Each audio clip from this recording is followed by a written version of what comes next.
You're probably wondering how Ash ended up here. Well, it's simple. Last night, Ash, Misty, Brock and Yellow found a hotel, had a good night's sleep, and in the morning, Ash had Abra teleport to Mark Green's location. A quick return trip later, Abra brought Ash directly there. And that's how one gets themselves into such situations. Now, Ash found himself intervening in a fight that had erupted for no apparent reason.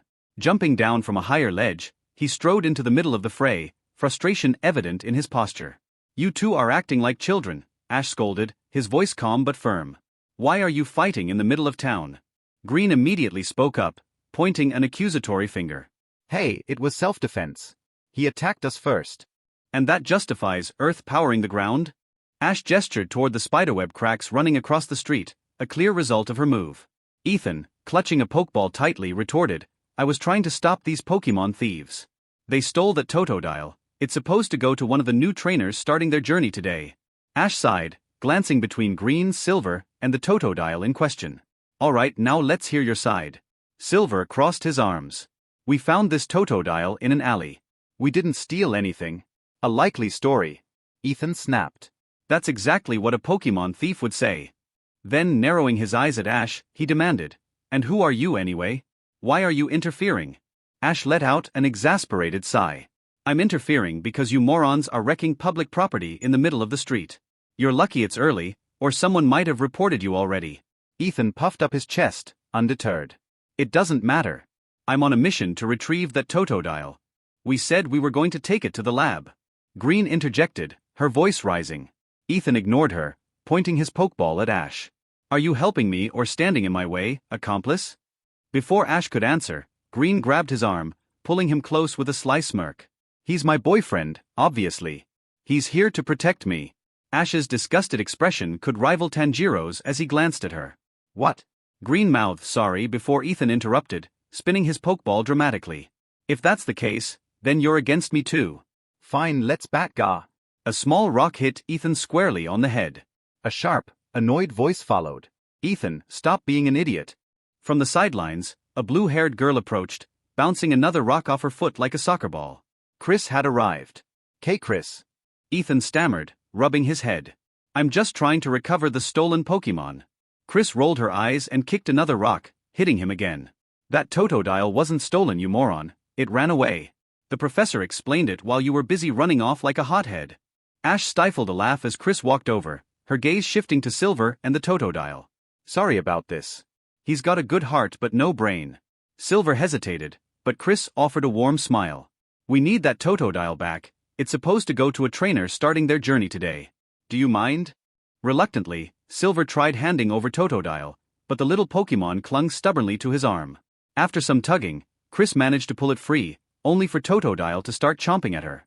With a scowl, she tossed it to Ethan. Here, you take care of it, Mr. Hero. Ethan caught Totodile, only for it to clamp onto his arm. Youch! As Ethan flailed in the background, Chris turned back to Ash, Green, and Silver. Sorry again for the trouble.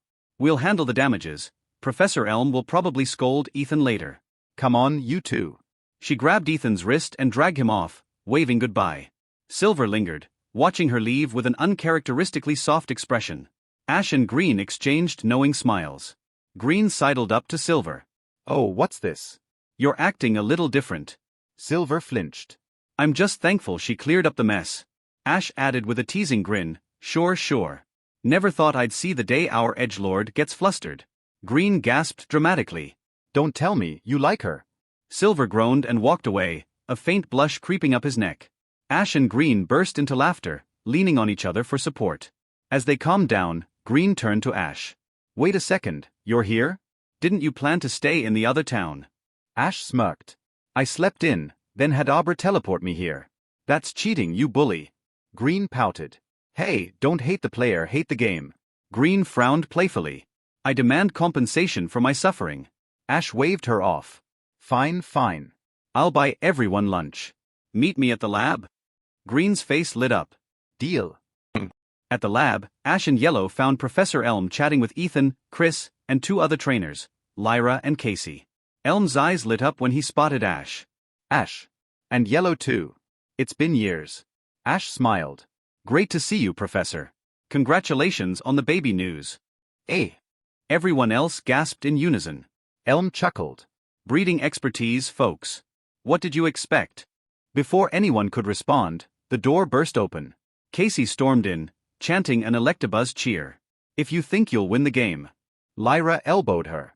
Last again, huh? Just like the Electabuzz. Casey froze, then rallied. Doesn't matter. I'll prove myself, just like the Electabuzz. She noticed Pikachu and Choo-Choo and squealed. Pikachus. Are they a couple? Will they have a Piku soon? Pikachu and Choo-Choo sparked in embarrassment, forcing Ash to step in. Electric-proof gloves. Trust me, you don't want to mess with them. Elm chuckled nervously. Let's get back on track. It's time for you three to choose your Pokemon. As the Pokemon were released, Totodile immediately leapt at Silver, nuzzling him affectionately. Chris leaned down, handing him its Pokeball with a smile. Looks like he's yours. Meanwhile, Casey and Lyra argued over Chikorita until Elm brought out a second one. As the trainers bonded with their Pokemon, Ash and Green turned to Elm. Can you be our professor instead? Elm laughed. I don't think you could afford me. After it was settled who got which Chikorita, the new trainers looked at their Pokemon partners with excitement. Ethan, Chris, and Vincent stood off to the side, watching the group. For a moment, it took Chris back to last year, when she and her friends began their own journeys. Of course, that journey was cut short after the incident. A few harsh truths from her friends, a reality check courtesy of her mom's slaps, and a solitary return to the mountains for training had helped Chris regain her spirit and love for Pokemon. Ash stood quietly next to Yellow as Professor Elm handed out the Johto model Pokédexes to the new trainers. Lyra, now holding hers, grinned and skipped over to her older sister. Hey Chris. Now that I have my own Pokemon, you'd better watch out. I might just beat you sooner than you think, Lyra teased, winking. Chris rolled her eyes and ruffled Lyra's hair, knocking her hat askew. Sure thing, you dork. But just because you'll catch up someday doesn't mean I'll make it easy for you. They both chuckled at that, and the light-hearted exchange drew the attention of Green, who decided to playfully grab Silver in a headlock. Hey little brother, don't get any ideas about talking to me like that. Got it. Okay, I won't. Let me go. Silver protested, trying to pry her arm off as Totodile happily climbed onto his face. The laughter drew Ethan toward Ash, who was quietly observing the chaos with a small smirk. Ethan leaned in and whispered, Hey, don't take this the wrong way, but are you okay with your girlfriend being so friendly with another guy? Ash rolled his eyes. Before he could respond, Green overheard and started laughing. Ash let out an exaggerated sigh. Okay, first of all, she's not my girlfriend. She only said that to make me step in earlier because she couldn't beat you fast enough. Second, even if we were dating, I wouldn't be insecure about it. Green and Silver have more of a sibling relationship anyway. Ethan blinked. So she's single? Silver immediately glared at him. Don't you even think about it. Ash watched the two begin to bicker and shook his head. Looks like Silver is destined to dislike Ethan no matter the timeline. Before things could escalate, Chris stepped in, pulling the two apart. Alright, you two. Let's not ruin the vibe. How about we all celebrate? 3 more trainers are starting their journeys today. Sounds like a good reason to party. Everyone seemed on board with the idea, and Lyra turned to Ash with a playful grin. What do you think, Ash? Up for a party? She even threw in a cheeky wink. Ash smiled but shook his head. Sounds great, but I have to finish up some business with Professor Elm first. You all go ahead, and I'll catch up later. He walked over to Green and Yellow, pulling out his card. Here UCA. Ash paused mid-motion and changed his mind, handing the card to Yellow instead. Here, Yellow. Find Misty and Brock and see if they'll join you. Yellow nodded, clutching the card close. All right. As the group left the lab, Vincent nudged Ethan with a knowing smirk. So, you like the new girl, huh?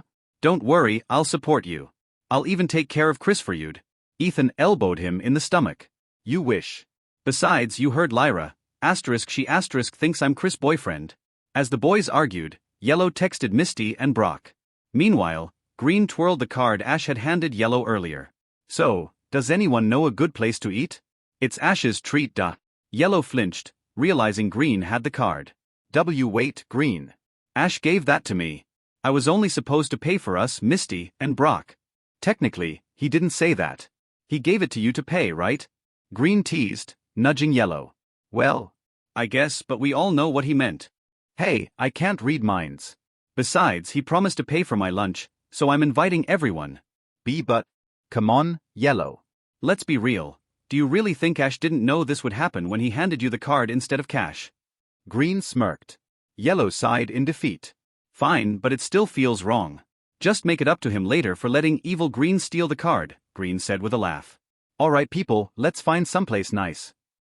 Back in the lab, Ash sat across from Professor Elm as they finally got a moment to talk.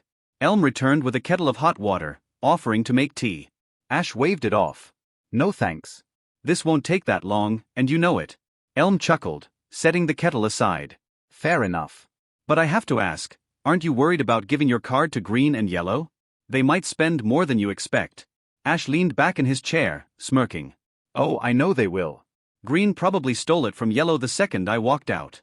Doesn't bother me, I've got plenty of money from winning the Indigo League. Elm raised an eyebrow. Interesting. Did you know most people here don't realize you're this year's champion? Johto trainers tend to focus on their own league. That's what I'm counting on. Back in Kanto, I couldn't grab lunch without getting mobbed. By the time I finish in Johto, the hype should die down. You did cause quite a stir with your performance. I don't think there's ever been a battle that destroyed the entire arena before. Ash shrugged. No point dwelling on it. I'm here to win the Silver Conference. My trophy shelf feels empty with just one. Elm laughed. I like the confidence. Though I hear you're restarting with a fresh team, why? It's boring to win with overpowered Pokemon. Besides, I want to experience the journey all over again. Elm nodded thoughtfully. Fair enough. Want a new starter then? I've got plenty. Ash smiled. Nah. I'll catch my own.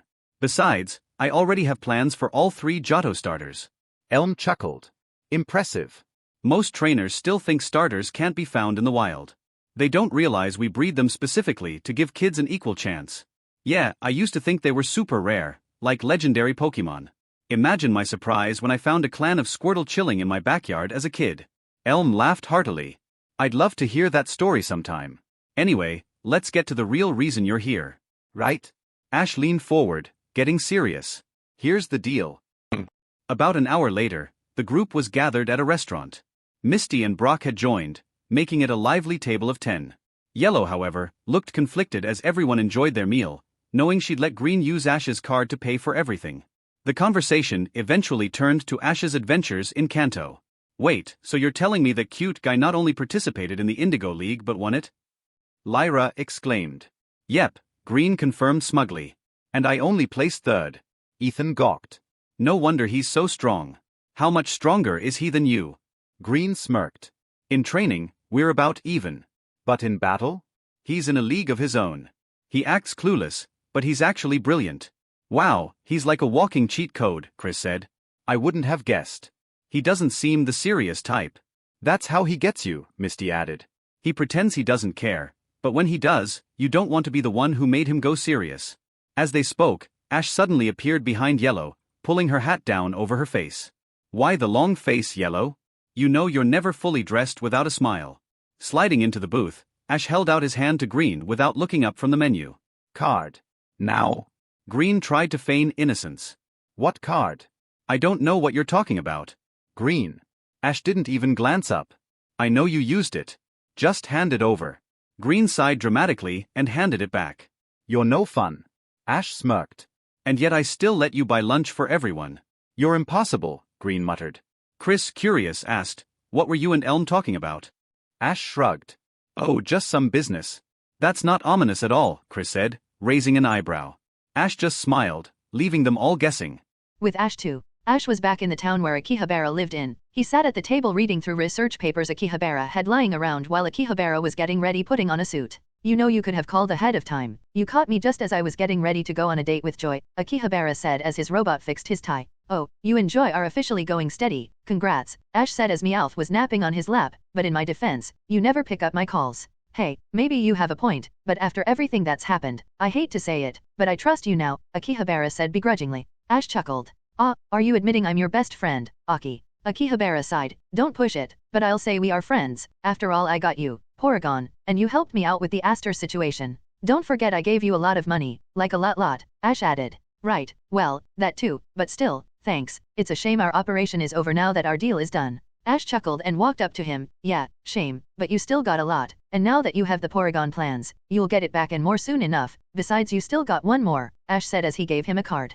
Thanks, and yeah, probably, but I hate to admit it, but this has been a fun experience, Akihabara said as he finished getting ready and took the card. Also, do you want the upgrade we talked about? Yeah, sure, why not? Ash said as Meowth jumped up on his shoulders. What is it anyway? Akihabara went to his computer and pulled up a model. It was Porygon, but not one Ash was familiar with. This is the upgrade for Porygon those eggheads over in Sinnoh have been working on. They call it Porygon 3. But it is purely in theory. They haven't used their own Porygon to test it, so there's no way to know if it would work, so do you want to try it? Ash took a moment to think, but after a moment, he opened his eyes and nodded. Alright, let's do it, Aki. Akihabara pressed a few buttons on his computer, and then, after a moment, a purple disc came fresh off the press, and he held it out. Ash let out Porygon 2 as Akihabara inserted the disc in the place where its mouth was. After some processing, the Windows XP loading sound played for a bit, and then Porygon 2 started glowing. Porygon 2 started changing as it began to grow and stretch, but then, about halfway through the Windows, an XP crash sound played as the glowing started shifting the body back, leaving it only halfway.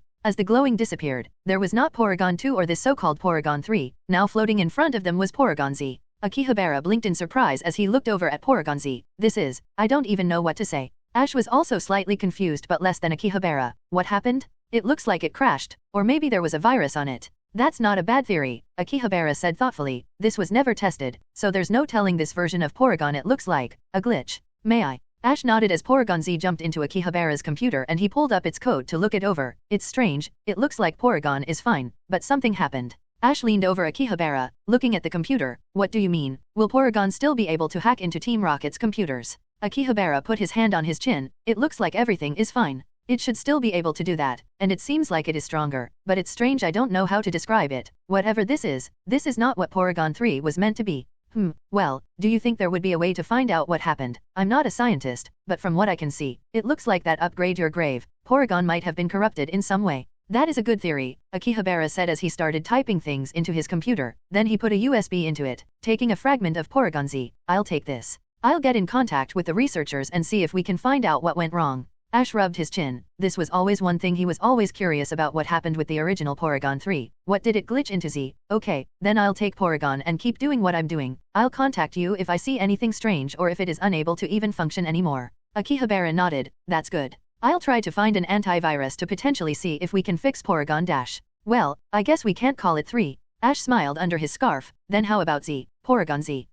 I like it. Alright then, let's see if we can find the secrets of Porygon Z. Akihabara said excitedly as suddenly he heard a knock at his door, and he froze. He could hear one of his robots approaching the door as he started frantically fixing himself again. Shoot. Well, research can wait, I have my date. Ash shook his head and helped Akihabara fix his tie. Alright then, I'm off. I got deployed to Johto, but don't worry, I can always get back. Akihabara nodded as he looked at himself in the mirror. I guess our cooperation isn't over. Hadi. Nah, it isn't Aki. Now go get her tiger, Ash said, patting Akihabara on the back as he walked towards the back. In Kalos, Callum was a young boy. He liked Pokemon a lot. He especially loved his Kanga and Lil Kanga, the Kangaskhan mother and son duo. Although he was too young to get his league license, he did have a trainer license, which are two separate things. Thanks to that, he entered the Kalos Junior tournament, and despite having no formal training, he won. He beat people who were considered prodigies even if he was literally a no-one. He had no connections to the professor, and his parents were almost always out on business trips. Call it luck, natural talent, or whatever, but he did it, and that made Callum excited. Little did he know that was the worst mistake in his life.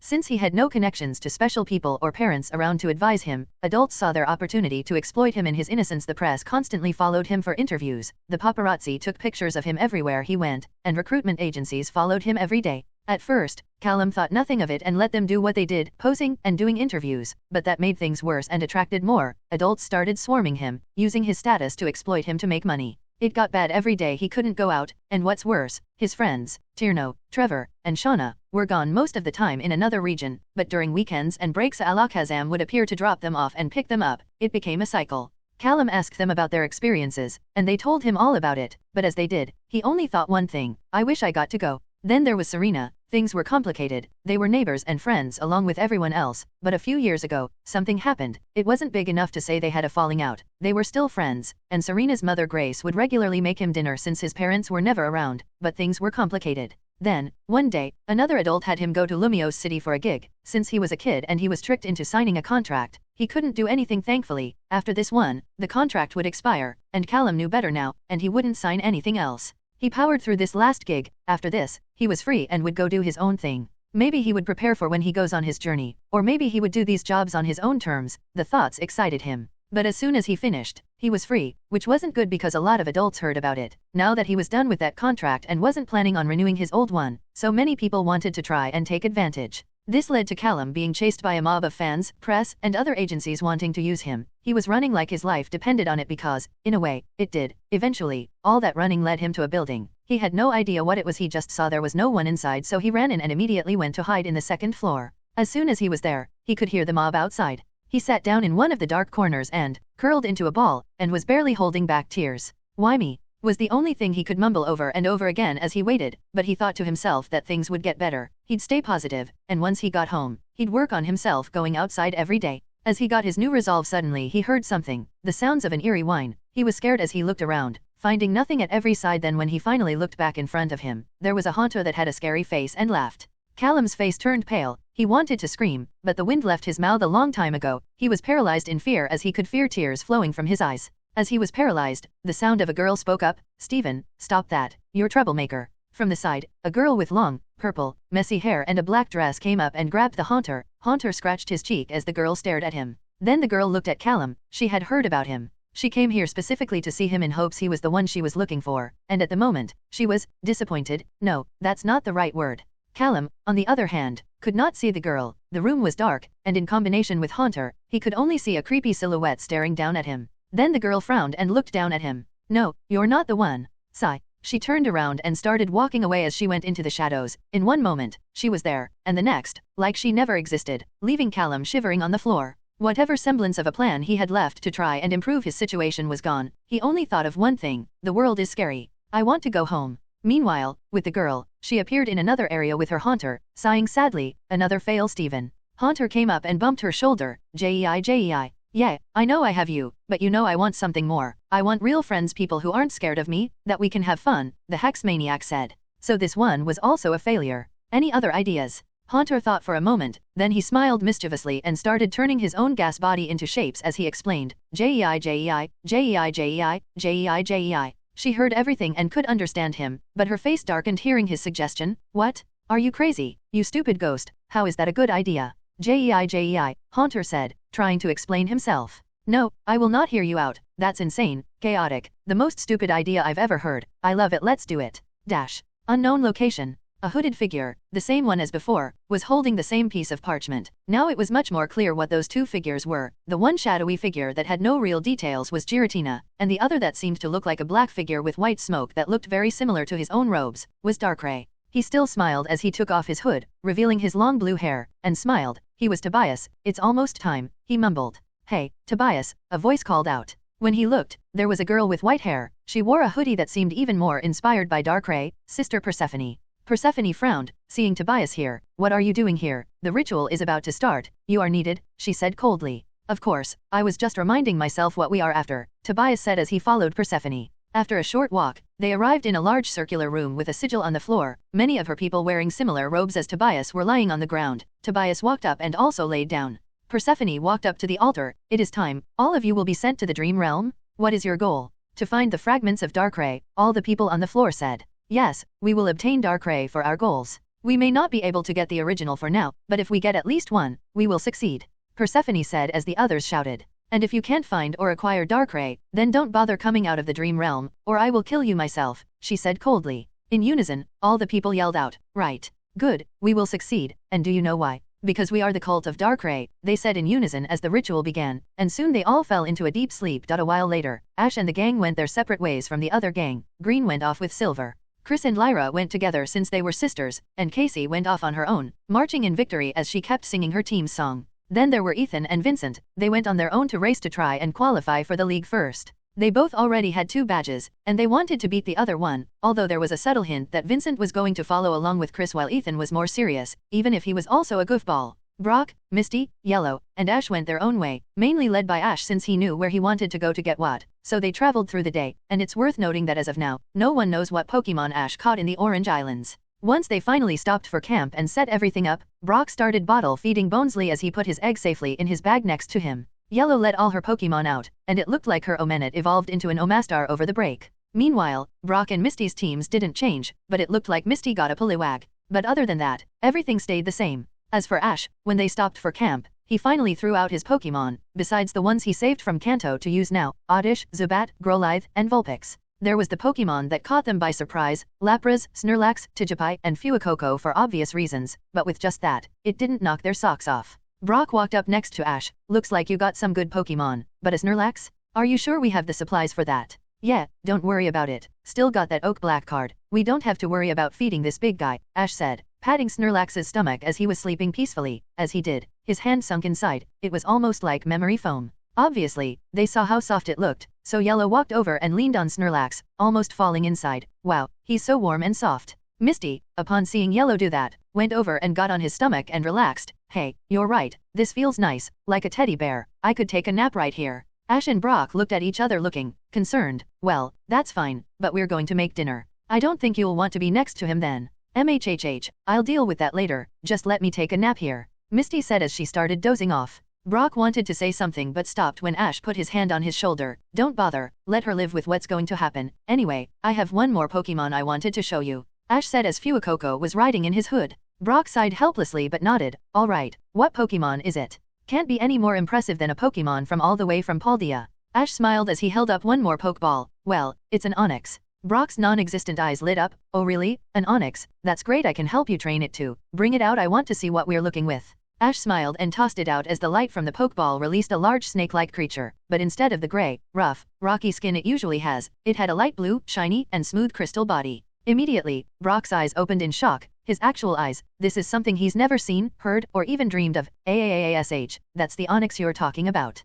Ash smiled innocently, acting like nothing was wrong as he pat the big snake. Yep, caught this big guy over in the Orange Islands. Real interesting place, and this guy also loves water like yours. Brock looked like his brain was about to fry. He only snapped out of it when Bonesley headbutted him because the bottle ran out. Oof, right, thanks Bonesley. So, Ash, this Onix, yeah, it's entirely made of crystal, Ash said casually. Don't know if it's a new species or something, but that's just how I found it. Brock got Bonesley on his lap and just decided to sit down for a bit. Onix looked at Ash confused, thinking he did something wrong. Ash just shrugged back. I dunno, he's acting kinda weird. I guess I'm cooking for everyone alone. Fuecoco looked excited. Coco. Oh, you wanna help? Ash asked, to which he nodded happily. Alright, let's get started, he said as he rolled up his sleeves. Later, as Ash was starting to prepare food, he set apart a big pot where he was making a large curry specifically only for Snorlax. You see, Snorlax train in a strange way they don't. The way they get stronger is entirely dependent on two things, the quality of food they eat and how much they have to eat. In the wild, they have to eat more, which you'd think would be better, but it's not because it gives them less time to process the food.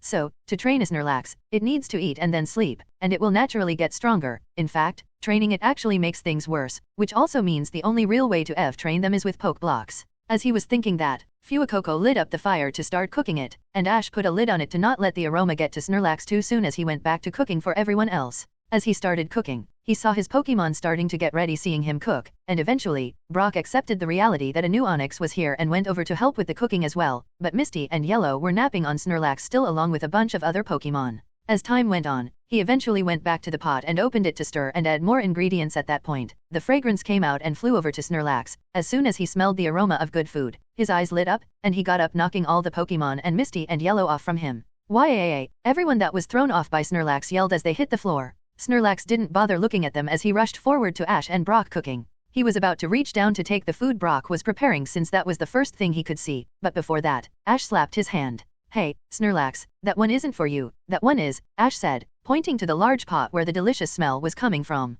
Snorlax didn't complain at all as he smelled the food and walked over, seeing it was a delicious curry. He was about to grab it, but Ash stopped him again. Snorlax, it's not ready yet, give it a few more minutes, Ash said, putting some aura into his hand as he patted Snorlax. Snorlax calmed down and nodded happily like a kid before sitting down. Waiting over by Brock, Misty and Yellow walked over, holding their backs after falling off Snorlax. Misty grunted, oh come on, he made a Snorlax wait for food, this is just getting ridiculous. Brock sighed, but if anyone could do it, it is probably Ash, right? At this point, after seeing the crystal Onix, if Ash said he could fly, he might believe him. Yellow nodded but was starting to heal Misty. Still, I wished he woke us up so we didn't fall. A moment later, once Misty's back was better, she sighed happily. Still, it was comfy sleeping on Snorlax. Ash, they discussed that Ash had Fuecoco stop shooting fire, and he put handles on the side of the pot. Alright, Snorlax, here's yours. As soon as he said that, Snorlax grabbed the pot, not even caring about the heat since he did have thick fat, and he started guzzling it down happily. It took a few seconds, but eventually, Snorlax put the pot down, giving a satisfied sigh.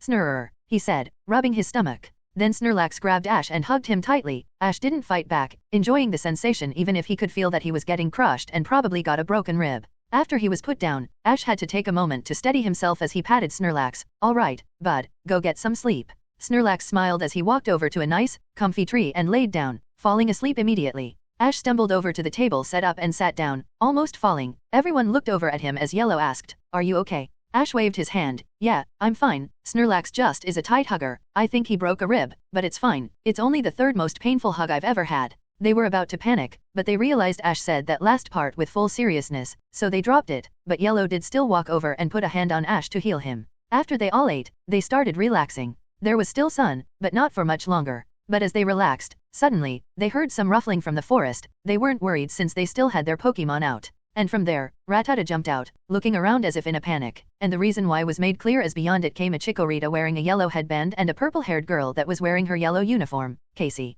Rattata is trying to steal, but star hitter Chikorita won't let that happen. Casey said, "Chikorita, decide the outcome with a straight shot. That's it, use tackle." Chikorita started running, but because Casey spent so much time talking, Rattata easily dodged. But Casey didn't give up. The first throw was a bad one, but Chikorita still has a second chance. "Chikorita, use another tackle." Chikorita didn't waste time and rushed forward, hitting the rat and knocking it out. Finally, success. Rattata was defeated by Chikorita's direct attack. "It's time to be captured now," Casey said as she threw the ball and caught Rattata easily. From the side, everyone was watching as Casey started singing the Electabuzz theme song. Yellow was looking especially, let's say, concerned. She leaned over to Ash. "Was that how I was when I caught Ratty?" "Less singing and more acting like a headless chicken, but yeah, pretty much," Ash said bluntly, making Yellow blush in embarrassment seeing how different things became after she learned. She couldn't even imagine acting like that anymore. Then Casey stopped singing and finally noticed them as her eyes lit up, and she ran towards them, specifically Ash and Yellow, who both had their Pikachu out. "It's you two? The guys who have those super cute and fluffy Pikachu." Ash and Yellow sweated helplessly since it hadn't even been 5 hours since they saw each other, but she only remembered them as trainers with Pikachu. As Casey was fangirling over Pikachu and Chucho, Casey felt a light bulb go off in her head. "Hey, battle me," Casey said confidently. "Everyone." Casey scoffed and nodded confidently. "Yeah, I want to battle an experienced trainer. This is a Pokemon battle, there is no difference between a rookie and an experienced trainer, so I will beat you." Ash had to hold back a laugh, and he could see Misty glaring at him as if telling him not to do it, but behind her, Brock was also holding back a laugh, and when she noticed, she pulled on his ear. Ash took a breath. "Okay, but first, do you want me to use new Pokemon or dash?" "No way, don't underestimate me, use your strong Pokemon," Casey said with full confidence. Ash was really trying his best not to laugh, so he looked at Pikachu. "Hey bud, take care of this one and go easy on her, she doesn't know what she's doing." Pikachu sighed and walked up on 2 legs, not 4 like he usually does. Casey seemed happy and pulled out a Pokeball. "Don't think because your Pikachu is adorable, I'll go easy on you." "Sure, let's do this," Ash said, finally getting his composure back. 1 minute later, Casey was on her knees, almost having an existential crisis. She was beaten so easily Ash didn't even call out on Pikachu to use attacks. Ash walked over and leaned down close to her. "What's wrong? You crying?" Misty was about to go over and yell at Ash, but Brock stopped her, knowing what Ash was doing. Casey flinched and looked like she was about to run away, but Ash stopped her. "What's wrong? You lost once, and you're torn up about it. That's stupid." Shut up, you don't know I have more than just myself I'm fighting for. My family, they're cheering me on, and I dash," Casey said, her voice shaky. Ash flicked her on the head. "And what are you gonna give up? What about the Electabuzz? They come in last every year, but they don't give up. There's no such thing as starting strong. Everyone becomes strong their own way, and losing is something that helps us grow." Casey looked up at Ash. "But I'm the only other thing they're rooting for. How can I dash?" "Casey, you're not listening. Losing is natural, and being weak is okay, staying weak isn't. You want to prove them right in believing in you, then get stronger, learn from your loss, and just like the Electabuzz, don't give up." Casey wiped her nose. She didn't even realize she was crying. She looked over at Chikorita, who was shakily getting up and nodded at her encouragingly. "You're right. I shouldn't give up, and I won't." Casey got up. "I'll get better, and next time, Ash, I'll beat you." Ash gave a smile. "I look forward to seeing you try." The day after they saw Casey, the gang started moving again, led by Ash since before he could even get to the first gym, there were 2 Pokemon he was going after. The current target, Heracross. Now, from what he knows from his other side, he knows that Jesse, James, and Meowth are on a ship on their way to Johto, so he can't use that to abuse it. He's probably going to have to do it the old-fashioned way. Speaking of which, as he was walking, he thought about them, Jesse, James, and Meowth. It always made him wonder why they kept trying to be Pokemon thieves when they were so bad at it. It was even revealed that they don't actually enjoy being bad like that. Jesse wanted to be a nurse, and James wanted to be literally anything as long as he made that choice himself, and Meowth just wanted love. We knew that from the anime and even some data books, they were doing this because they have nothing else, but they aren't bad people, let's be honest. Especially in the new seasons when they are just making money by selling food or doing other stuff, but even back during the beginning, sure, sometimes they try to steal Pokemon, but most of the time, they just try to legally catch wild Pokemon, but Ash ends up stopping them.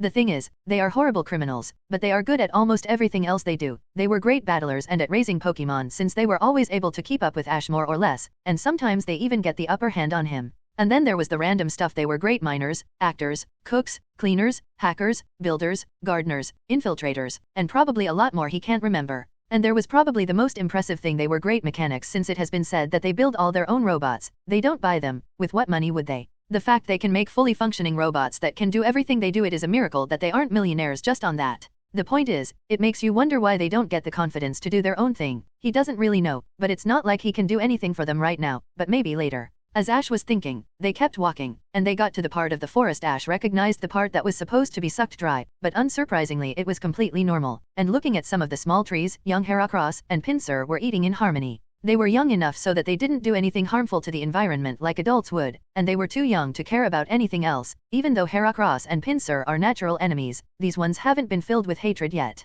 Of course, Ash started scanning all of them just to see if there was one that caught his interest. But of course, there were a few, but none that made him drop everything and go take it, so he kept walking. All the while, Misty was pale in the face seeing so many bug Pokemon. She was too scared to even speak. If it wasn't for Ash quite literally pushing her, they would have stopped. Brock and Yellow were much more relaxed seeing the baby bugs. Brock looked them over, checking all of them and taking notes for later use, and Yellow just liked bug Pokemon. As they kept walking, they eventually got to a bridge. In the anime, this one was destroyed because Team Rocket came, but now they weren't here yet, so it was fine. However, it didn't look stable nor where they were over the last time they tried crossing a bridge. And as soon as they got there, a familiar voice yelled out, "Yo, Ash, I wouldn't if I were you." Looking back, it was Gary who walked up to them. Behind him his Blastoise was carrying a log that was broken off a tree. "Sup?" Ash smiled and walked up to him, giving each other their usual handshake. "Gary, you got a lot of nerve showing your face round here. What are you doing?" Gary shrugged with a smile on his face. "What else? Exploring, same as you, trying to build a new team and all that, and filling up the Pokédex for Gramps."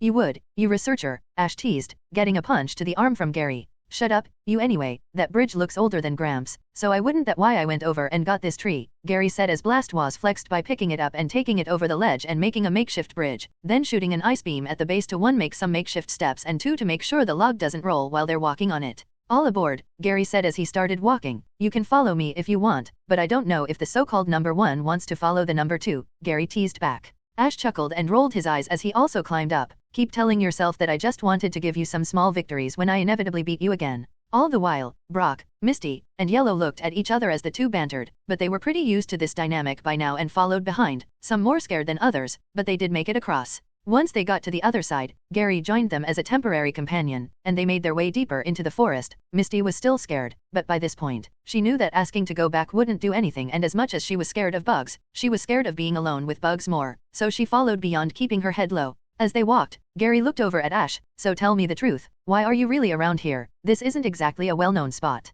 "I could ask you the same thing. This place isn't exactly put on a map, you'd have to know, especially since we're going so deep in their territory," Ash said, putting his hands beyond his head. "I asked first, but if you must know, I am actually here to look at the clan. The rangers contacted me, and Gramps asked me to check this place out to make sure none of the Pinsir or Heracross are taking too much territory," Gary said, impressing everyone. Ash chuckled. "Classic Gary, only a true professor in training would think of that," he said, getting another punch in the arm, this one slightly harder, "but my goal isn't as noble. I'm bored, and I wanted a new Pokemon, so why not?" That got a chuckle out of Gary. "Why am I not surprised? I swear sometimes I forget out of all of us, you're the strongest for now. I also forget that you're even capable of being serious." "I don't know what you mean. I'm always super serious," Ash said purposefully, acting as childish as he could, getting a sigh out of everyone. As they kept going, they entered a clearing, and that was really open other than 2 large trees that were each covered by Heracross and Pinsir, respectively. "What's going on?" Brock asked, taking a better look. "I thought the adults hated each other. Why are they so calm here?"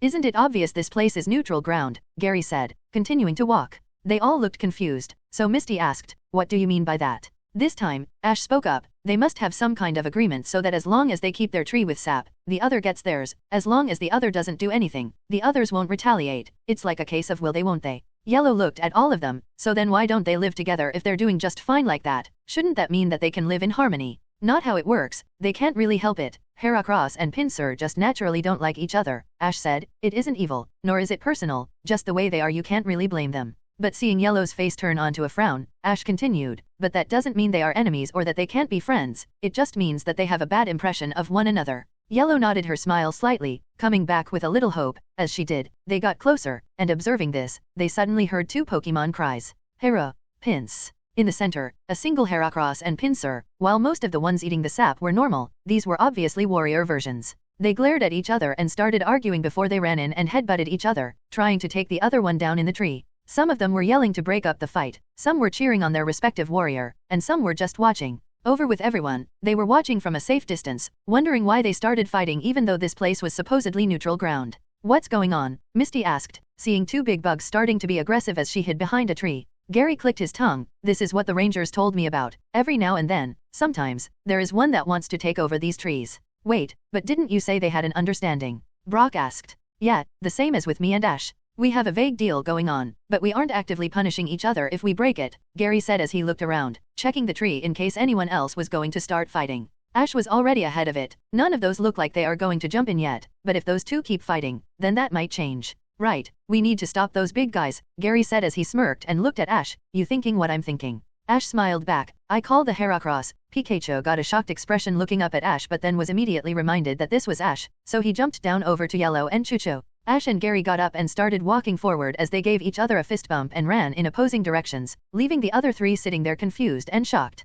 As the warrior Heracross and the warrior Pinsir continued battling, sending a Megahorn and X-Scissor respectively at the other, the battle continued on, showing no signs of wanting to give up. Just as they were knocked back and slid into the dirt, they fixed themselves to reposition and were started charging again. Just as they were about to meet each other, suddenly, a voice called out, Venusaur Grass Knot. From the ground, vines extended that wrapped around the two bug types' legs and stopped them in their place as the vines extended, catching their arms. Then another voice yelled out, Electivire Dual Chop. From the side, Electivire ran up with his two arms glowing purple. The two couldn't run, so Electivire hit them with a close line and knocked them back. As they went flying, the vines were still on their legs, so Ash and Gary continued. Venusaur Power Whip. Electivire Thunder Punch. As Venusaur still had their feet stuck in vines, he pulled back, slamming them onto the ground. Then, as he came up, he brought them up and threw them back, only to be met by a Thunder Punch from Electivire. Heracross and Pinsir took heavy damage as they got thrown off the vines and fell to the floor. All the other Heracross and Pinsir were watching from the trees.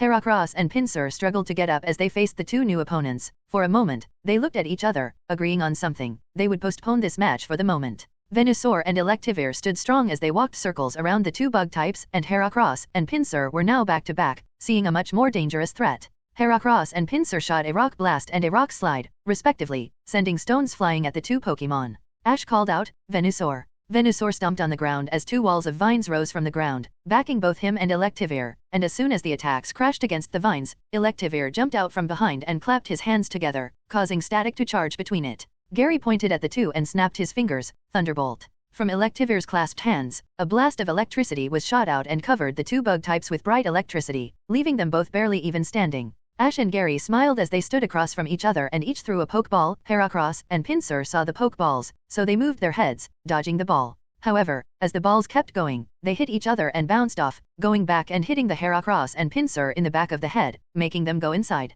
1 roll, 2 roll, 3 roll, ding. Ash and Gary caught Heracross and Pinsir, meaning that the mission was a success. Ash and Gary walked up and grabbed their respective new catches. They gave each other a fist bump as now they stood in the center of the clearing between the two large trees. Nice work, my dude. I didn't think you had it in you, Ash said, teasing Gary. Gary rolled his eyes. Please, let's be honest, Electivire would today beat your Venusaur. Ash didn't give him the satisfaction. You're probably right, you've been training, and Venusaur went on a break. As they laughed, Brock and Yellow walked up with Misty slightly further back. So, is it over? Yeah, with these two gone, the Heracross and Pinsir won't have people that want to try to take over the territories, Gary said, looking at the trees with all the bugs looking at them. None of them looked particularly keen on trying to fight them. Ash shook his head. Yeah, it'll probably be fine for a few months until another rando gets strong enough. Honestly, the fact that there were two at the same time is genuinely wild to me, knowing the nature of these guys. Yeah, might need to go talk to some rangers about that just to make sure there isn't anything pushing these guys. Probably going to increase surveillance on this area, Gary agreed.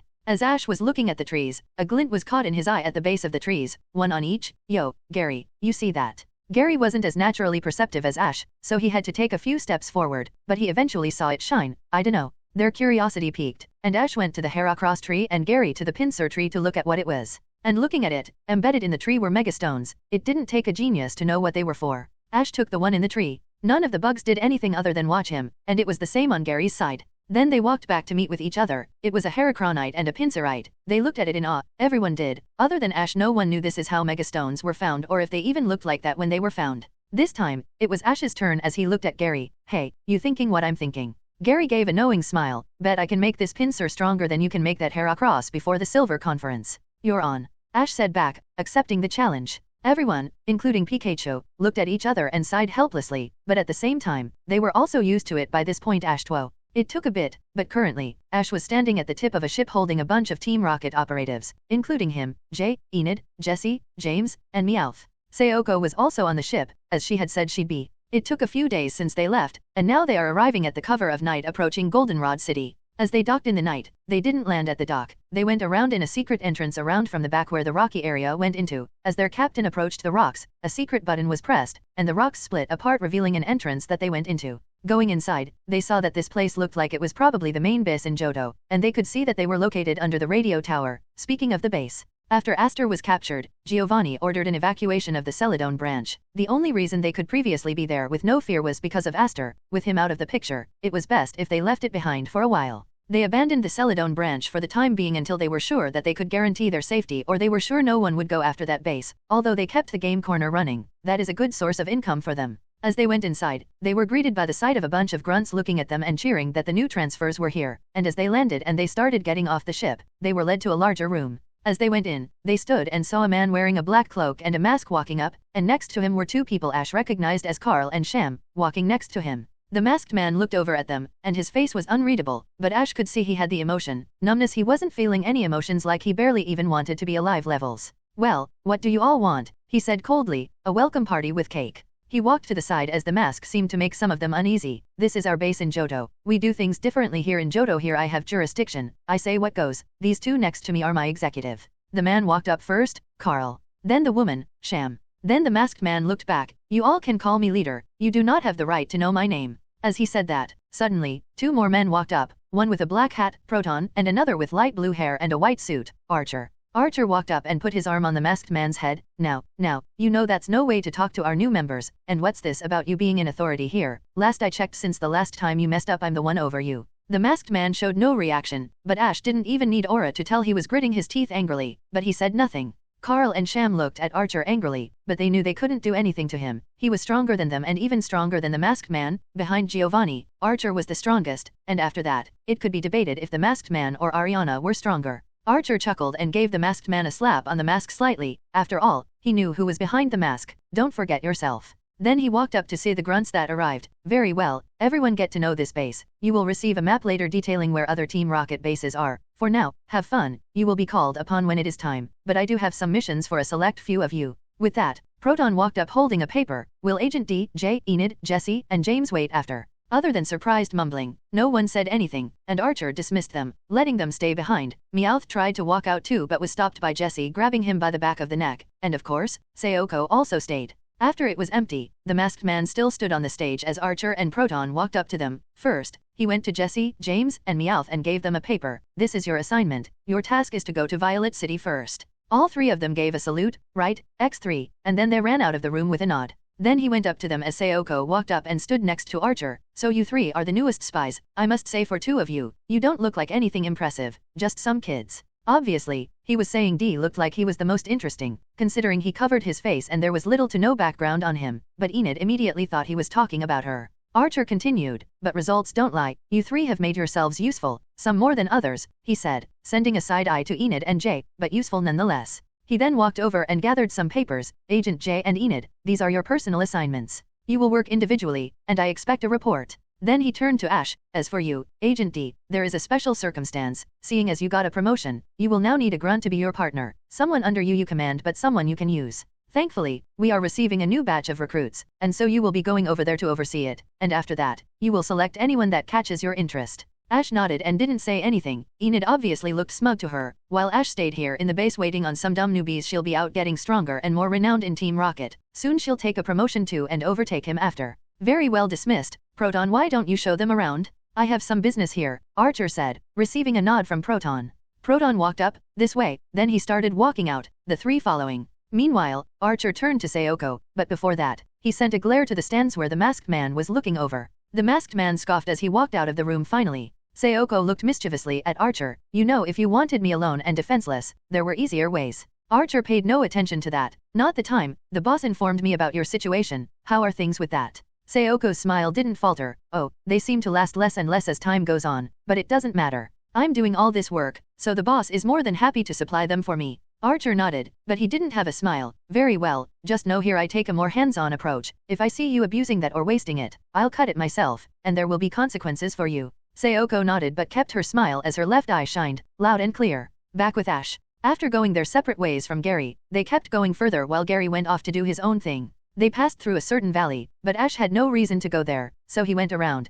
and eventually, they got to the dark forest. Maybe if he didn't have aura, this would be a problem with the ghost types that live here, but with aura, Ash had no problems and even found and knocked out the random Jengar trying to scare them, so they got past with no problems. On their way, they got to the Pokemon exhibition and stopped to watch it, but nothing more than that. Well, Brock tried hitting on girls, but nothing out of the ordinary. Then they kept walking, going past Catalia City and Palm Hills, but because Jesse, James, and Meowth weren't there, they had no reason to stay in either. As it was a new day, Ash walked, keeping his arms over his head, thinking he really had been able to skip a lot. He has trained on the road, but still, he's been able to get through most of this with a combination of him planning ahead and just Jesse, James, and Meowth not being around every 5 minutes. Speaking of which, when was the last time he, himself, saw them? Well, not counting when he saw them at the League, probably way back when he was at Fuchsia. No, he met them back in Vermilion City right before he left for the Orange Islands. Admittedly, without them, things seem to get a bit more boring, which makes him wonder how much of the events from the manga. He doubts the events of Heart Gold and Soul Silver will happen since Groudon and Kyogre haven't been awoken yet, so Arceus isn't planning to destroy all of humanity. But then again, things are different here. He doesn't know if the masked man will try to take Celebi, and if he does. Ash looked down at the GS ball. This Pokeball was the key to Celebi. If the masked man got it, he would get Celebi, but even if he didn't want to risk it, he couldn't just ignore Oak and keep the ball, especially with no good reason. It's not like he could tell him about the GS ball. There is no way he would believe him. His best bet is to monitor it after he gives it to Kurt and have Abra mark it so he can try to take it back in case the masked man gets it. As he was thinking about his future plans, suddenly he was taken out by a cry, chhhh. When they looked around in surprise, they saw a horn peeking from a nearby bush. As they took a moment to process that, the horn went up and reveling attached to it was a little baby Stantler looking at them scared. Ah, look at that little guy, Misty said, looking at the cute, dear. Yeah, it's so small, and it looks scared, Brock said as he approached slowly. Yellow, who understood what that Stantler said, was slightly surprised when Brock started approaching. She whispered quietly, Brock, wait, why are you getting close? Stantler is afraid. Don't worry, Yellow, I know, so I'm going to get close to Stantler and make sure it isn't afraid, Brock said as he got on all fours. That's not how that works. Stantler is Yellow tried to explain as Brock started trying to act like a Stantler by doing every animal except a deer. Bold strategy, we'll see how it plays out. Needless to say, Stantler was just confused and scared now. If it could, it would have run away, but it couldn't, something Brock realized when he got closer and saw a bruise on the baby Stantler's leg. Brock focused his non-existent eyes on that, and Stantler noticed and was scared, thinking Brock would take advantage now that he knew that it couldn't run, so then its horns started shooting out a sweet, relaxing smell that entered everyone's noses. As they enjoyed the smell, Ash, for once, closed his nose with his hand. He knew what was coming. Once the smell stopped coming, Brock was about to take another step, but then they heard the sound of hooves on the ground. Looking up, everyone saw a herd of angry-looking Stantler. Brock's face went pale as he took a step back. Misty, Yellow, and every Pokemon they had out, including the Pikachus, were also scared at the sudden appearance of probably hundreds of Stantler. Then the Stantler started charging and grunting towards them. Brock started running, yelling, Stampede. Misty and Yellow followed behind quickly, but Ash didn't move, much to Pikachu's surprise, as he started pulling his hair, trying to convince him to start running. Pika Pika. But Ash ignored it as he walked forward, finally making everyone review what he was doing and making them yell out for him. Ash, what are you doing? Ash didn't answer yet as the Stantler got closer. Pikachu was about to shoot a thunderbolt, but Ash raised his hand and stopped him as the Stantler finally reached him. Everyone expected Ash to have gotten gored, but as the first Stantler hit him, nothing as the Stantler kept running. Ash was still standing as they went through him, and because of that, when they got to everyone else, they didn't move as it went past them too. Ash kept going and reached the baby Stantler and used aura as he gave it a pat on the head. Calm down, I know it's scary, but I'm not going to hurt you. As Stantler received the head pat, the army of Stantler started to dissipate like they were ghosts, leaving only Ash crouching next to the baby Stantler. Let's see what we can do about this, Ash said as his palm glowed blue and he took it down to the baby Stantler's leg. At first, Stantler was scared, but when he realized Ash was helping him, he tried to relax. It took a moment, but Stantler felt a warm feeling spread through its leg and over its body. When Ash removed it, the bruise was gone, and Stantler was back to normal. Stantler gave a happy noise as it started nuzzling against Ash. Pikachu was still on his shoulder, trying to process what just happened, and the other three walked up, wondering the same thing. Ash looked over at them and smiled, what you can't see through illusions. Misty's face twitched in annoyance, but Yellow looked embarrassed since she just forgot she could. Brock walked up next to Ash and tried to pat Stantler, which was only allowed when Ash assured him it was okay. Brock felt the Stantler's soft fur. I guess this little guy must have gotten lost. Most Stantler live up that mountain way up there. It's not likely that this Stantler could have ever gotten back on its own. Yellow walked over and patted Stantler, much easier without Ash's help. Stantler must have been so scared. It must miss its mom. Yeah, but unfortunately, that's the way nature works. It's sad, but Stantler migrate this time of the year to colder weather. In closer places, it's not likely most Stantler would waste the energy to find one fawn when they have more, so this little one was probably left behind. That's very sad, Yellow said as the baby Stantler looked down, still scared to be alone. Can't we do something? Stantler never stopped nuzzling against Ash. The more they talked they could see tears forming in Stantler's eyes and falling on Ash's shirt. We probably can't get this one back to his family, unfortunately, Brock said, rubbing his chin. Then he saw how attached Stantler seemed to Ash. Why don't you catch it then? It seems to really like you. Ash looked at the Stantler. Well, you wanna come with me then? You won't have to be alone anymore. Stantler didn't hesitate and nodded happily, so Ash took a ball and booped Stantler on the nose, and it closed and dinged immediately, meaning Stantler was caught. After Stantler was caught, they kept going on their journey. After stopping to rest in town they kept going. Along the way, Stantler didn't want to go back in his Pokeball yet, so he would be out walking next to them, and since Stantler was still a baby Ash could just put the deer over his shoulders when he got tired. And along the way, he checked it in the Pokédex. Stantler, M. Nature, Lonely, plus ATK, Def. Ability, Intimidate. Hidden ability, Sap Sipper. He also checked Heracross since he never looked at him earlier. Heracross, M. Nature, Relaxed, plus Def, SPE. Ability, Guts. Hidden ability, Moxie. Overall, both were not bad, and he could work with this. The natures were fine. They weren't the best, but not the worst. Nothing the mints can't fix, although the good ones like Jolly, Timid, Adamant, and Modest were still growing, which explains why they were so hard to get. Such big effort for one or two. If he didn't have his cheat then he wouldn't bother. Anyway, the point is he had some ready, but it wasn't urgent, so he was saving them and planting more so he never had to worry about it later, even if some of his Pokemon **** needed it. Besides that, he started more serious training. Faulkner was his first target, so even though he was training all his Pokemon, he pulled some select few out. First, there was obviously Crystal Onix, who he trained in HP, not defense, just HP and attack, the reason being that Onix already has high defense, and he liked a meat shield over a rock also. Remember that thing about preserving the mints? Yeah, forget about that because Ash gave this thing a jolly mint. Its nature was calm, which isn't the worst, but it is the most useless nature due to Onix's laughable special defense, although due to this being Crystal Onix, it did get an extra 50 in its stats, so its attack and special defense aren't as bad anymore, but it's still not good. Anyway, next, he was taking in Lapras, who was much simpler, just special attack and speed. There was not much to say after that. Now, the last pick was a curveball. He was bringing in Fuecoco, yes, a fire type, but there is a reason for this. Anyway, he trained Fuecoco in specifically HP and special defense, with a little in regular defense, mainly since once he evolves, then attack won't be a problem at all. Also, you may notice that Ash was only preparing 3 Pokemon back when he battled Brock. It was a 4v4. It's not that he was planning to 3v4, but something Brock told him a while ago. Flashback. This was during the time Ash and Brock were on the ship heading toward the Orange Islands. Ash was watching the vids of the gym battles over in Johto to get ready. Currently, he was watching the ones for Violet Gym. Although it was interesting, Faulkner wasn't the gym leader in these, it was Faulkner's father, Walker, a man who looked to be in his 30s and wore a pilot uniform with his ace Skarmory. The battle he was watching was Walker's official last battle before he retires and passes it on to Faulkner, something he only knows happened because Walker posted on Pidgey way too much and leaked he was retiring. But there is something else. Ash vaguely remembers that in the manga, this wasn't how it happened. Walker disappeared, and so Faulkner took over. He wasn't sure because, in the manga, he was attacked by Truck-kun and presumed dead, but that wouldn't make sense now because this is all so confusing. But that's beside the point. What Ash found interesting was that in every first gym battle team, it was a 3-on-3, and they had items, unlike how it was back with Brock, where it was a 4-on-4 without items. He looked through most of the Kanto leaders and most of them their first battle was a 3-on-3. Ash looked at Brock. Hey dude, I gotta ask, why did you use 4 Pokemon instead of 3 with items?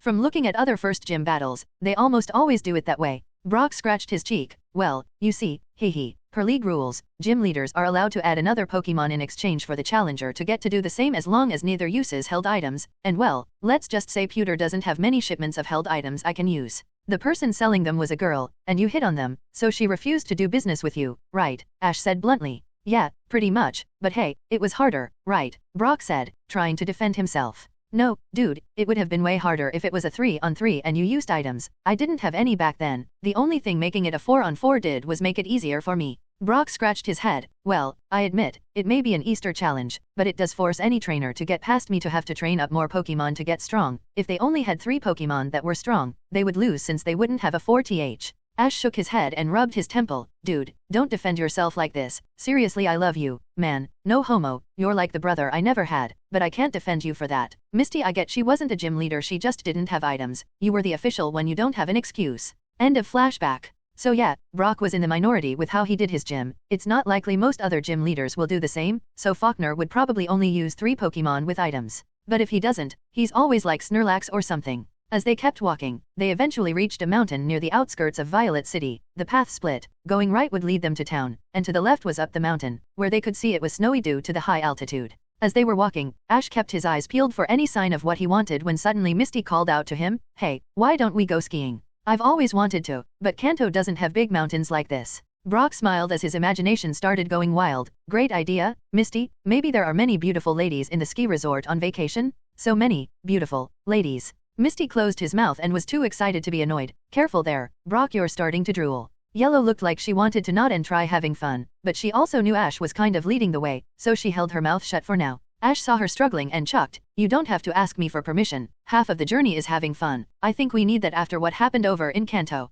Misty sighed. "Oh yeah, SSN, the Black something, Cinnabar Island, and whatever happened in Viridian, not to mention Team Rocket. I want my vacation." Ash chuckled as they made their plan to go skiing. "Didn't I take you to the island of Squirtle as your reward for dealing with that, or did you forget because you went feral?" "Hey, I wasn't that bad," Misty said before looking at Yellow. "Right. I had to carry you out. I put you on my back," Ash said, testing Misty, "and not to mention what you said, and I quote, being normal. Who needs it? I have Squirtles. While you were being normal, I was catching Squirtles." Misty blushed into her hands, remembering how she acted. "Okay, I get it. Just stop bringing it up, and you better not have told my sister about that. They'd never let me live it down." Ash gave an evil smile. "You know I didn't even think of that. Not a bad idea." Misty ran over, grabbed him by the collar, and started shaking him. "No, don't you dare. Please, anything but that." As Ash was constantly being shaken, again, he tried talking, but it was hard with the back and forth motion. "Okay, just stop shaking me." But Misty only stopped when they heard a squeal of a Pokemon, which is when Misty stopped shaking Ash, and they looked around for the source of the noise. Up ahead, there was a Chikorita resting on the grass, napping. She knew they were there, but she didn't do anything yet. She was lying lazily on the grass, spreading the big leaves above her head and basking in the sun. At this moment, Pikachu climbed out of Ash's backpack after he got woken up from his nap and jumped out, stumbling over to a tree and throwing up from being shaken so violently. "Hey, look at that, it's another Chikorita," Brock said. "This one seems different though." Ash pulled Misty's hand off him and walked over to Brock. "Yeah, around these parts, there is a clan of warrior Chikorita, and they're protected by the League. You're not allowed to go in the woods to go get them. You can only try to capture them by waiting for them to exit the forest." Yellow, who was taking a picture with a Pokédex, smiled, seeing it. "It's so cute. Hey Ash, are you going to catch it?" Ash smiled back. "You know me so well." "Yep, I call dibs," Ash said as Brock and Misty were considering trying their luck, but since Ash had done a lot for them, they stood down. Ash looked over at Pikachu, who was still throwing up, and sighed. "Well, he's out. What a drama queen. He can run at the speed of sound but can't handle a little brain trauma." Ash grabbed another Pokeball. "All right then, let's do this, Fuecoco." From the Pokeball, Fuecoco stumped out, jumping around happily. "Coco. All right, Fuecoco, let's have your first battle," Ash said, giving a thumbs up, and Fuecoco nodded happily and waddled forward, seeing Chikorita. Chikorita saw this and got up and was ready for a fight. Even if she knew she had the type disadvantage, she wasn't backing down as she dragged her foot in the dirt. Ash waved his hand. "All right, let's start this, Ember." Fuecoco's cheeks puffed as he spit out a small fire, throwing it at Chikorita. Chikorita saw this and waved her leaf and dragged it across the ground before using that momentum to swipe away at the fire. Chikorita then shot a razor leaf at Fuecoco, sending out 3 leaves. Ash smiled, seeing this was getting interesting. "All right then, counter with round." Fuecoco took a breath and then started singing loudly, creating a sound wave that collided with the leaves, making them lose momentum, and then it hit Chikorita, making her stagger. Ash continued the attack, now get in close and bite. Fuecoco took a running start and jumped up, only then did Chikorita look up to see the fire croc falling on her. She tried to dodge, but it was too late, and Fuecoco bit down on her leg as she tried to jump out of the way.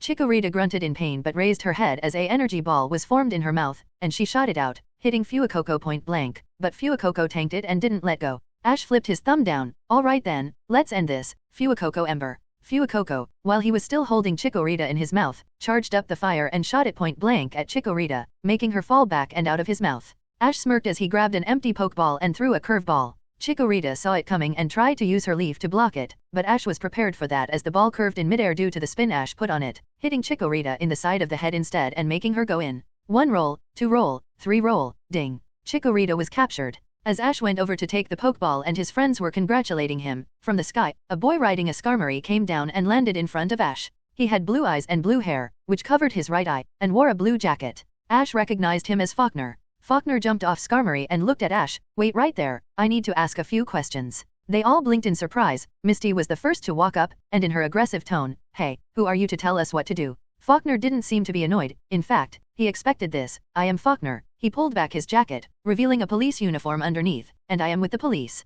He looked back at Ash as Misty froze. She just opened her big mouth to a police officer. There have been reports about Pokemon poachers. I need to ask you a few questions about that Chikorita you captured and your trainer license. Jesse, James, Meowth. The trio finally arrived in Violet City after a few days of non-stop travel. They walked in. James and Meowth were almost falling over from how hungry and tired they were since they didn't stop to eat or sleep, so they were looking forward to finally getting a rest. Jessie, however, looked fine as she walked casually behind them, holding her Cubone in her arms as they were both snacking. Meowth smelled the food and turned back, and only then did he see that Jessie was eating. Hey, what gives Jessie? James finally turned back and also saw Jessie and Cubone eating casualty. Hey, why are you eating? You told us we couldn't eat to get here faster. Jessie rolled her eyes as she took another bite. I said we couldn't stop to eat. I never said you couldn't eat. The fact that you weren't smart enough to eat as we walked is your fault. Why I oughta dash, Meowth said as he was about to walk towards Jessie, but James stopped him and shook his head. We both know there's no point. Meowth sighed. You're right, whatever, we're here, so let's go and find something to eat. I'm about to lose one of my 9 lives.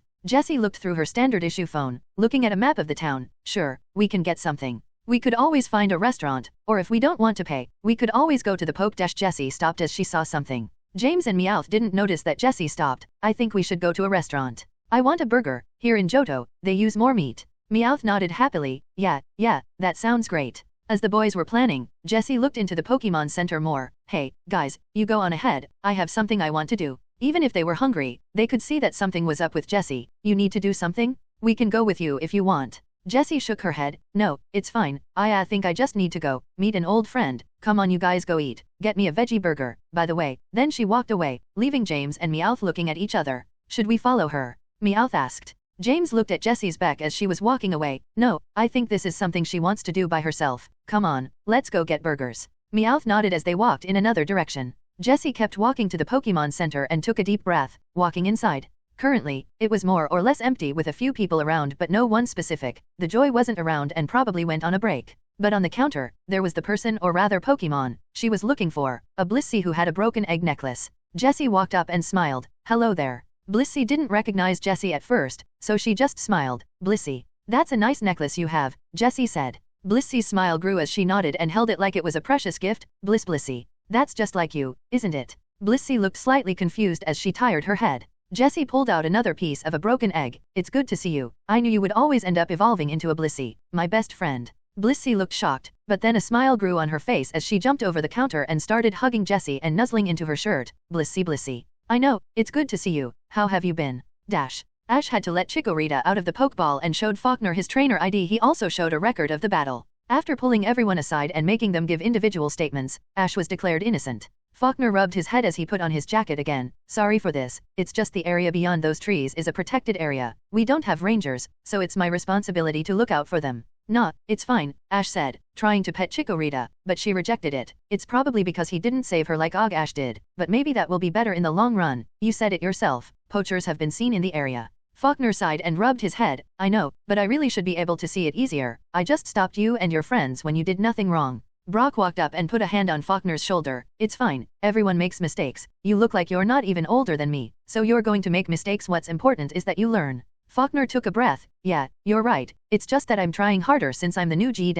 Suddenly, Faulkner was interrupted by the voice of an older man loudly interrupted. Yo, bro, you guys find any rare Pokemon? From a distance, a short man with a mohawk walked up with a hoot-hoot on his shoulder and what looked like an icebox on his side. Everyone except Ash looked confused at what he was talking about. The man chuckled. Don't give me that, I don't know what you're talking about. Look like you're all not doing the same thing as me. Same. Faulkner mumbled. Other than capturing wild Pokemon, what else can you do when you're right next to the protected zone for wild Pokemon? He said, opening his case where tons of Pokeballs were held. Look at all these. Faulkner frowned and started reaching into his jacket while Yellow looked sheepishly at the man. Does that mean you're a Pokemon poacher? He chuckled and looked proud, but of course, I know you kids must be aspiring to be great poachers like me. Then he looked at Ash, who had a struggling Chikorita in his arms. Ah, a Chikorita? Good catch. It's impossible to separate them from the group, but you did it. You did good work, bro. That will be worth a pretty penny. Faulkner was walking forward about to pull out his badge when suddenly storm clouds formed in the sky above them. The man looked up. Huh, a sudden storm. I guess we should all come back another day.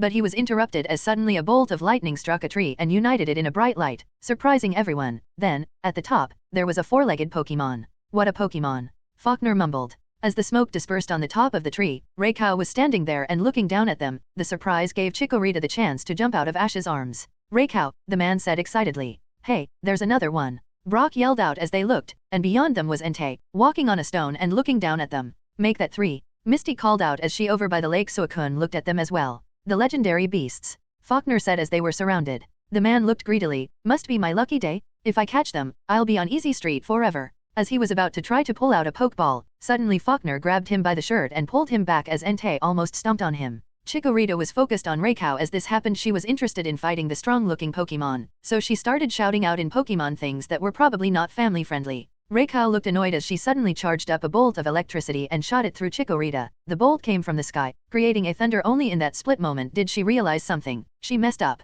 As the thunder came down, she tried bracing herself, but now that she saw it coming, she knew she wouldn't be able to take it. She braced her legs and closed her eyes. Suddenly, though, she felt an arm grab her, then the sound of a shout, Pikachu Iron Tail. As Chikorita opened her eyes, she saw Ash holding her, protecting her from the top. Pikachu jumped up and made his tail silver, hitting the thunder and starting to absorb it as he backflipped back down. Usually, Ash wouldn't try this because, in most cases, he knows even Pikachu couldn't handle electricity from a legendary, but as soon as these 3 arrived, he noticed something with aura. These are not the same trio he met with Ho-Oh, meaning these 3 are weaker, so even though he can't beat them, he can fight them. Chikorita looked up at Ash, who was holding her in a hug as he got ready to start fighting back. Chikorita, this isn't safe. Go back in the ball, Ash said, holding her Pokeball. This time, she looked at Ash and nodded. As she pressed the button going in again, Ash put her away and pulled out another Pokeball. The whole time, Truck-kun was just watching and not doing anything yet. Looks like we can't run, we're surrounded, Ash said, so we need to fight them off at least. Faulkner nodded as he made the man hop on Skarmory with him. I can deal with Entei. Brock jumped on as well. I'm going with you. Misty looked over at Truck-kun. I call Truck-kun. Yellow, you're with me. Alright, Yellow said, then looking back at Ash, who looked up at Raikou. I'll take care of Raikou then, Ash said, but between everyone, there was an unspoken truth they all knew. None of them could beat these beasts. Skarmory took to the sky, and Misty grabbed Yellow's hand and ran to the lake while Ash stayed in place and looked up at Raikou, still holding onto the Pokeball he grabbed from his bag earlier. Let's do this, Nidoking. Ash yelled out as the familiar purple Pokemon came out and punched his hands together, sending a roar in the air. Pikachu climbed up Nidoking and was perched on his shoulder now as it was time to try their luck. In the sky, Faulkner, the poacher, and Brock flew over as Entei started chasing them. Brock pulled out a Pokeball and looked at it, taking a deep breath. Please listen. He pushed the button, releasing Aerodactyl. As Aerodactyl came out and flapped his wings, he looked around and glared at Brock. It looked like he was about to lash out at Brock, but then he saw Entei. Brock had a bit of hope. Aerodactyl. Listen, that Pokemon is really powerful, let's fight it together. Aerodactyl didn't like Brock that much, but he did like the sound of that fighting someone strong, someone worthy. That would be nice, so for just right now, he would cooperate with Brock. Brock smiled. Right then, let's do this, he said as Aerodactyl flew over, and he jumped on his back, all while still in the air. By the lake, Misty and Yellow looked out and saw Truck-kun, even though they were both running here to fight off Truck-kun enough so that Truck-kun would at least leave them alone, but as they grabbed their Pokeballs, they both saw Truck-kun as it just looked at them. For some reason, they didn't feel like they should. This wasn't some mind control because if it was, Yellow would be immune to it. This was more like they felt a connection with it. For Yellow, it was easy because of her power. She had a connection to every Pokemon, but there was also something more faint, and with Misty, well, it was hard to say what it was. But one thing was clear, Suicune wasn't planning on fighting them, and they didn't want to fight Suicune. Brock and Faulkner were flying in the air, dodging the constant fire blasts from Entei. The poacher was still holding on to Skarmory for dear life as they were barely dodging the blasts. "Hey, are you trying to get us killed? What is your plan?" he said as he was putting out an ember that fell on his pants. Faulkner, not even looking at him, "We can't risk it. We need to get to an opening. It's too comfortable with the current environment." Brock nodded as he looked up at a perch above the ground with nothing nearby. "There, that will work." Faulkner saw it and nodded. "Good eye, let's go," he said as he pulled Skarmory up as Aerodactyl followed behind, dodging another blast of fire. "Ah, move this bird faster, I don't want to be sautéed." The poacher panicked as his pants lit on fire, and he smothered them to extinguish it. "Relax, just wait," Faulkner said as Skarmory made evasive maneuvers. "Brock now." "Got it, Aerodactyl ancient power," Brock commanded. Aerodactyl grunted as he spun around, and stones gathered around him, and he started shooting them like a machine gun.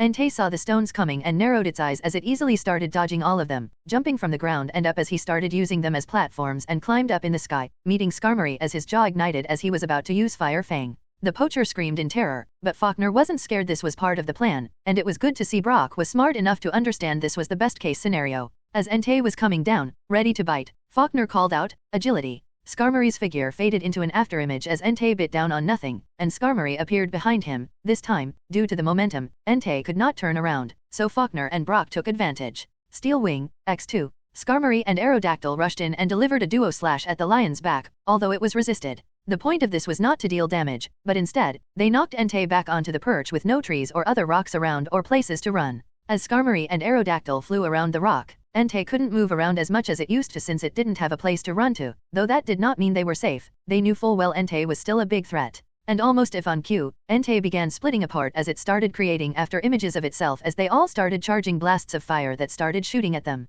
They couldn't tell which one was the real one, so they had to switch to defense, moving around in panicked ways. Even Aerodactyl got his right wing singed as he barely dodged the real one. "Not good," Brock said. "We can't fight like this, we don't even know what we're fighting." Faulkner grit his teeth. "Dang it, I left my Noctowl at home." The poacher heard this and saw that they were panicking. He was useless right now, and he was in the middle. He couldn't just stay here and wait to be fridge as he went to his belt. "Then let me, bro." As he took everyone, even Entei, by surprise, he threw out his Hoot-Hoot, which flew into the air, and he yelled with everything he had, "Use foresight." Hoot-Hoot's eyes released a red beam as the light came down like a spotlight, and as soon as it covered the area Entei was standing, the after images disappeared, leaving Entei standing alone. Brock and Faulkner looked at each other and nodded. Faulkner pulled out another Pokeball and released his next Pokemon, a Pidgeot, and he hopped off Skarmory and onto Pidgeot, taking the poacher with him. "Alright then, let's do this, let's beat Entei," Faulkner said as he opened his jacket, revealing a keystone embroidered in his jacket like a button. He pressed on it as it began glowing. "Pidgeot, Mega Evolve." Pidgeot grew as his feathers plumed out, creating a beautiful blue and red pattern flowing against the air. Now there was Mega Pidgeot. Brock nodded as he swiped his arm, Aerodactyl stone edge on the ground under Entei. Pidgeot follow up with Hurricane. Aerodactyl's eyes glowed as he slammed his wings, and the ground under Entei began spiking up. Entei tried jumping around and dodged most of them until a stream of strong air came down on him and slammed him onto the stone where a spike came up and stabbed it. Faulkner didn't give Entei any chance to get up. Skarmory use House of Murder. Double team plus Brave Bird. Skarmory split apart into multiple clones that surrounded the area in its metal feathers. Entei got up, but then he received a stab from the back. He turned around and saw another coming in. He swiped only to see it was a clone, then he got another stab from behind. This kept going as the murder of Skarmory was surrounding and blocking the sky with their sheer number. Each time Entei didn't know if a clone or the real thing was coming, and Aerodactyl using Stone Edge and Pidgeot using Hurricane didn't help, and due to Hoot-Hoot, he couldn't confuse them. It seemed against all odds, they were winning. Ash was pulling off the 1v1 against Raikou with Nidoking and Pikachu. The pressure that Raikou was giving off was almost suffocating, but Ash could resist it with Aura, and Nidoking just said no.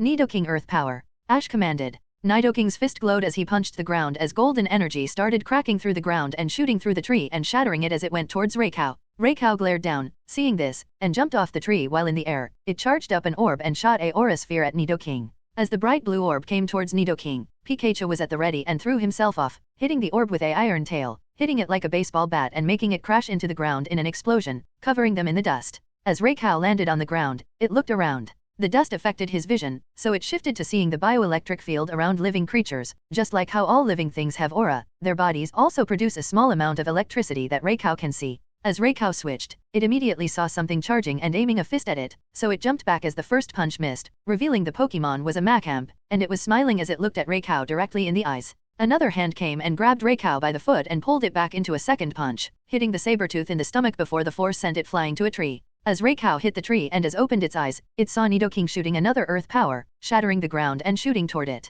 Raycow tried to jump but was immediately caught when, behind the tree, Pikachu jumped out and hit it with an Electroabe, tangling its feet. The electricity didn't hurt Raycow, but that wasn't the purpose because now Raycow was trapped, and he lost his legendary resistance due to Pikachu's thing, so he got hit with a hard earth power. As the blast sent Raycow flying in the air, it also gave it enough leverage to rip the webs holding its feet and landed back safely, but Raycow was starting to show signs of damage, and he was still good to go. Raykow's eyes glowed bright yellow as it roared in the air, creating a electric terrain, and started charging back down towards Machamp with a wild charge. Ash didn't let it happen, although it looked like Ash was overwhelming the Sabertooth. In reality, he is playing this safe as hell. Raycow only needed 3 good hits, so Ash didn't want to let it have that chance. Pikachu extreme speed then Volt Tackle. Pikachu jumped from the tree and, with extreme speed, ran up and past Raycow, reaching Machamp and jumping in his hand where Machamp was ready and like he was a baseball. Machamp threw Pikachu at Raycow. Pikachu ignited in electricity as he met Raycow head-on, and the thing was, while Raycow was resistant, he was not immune, and Pikachu was beginning to steal the electricity from its wild charge so slowly Pikachu was starting to push Raycow back. Ash saw this and didn't want to waste it. Nidoking used Thunderbolt at Pikachu. Nidoking slammed his fists together as electricity charged, then from his horn, he shot out a blast of bright yellow electricity that hit Pikachu from behind, and Pikachu started to absorb it as well as Raycow was getting pushed back. Raycow began to try harder, but the more electricity he released, the more Pikachu absorbed. His original plan was to overload Pikachu. After all, even Pokemon with Lightning Rod have a limit before they self-destruct on themselves, but Pikachu didn't even look like he was anywhere close to his limit. Machamp didn't want to be left out, so even though it would hurt him, he ran up and charged at least 4 Thunder Punch and pushed forward. The pressure made it hard to move, but he didn't stop as he got behind and put his arm behind Pikachu and started to push hard, giving Pikachu all the electricity he had even if the pain was searing his skin. With the combination, Raycow couldn't help but start to feel something. Fear. He was being pushed back. No, he was being overpowered. He tried to find something, but it was too late as with one final push, Pikachu broke through and hit Raycow in an explosion that shook the forest. Raycow was sent crashing into a tree, and the force broke it, making it fall over and burying it under. Pikachu fell down and was breathing heavily as he looked up at Machamp, whose hand was now visibly scarred, but even still, he gave a cheeky smile and a thumbs up. But before they could celebrate, the tree that fell over Raycow exploded in electricity as Raycow stopped out, looking tired but still able to go because now he wouldn't underestimate them like he was. Yellow and Misty were face to face with Suicune, and none of them wanted to fight as they saw each other. It was almost like something was making them connected with this version of Suicune. For Yellow, it was obvious, but for Misty, it was different as she felt something specific that she couldn't explain. It seemed like they had an entire conversation in their minds without ever saying a word. Sometime between them, Seduct jumped out of his ball, but Misty didn't scold him. That's how far gone she was. Suicune gave them a nod as it seemed like it saw something it liked, or maybe their presence matched something it was looking for. It wasn't clear. Even when Yellow tried to read Suicune's mind, she could only hear nothing. Suicune's mind was completely clear. Suicune then looked up in the air, and even though Misty and Yellow couldn't hear anything, Suicune heard the pained grunts from its 2 companions. Suicune gave the girls one final look and jumped up to a tree, releasing a loud roar that contacted its comrades. Entei was breathing heavily as it continued getting assaulted by the constant attack of Pidgeot and Aerodactyl as Skarmory kept hitting him with constant Brave Bird, never benign able to hit the real one, and because of Hoot Hoot, he couldn't use his own after images.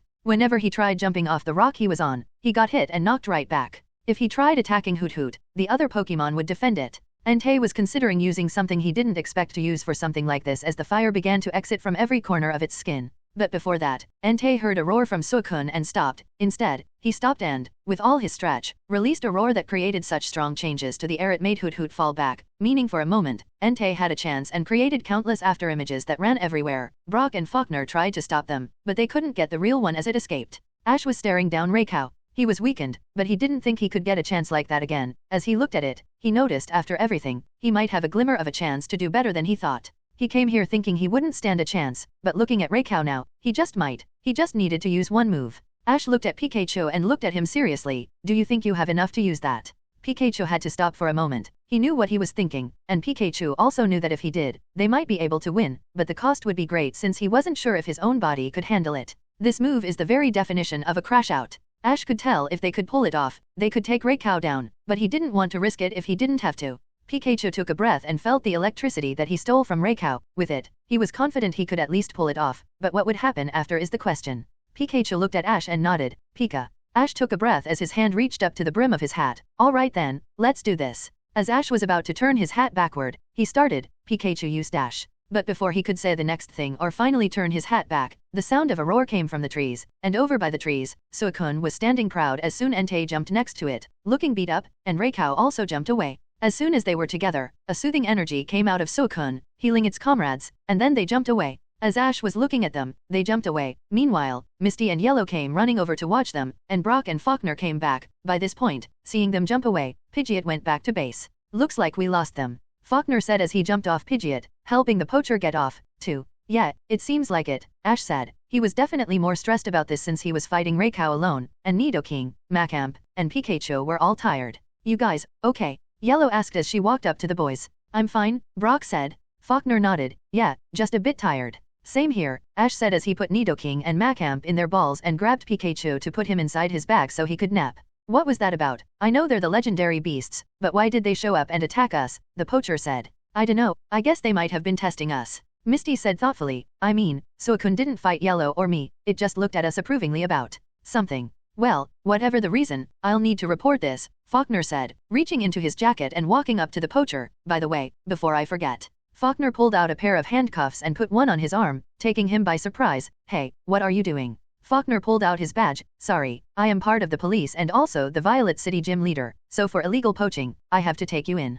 Hey come on bro, can't you let this one go? I mean, we're comrades in battle now, right? I helped out. Now I can't say I didn't appreciate your help. You were useful, so I might be able to put in a good word for you and get you a comfy cell along with a reduced sentence. As long as you help us, you must know where poachers sell their Pokemon, right? The man thought to himself, you know what, that doesn't sound too bad. Yeah sure, why not, I'll help you out. As Faulkner put the man on his bird, he looked back at the gang. You guys, too, you were a huge help here. I hope to see you again. Come around to the gym sometime, and I'll be ready for you, he said specifically looking at Ash. Then he flew away, leaving them on the ground. They stayed silent for a moment before Ash turned around and looked at all of them. So, you guys still up for skiing? Immediately, their moods changed as they looked excited, almost as if the entire battle had never happened. Ash was taken from each side on his left, Brock took his arm, and on the right, Misty took his other one. Let's go. They picked Ash up and started dragging him along, leaving Yellow to follow along, chuckling at how Ash looked unamused at being picked up.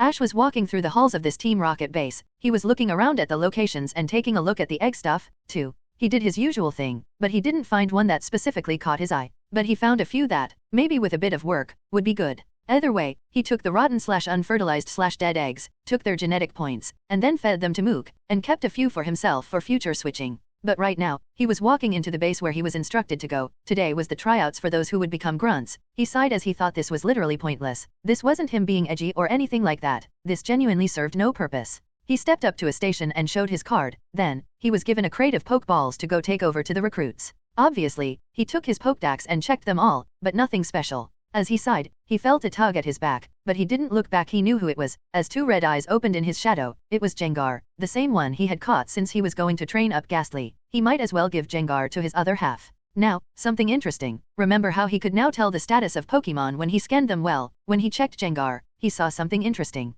Gengar, M. Nature, Naughty, plus ATK, SPD. Ability, Cursed Body. Moves, Confuse Ray, Lick, Hypnosis, Hex, Curse, Ominous Wind, Nightshade, Psychic, Ice Punch, Shadow Ball. Condition, emotionally unstable. Gengar has abandonment issues, and his pranks are a coping mechanism. Until it is resolved, he will have a permanent -1 to all stats. Solution, just be there for him. He didn't realize that the seemingly useless thing he got could detect this, nor did he think it would affect his stats, but it's a good thing he did at least. He can at least solve it relatively easily. Maybe, it's tough to say and remains to be seen. Anyway, Ash doesn't put Gengar in his Pokeball and lets him follow around in his shadow, which surprisingly, even though he can't travel through his shadow to get to his other body, he can see Gengar in her side, and they can hand out. He thought about it and thought that this one reward wasn't as useless, but not completely. It's not like something like this will come up again anytime soon. Anyway, for now, he went to the room he was directed to, and as he walked in, he saw a good few people. He got a report that because Kantoyans are much more, let's say, unrespectful, to Jotunians, more of them join. He looked over and saw that some of them weren't from Johto. It was no surprise to him. Enid was from Hone, and Dee was supposedly from Unova, and no one even batted an eye. He stepped up and put the crate down in front of a table. Hello, everyone. I don't care about your names, nor do I want to tell you mine. Everyone just calls me D. He opened the crate. All of you take a ball. Each one of these has a freshly caught and untrained Pokemon. There are no take-backs, and there is no regret. What you get is what you keep. People started coming up and taking one by one the crate started to empty out, and people had standard rocket Pokemon. At one point, a strange long purple hair and a black dress, but he didn't pay too much attention to it, but he did make a mental note. Some people were excited, and some were ready to run out of the room, but Ash stopped them. All of you wait. You may all think you are part of Team Rocket now, but not yet. First you must claim that Pokemon you have gotten. Once you do that you will be given an official place. Those of you who don't will still have a chance. You will just work as suppliers and porters until you prove yourself. You will all receive rooms and a place to train along with rockets looking over you. Tomorrow those of you that prove yourself will be placed in a tournament, and you will battle. Those of you that get high will receive a personal reward from me. That is all. You are dismissed. After a day of going up to the ski lounge and skiing well, they came down and finally checked in for the night in a hotel at Violet Cty. Ash healed his Pokemon with Yellow, but they still took them to the Pokemon Center specifically for Macamp since his hand was still scared. Macamp was fine, but he had to wear a glove on his hand for a while and probably couldn't fight for a bit. But he was fine. It's not like he was fighting like he used to. Now that he's strong, he isn't training every day, so Ash sent him over to Oak for a few days. When the next morning came around, Ash was more or less confident that he could stand a chance against Faulkner since now that he had actual Pokemon to train his weaker ones, he wasn't worried about that, but still, he preferred to have one more day of training. And what better place than the Sprout Tower? He could go train there and beat up a bunch of Bellsprout. As he was planning to go, he checked on Pikachu. He looked okayish. He didn't look like he was going to die. The important part was that it seemed like all the electricity he stole from Raikou was starting to do something to him. He used the Pokédex on him to check. Pikachu, M. Condition, overflowing with new electricity until Pikachu integrates the new electricity into himself, or releases the electricity, he will be unable to do most normal things. Solution rest, stay away from electronics. So Ash let him stay in the hotel to rest and integrate all that electricity into himself. If he gains something, he might be able to do something he's been looking forward to trying, but that's a big if. There was the chance that Pikachu's body rejected the electricity and he just got rid of it. Either way, he'd be fine after today. Once he put Pikachu in bed and tucked him in, he walked out to the common room where Brock, Misty, and Yellow were already eating breakfast. He walked over and joined them. Pikachu will be fine. Yellow took a sigh of relief with Chuchu. Thank Mew. Pika. Chuchu nodded. Brock was bottle feeding Bonesley as he held his egg incubator on his lap. So what's the plan for today? You gonna go challenge the gym? Nah, I wanted to go check out that tower we saw on our way here, Ash said casually as he ate a piece of toast. Really? Huh, you don't want us to go with you, right? I wanted to do some sightseeing, Misty asked. Nah, I'm more than fine on going on my own. I'm probably going to train there with all the monks, so if you don't want to come, you're more than welcome. Misty nodded, and Yellow thought for a moment, thinking about what she wanted to do. Okay, I guess, I'll stay then. Misty put her arm around Yellow. All right, girls trip. Brock chuckled and looked back at Ash. You want me to go? I'm fine either way. Nah, besides, there aren't any girls, at least I don't think I could be wrong, Ash said, thinking but pushing that out of his head. Anyway, the point is go ahead and do what you want. I'm sure you wanna go look at more girls. Brock smiled and slapped Ash on the back. All right, you got me there, but seriously, if you want me to, I'll go, so I'm just a call away. All right, I'll keep that in mind, Ash said, giving a light punch on Brock's shoulder. A while later, Ash walked up to the tower alone. The tower was moving side to side, looking like it was going to fall any moment, but it never did or would. He knew this was a choice and not an accident. The consistent swaying helped with training and prevented it from being affected by natural disasters. According to the game's lore, the legend is that the pillar was made from the stem of a giant Bellsprout. And since we know that there is at least one giant Gengar and Alakazam in the anime, it might be possible. He started going up and entered the large tower and started climbing up. As he went up the stairs, 6 monks jumped out and landed in front of him, all with Bellsprout behind them. We welcome you. I am Chow the first said, followed by the rest. Nico, Edmino, Jin, Neil, Troy. Chow walked up to Ash. We accept all new monks. You shall from now on be called Ninyanin. Yes X5. We shall start by shaving your hair, and we can commence your training. Chow said as the Bellsprout behind him sharpened its leaf to shave Ash's head. There is no need for that. I am here to train, but I have no intention of joining you all as a monk, and I like my hair and name as is. They all looked at each other and nodded. If that is what you say, then we have no choice. They all got in a stance with their Bellsprout. We will train you, and once you see how powerful our techniques are, you will join us as well, Ninyanin. In unison, they all commanded, Bellsprout aerial formation, swords dance. The Bellsprout clasped their leaves together and started dancing around the area in a formation that mirrored a dance, and then their momentum caused them to start to fly into the air and circle the air. All the while, the monks continued, now, circle attack ring. 1 and 2 and 3 and 4. They began flying through the air in a cyclone, ready to start the training. Ash took off his jacket, grabbing a pokeball. All right, let the training begin. A while later, all the Bellsprout were defeated, and Ash returned his tired Pokemon after that training. Not bad, you all certainly gave me a workout. The monks didn't look shamed at all, this was something they honed themselves to be used to. Failure was part of their training, and they by no means regret what happened. I see you were quite the powerful trainer in your own right, dear Ninyanan. We accept your choice not to join us, but you are welcome to train with us as much as you like, Chao said. Ash smiled and pointed at himself with his thumb. Thanks, and I'll take you up on that, but the name's Ash. Very well, Ash, you may go farther up, there is another trainer there as well who came not long before you did. Alright, Ash said as Chao led him up. By the way, you wouldn't happen to know anyone named Jeanette.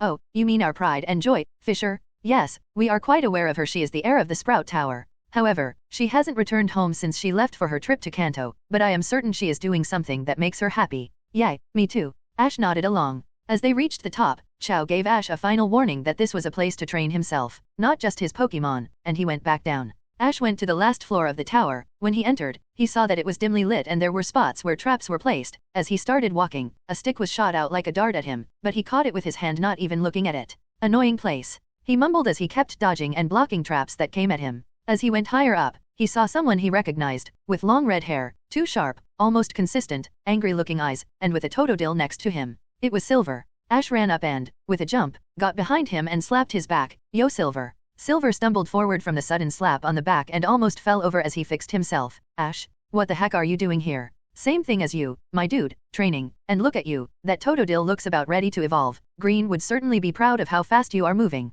Silver's face contorted into something that could almost be called a smirk. Yeah, she helped me out a lot. Where is she, by the way? Ash said as they started walking and talking. Back in town, she didn't feel like coming since the monks didn't value worldly positions. Seems like a good repel for her, Silver tried joking. Seems about right, that's just like her, Ash said as they reached the top. Suddenly, they felt a shift from each of their sides. Spikes came out of the walls. They both dodged the spikes as they were now back to back before they could react. A trapdoor opened up from above. A large ball started rolling down, going straight for them. Immediately, Ash went forward and grabbed it, stopping it, but was pushed back. Sliver, a little help. On it. Silver said as he pointed at the orb. Totodile, use Ice Punch. Totodile jumped into the air as his fist glowed and came down, punching the ball and cracking it as the bell gathered glowing cracks from the cold. Totodile began to glow as he grew bigger and became a Croconaw as with one final push, he shattered the ball. After that, Ash and Silver started training on the top floor together and went down to battle the random Bellsprout. Eventually, when the sun was going down, Ash and Silver walked out of the tower and went back to town. As soon as they returned, it did not take long to find Green doing green things. As Green looked back and saw them, she smiled and walked over and grabbed the two in her arms, pulling them down to her. Well, what do we have here? My two favorite boys hanging out. Without me, I almost feel betrayed. Of course, Ash didn't buy that for a minute, but Silver kind of believed it. He flicked Silver on the head. She's joking. You really need to learn humor. You're as stale as a 3-month piece of bread. Green giggled. Yeah, you really do. I swear I've been trying, but you can't take a joke. Sorry, I'm still not used to this. Silver sheepishly scratched his head. Green ruffled Silver's hair. Come on, you don't need to apologize, you idiot.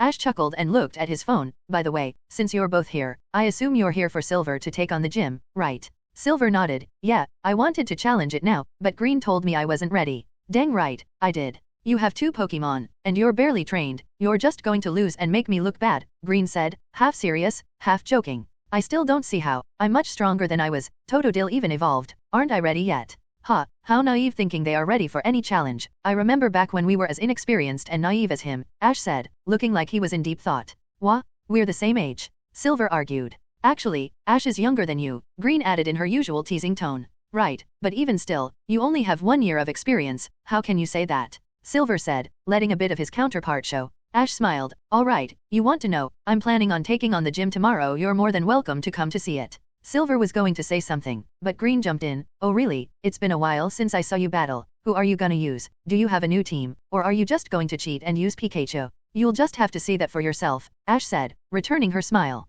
Green grabbed Silver around her arm and brought him into a headlock. Alright then, Silver, this is perfect for you, we're going to go watch. Okay, but can you let my head go? Silver said, his voice slightly muffled by Green's arm. Ash chuckled and gave them a pat on their shoulders. Alright, I'ma go prepare. You guys can do whatever you do together. See ya around. Dash. Next morning, Ash, Brock, Misty, and Yellow met up and had dinner last night, and in the morning, they were walking to the gym. Ash checked on Pikachu, but he was still not up, so he put him in a lighting-resistant blanket and wrapped him like a burrito, and carried him while everyone was looking concerned since he even refused to eat ketchup last night. As they got to the gym, they saw a familiar blue-haired boy with a hoot-hoot on his shoulder tending to some other birds. As they got close, he turned and finally noticed them. Faulkner waved at them. "Oh hey, you guys are here. Good to see you again. How's things been since that?" Ash raised his electric mouse. "It's been better, but other than that, everything has been fine." "Yush, that seems bad," Faulkner said, looking over the electric mouse. "Yeah, he just needs some rest," Ash said as he got a baby bottle filled with ketchup and started feeding Pikachu. Then another voice called out, "That is both adorable and disgusting." From the road, Green and Silver came walking up as Green walked up next to Ash, looking at Pikachu. "So what happened?" "Don't worry about it, X4, Ash, Brock, Misty," and Faulkner said in unison. Faulkner then cleared his throat. "Friends of yours, I assume." Ash chuckled. "Well, then getting an elbow in the chest from Green, cough yeah we're friends." Okay, well, I suppose I owe you that battle, don't I?" Faulkner said, brushing past that. "How many badges do you have?" "None, this is my first battle here in Johto," Ash said, rubbing his chest and handing Pikachu over to Yellow. "Really? I'm going to assume you're using a new team instead of those other powerful Pokemon. Otherwise, I'm afraid this won't be fair," Faulkner said, scratching his cheek and looking sheepish. "Don't worry about it. Yeah, I'm using Pokemon I just started training, so it's going to be fair," Ash said, waving his hand. Faulkner took a sigh of relief. "Okay, that's good. I wanted to give you a truly worthy battle after all your help with that. I'll need a second to get my team ready since I was expecting to use my 7 or 8 badge team." Ash nodded. "All right, go on ahead, I'll meet you there." As Faulkner went in, everyone else was starting to go up to the bleachers to watch the battle, but Ash stopped Misty, grabbing her shoulder. "Hey, Misty, you mind if I borrow something?" A bit later, the field was set, and everyone was in the bleachers. Yellow had Pikachu and Ash and Faulkner standing across from each other as a ref walked into the center. "This is an official gym battle for the Violet City Gym.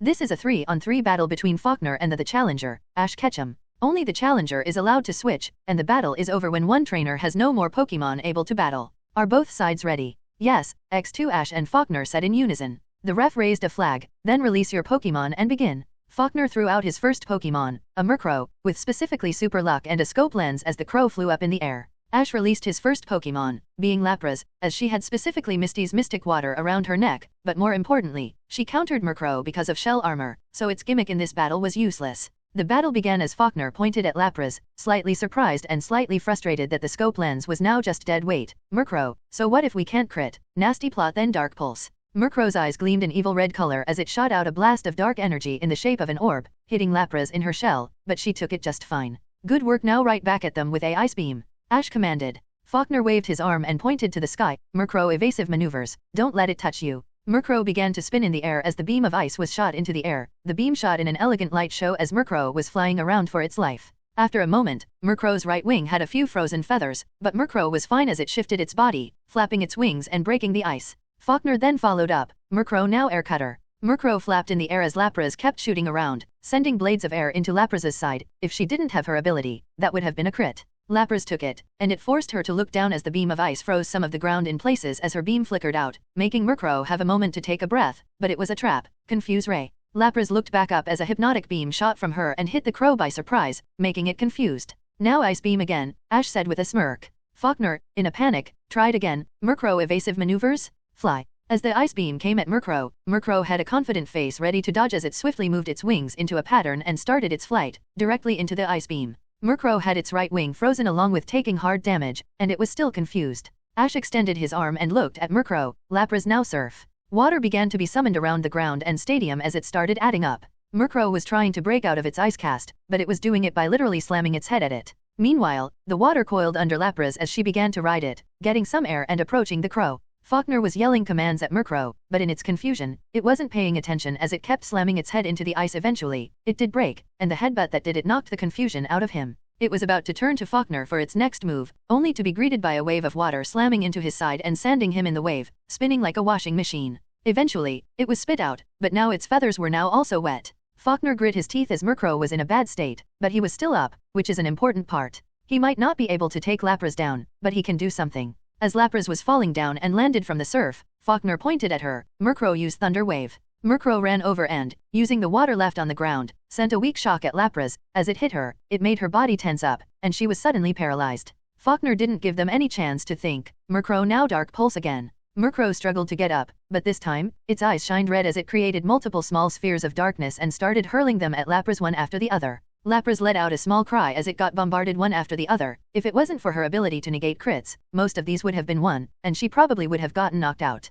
Lapras took the damage, and while she struggled, starting to have her fatigue catch up with her and the paralysis, she was still up and wanted to finish this 1v1. Ash saw Lapras wasn't willing to go down yet, so with a smile, he clapped his hands together. Let's end this with a brine. Lapras' cute cheeks puffed up with boiling water as she shot it at Murkrow. Murkrow was definitely below half, so this would double. Murkrow began flying up, trying to dodge the hot water, but with the added weight from the water in his wings, it was a losing battle, so it chose to try and take Lapras down with it. Murkrow shifted its body as it went into a brave bird, going directly down the center of the hot water as it forced its way down, burning its own wings. Murkrow struggled to push down harder as Lapras was trying to shoot a stronger blast of water so that Murkrow wouldn't, but then the paralysis from before caused the muscles in her neck to tense up, making her stop for just a moment. That moment was what Murkrow needed as it shot down, breaking past as its wings were covered in a bright orange aura and slammed into Lapras. However, Murkrow was already so low that the recoil knocked it out finally. As Murkrow's body was sent back from the dust from the collision, Lapras was still up, but she was barely up. She was breathing heavily, paralyzed, and hurt. That last attack would have been a crit is the worst part, too.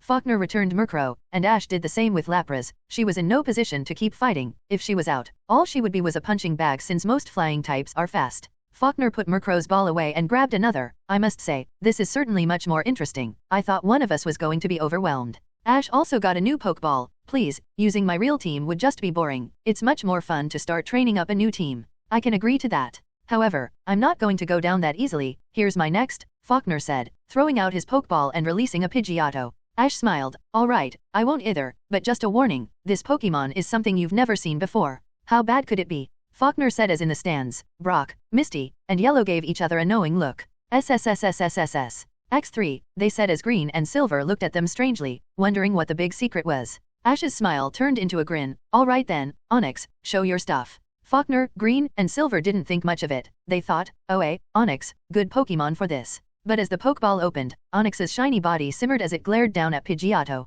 Faulkner, Green, Silver, Sigma, degree. They took a breath as Ash rubbed his hands. Congrats my dude, you got your first evolution, and in less than a month. You really are an evolution expert like her. It took a moment, and everyone who didn't know just stayed silent. Also, as usual, this was being live-streamed and recorded to be put on the League website like all battles, so other people were seeing this with different reactions. Pidgeotto was standing there with a stoic face. For a moment, everyone thought it was because he wasn't afraid, but a close look made everyone realize that Pidgeotto was just frozen in fear, sweating bullets. Ash smiled and pushed his hat up. Well, let's keep this party going. Faulkner still had his mouth agape, but he shook his head and took a breath. That's quite the Pokemon you got there. Oh, this guy, yeah, he's kinda special, Ash said as Onyx flexed his shimmering body. Anyway, we can talk after this is a battle. Oh okay, yeah, you're right, Pidgeotto, let's do our best. Faulkner said as Pidgeotto was still frozen, but as he heard Faulkner, he took a gulp and nodded, flapping higher into the sky and making Onyx face to face. Pidgeotto had a silk scarf, and Onyx had an Eviolite. Faulkner took a breath and got serious again. Pidgeotto air slash.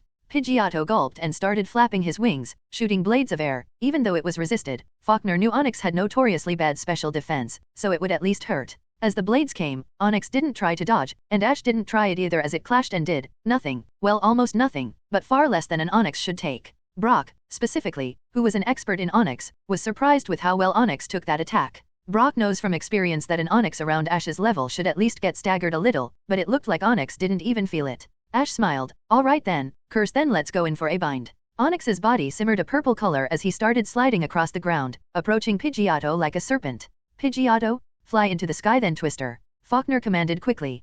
Pidgeotto spun around in the air and flew up as Onyx jumped up and tried to catch him. As he flew up, he flipped around as his wings glowed purple and shot out a purple twister, sending it into the side of Onyx. Onyx took it to his side but didn't flinch as Ash called out, let's give them something new. Crystal throw? Onyx roared into the air as debris and rocks on the ground began turning into crystal and floated as, with a slam of his tail, he sent the chunks of crystal at Pidgeotto, which was by surprise.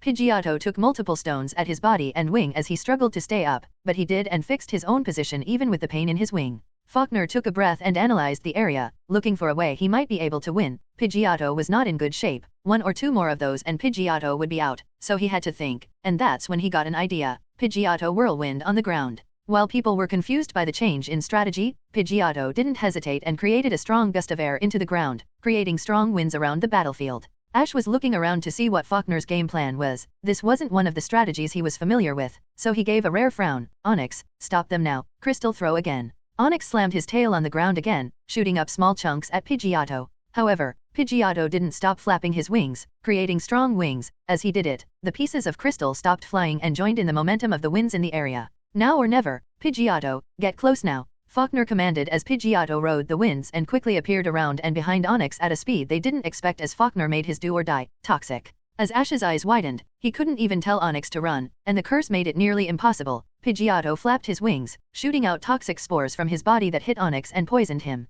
Onix coughed as the spore came into his body. He tried to swing his tail to swipe at the bird, but he used the strong winds to move out of the way quickly and flew away. Faulkner didn't give them a moment to relax. Pidgeotto hit and run. Return.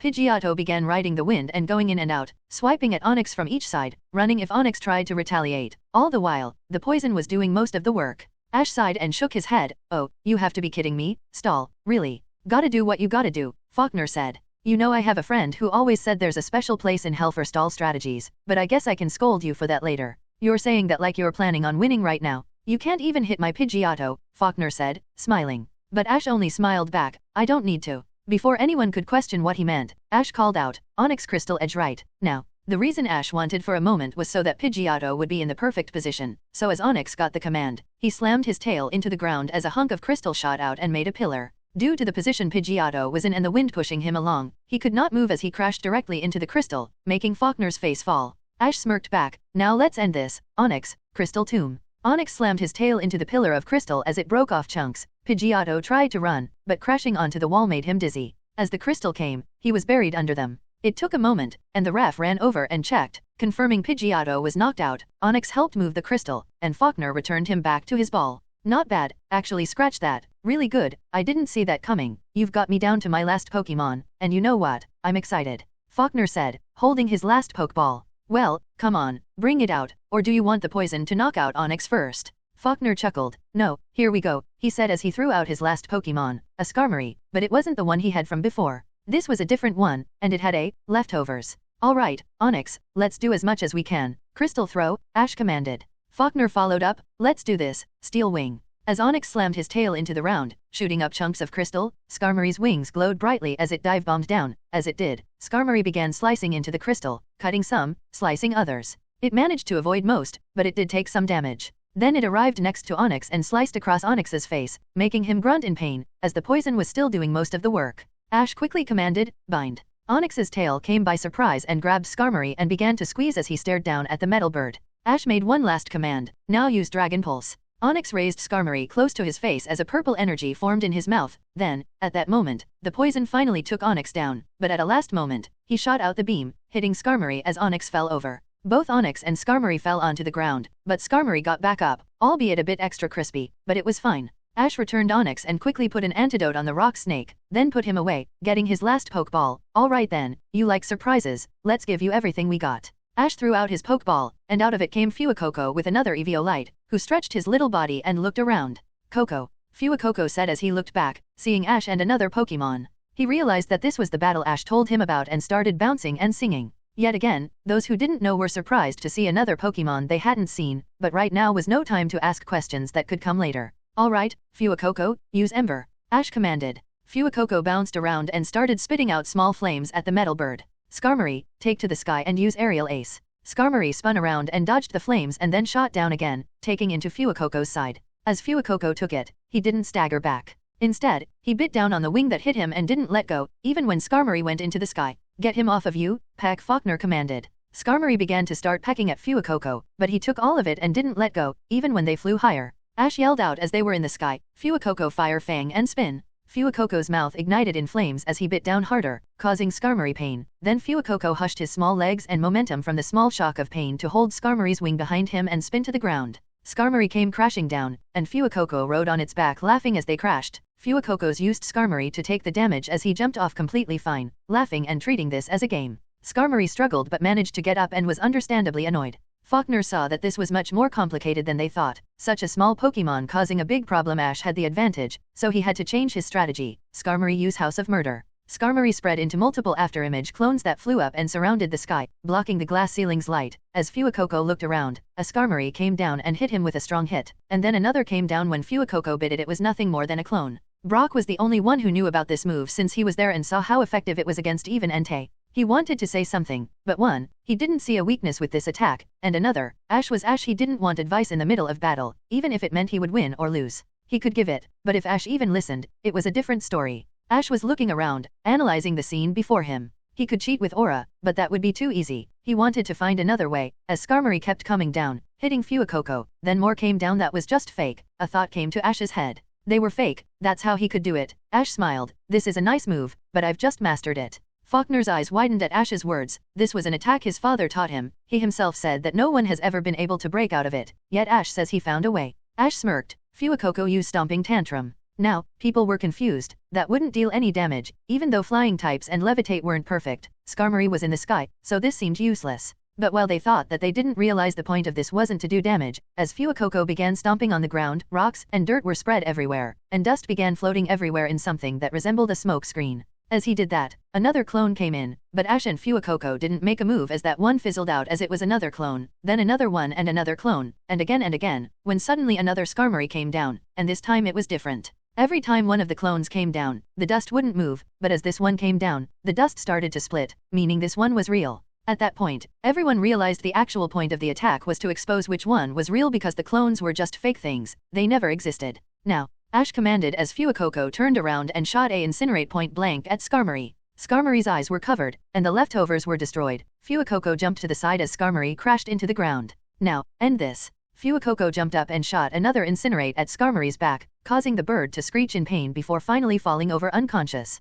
Once the battle was over, Fuecoco began jumping and singing, "Ko-ko-ko-ko." He ran up to Ash and jumped into his arms. Everyone was silent after that battle. They saw a lot of things they didn't expect, and now, after that, Ash was being silly with Fuecoco. Classic Ash. Faulkner walked up to Skarmory and kneeled, putting Skarmory back in his ball. "You did good." Then he walked up to Ash, who was chuckling as Fuecoco was dancing on his shoulder. He got in front of Ash and gave a smile. "I have to say, I knew you were a good battler, but this was something else. I didn't think I'd ever see what you showed me here. You more than earned this," Faulkner said as he held out the Zephyr badge. Ash took it and smiled as it shined. "All right, first badge here in Johto." As he was looking at it from the bleachers where everyone was watching, Yellow was clapping as Chuchu was taking care of Pikachu, and Brock and Misty were also clapping. As this was happening, Green looked over at Silver. "So, think you're ready? If you are, we can go right now," she said teasingly. Silver coughed and looked away. "Well, I guess, I could use a little more training, but not much." "Okay." Green chuckled and patted Silver's head. "Sure, keep telling yourself that, little bro." After everything was said and done, Ash did explain by not explaining anything about the Onyx.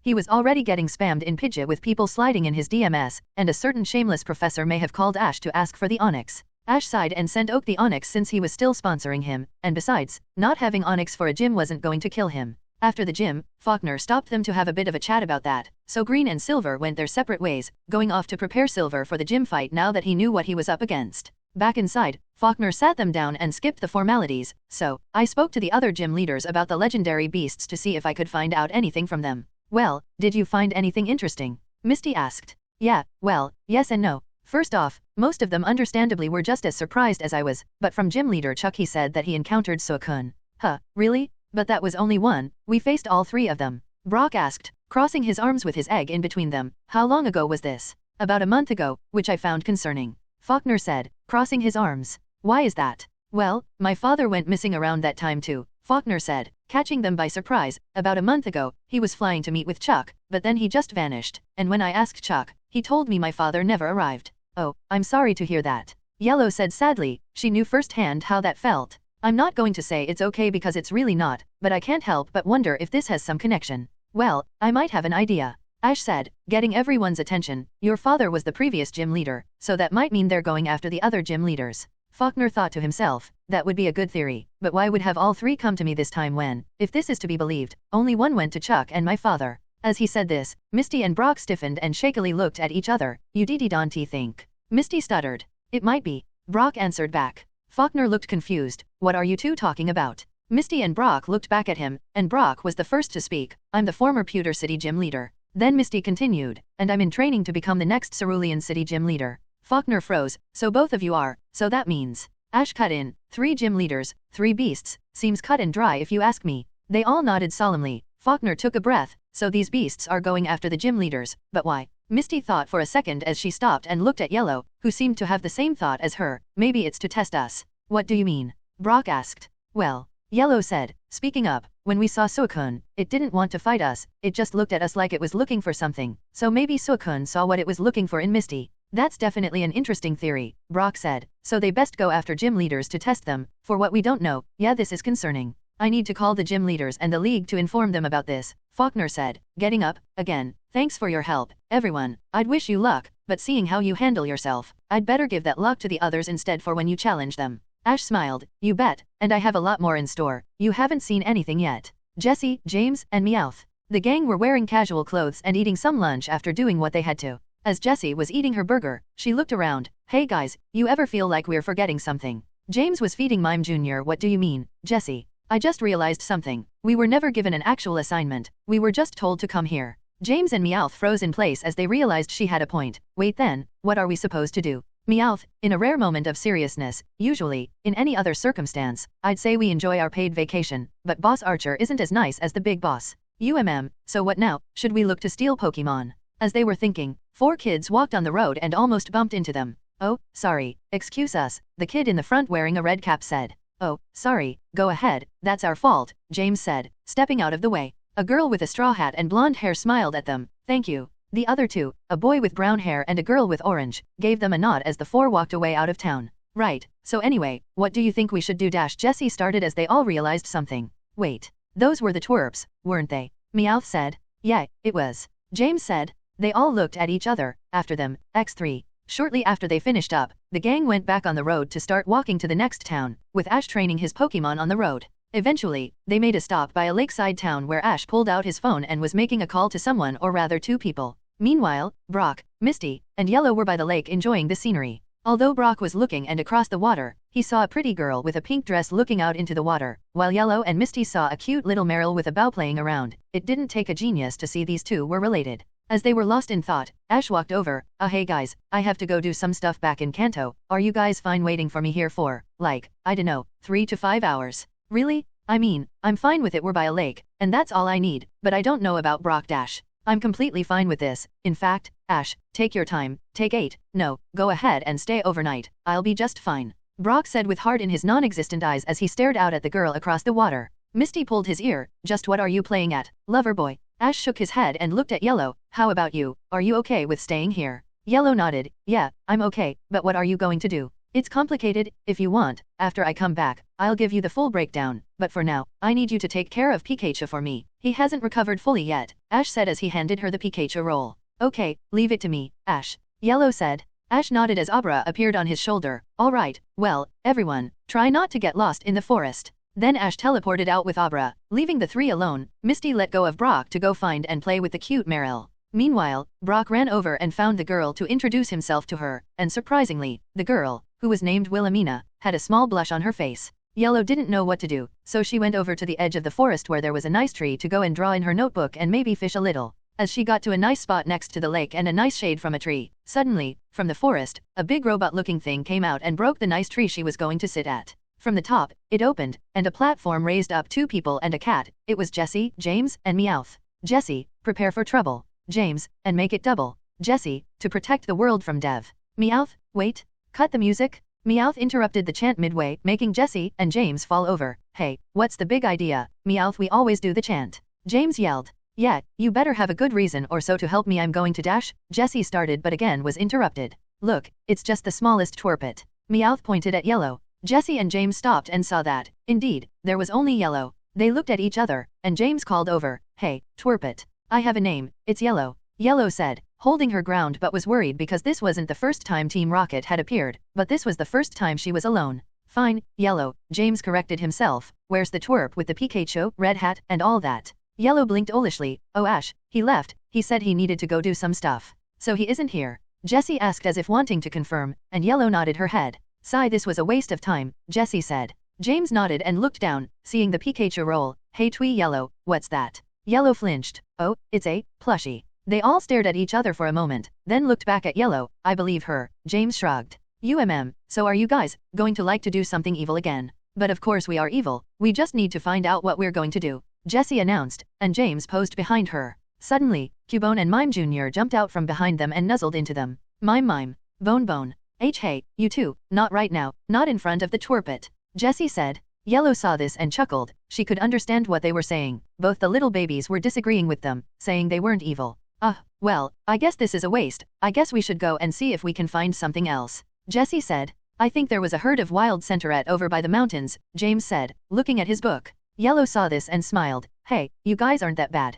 Jessie, James, and Meowth froze in shock. What? Why you don't know what you're talking about, Twerpet. Meowth nodded. Why yeah, we're going to let you off the hook this time, but next time, we won't be so nice, he said as he went inside and turned the robot around and started moving away. Yellow smiled and waved at them. Bye. Take care. James unconsciously returned the wave. Bye Yellow no, I mean not goodbye, I mean dash. He was cut off when Jessie pulled him into the robot, and they ran away. Yellow chuckled, thinking that maybe those guys weren't as bad as she thought. Comment. 21 Comment. Vote Ashtwo. It was later Ash returned to check in all the recruits. Not all of them were able to tame the Pokemon they were given, but those that did, moved on to the next side in the tournament-style battles. Ash was leaning against the railing at the top, watching the battles, and unsurprisingly, it was disappointing. The battles were slow and uninteresting. They were slower than back when he started. As he was on the railing, two people walked up for their first battle. One was a man who looked like he was in his 30s, and the other was that weird girl with purple hair. She called herself Helena. As the battle started, suddenly, from behind him, Sayoko walked up and stood next to Ash, chuckling as she watched the battles. So then,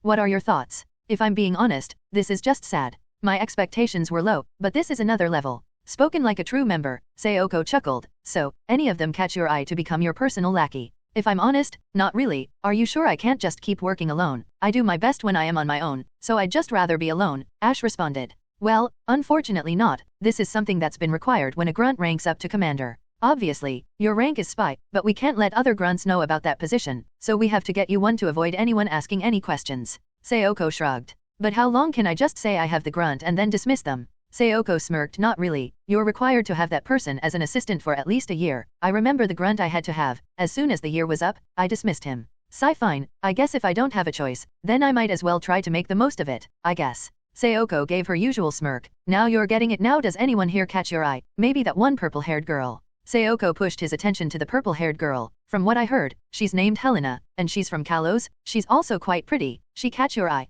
Ash didn't acknowledge her teasing words. I read her report too, but I doubt I should choose someone based on their looks. Well, you can do what you want. If you want to choose someone for their looks, you can do it. You can even tell them to do stuff for you, and they can't say anything or risk punishment. Sayoko chuckled. Ash raised his eyebrow. From the way you say that whoever I choose will be little more than a slave. And Sayoko responded, acting like it was the most casual thing she ever said. I'm not going to honor that with a response, Ash said as suddenly the battle ended, and Helena lost. She lost in the first round. On the field, Helena's face fell as the Pokemon she had been given fell unconscious. I lost. Sayoko looked amused. Oh, well it seems I was wrong about her. I expected her to at least go farther, but to lose on the first round, she seems to actually be worthless in that department. As Helena returned the Pokemon to the Pokeball, something in her shadow started to shift, something that it seemed like Helena looked more annoyed about than anything as she went stomping out to find some place private to do something about that. Ash could see what it was thanks to Aura, but Sayoko could as well because of that thing she has with her eye, but neither of them said anything with the idea that the other couldn't see it.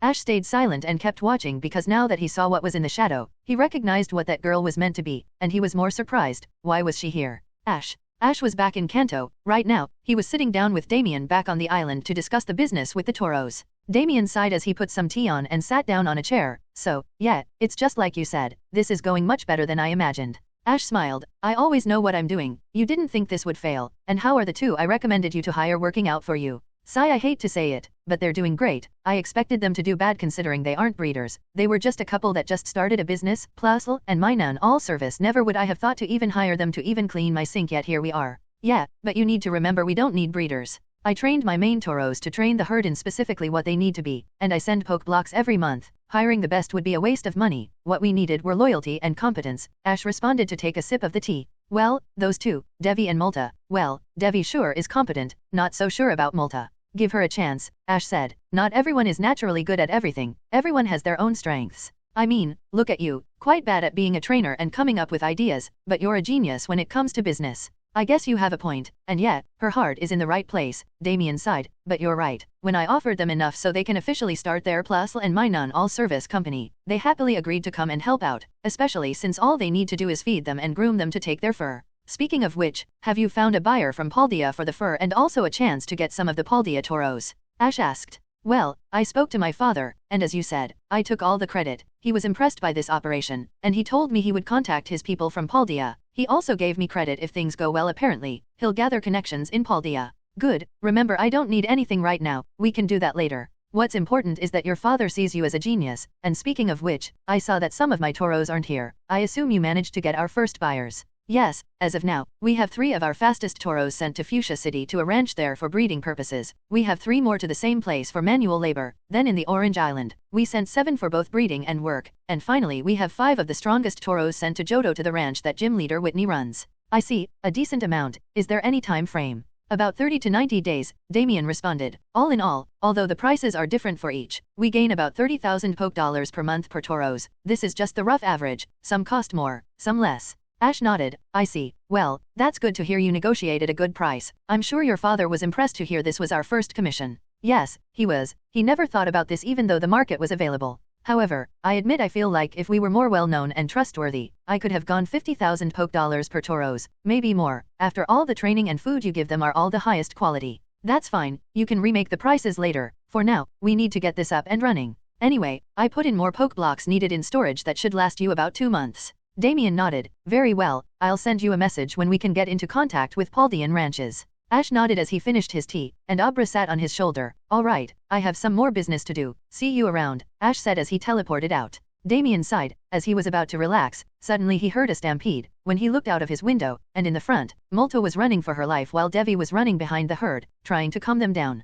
Damien's eye twitched. If Ash hadn't recommended them, he would have fired Molta, but he bit his tongue and took a breath. Give her a chance, just give her a chase. Damien, he closed the blinds and went back to sit down. Cinnabar Island. Blaine was rubbing his bandaged arm. Every day it seemed to hurt more, but now it seemed like the pain was starting to come down. When he heard that Giovanni's gym collapsed, he knew it wasn't an accident. The growing pain that made him collapse the entire time made him realize exactly what Giovanni did, but now that it was over, he felt that the pain was starting to get better. That's not to say it didn't hurt, but now he isn't considering cutting off his arm from the pain. Right now, he was evacuating people from the south side of Cinnabar. After the ideas that Ash gave him, he contacted other trainers with Pokemon and Rangers, each with ground, rock, fire, and psychic types. As he was looking over the town to his side, Ash teleported in with Abra. Blaine was about to say something, but no, this was actually what he had come to expect from Ash. Ash smiled. Blaine, my man, how's things going here? Blaine sighed. Fine, more or less anyway, I'm evacuating the people. This volcano will erupt in less than a year, so we're going to take care of it now.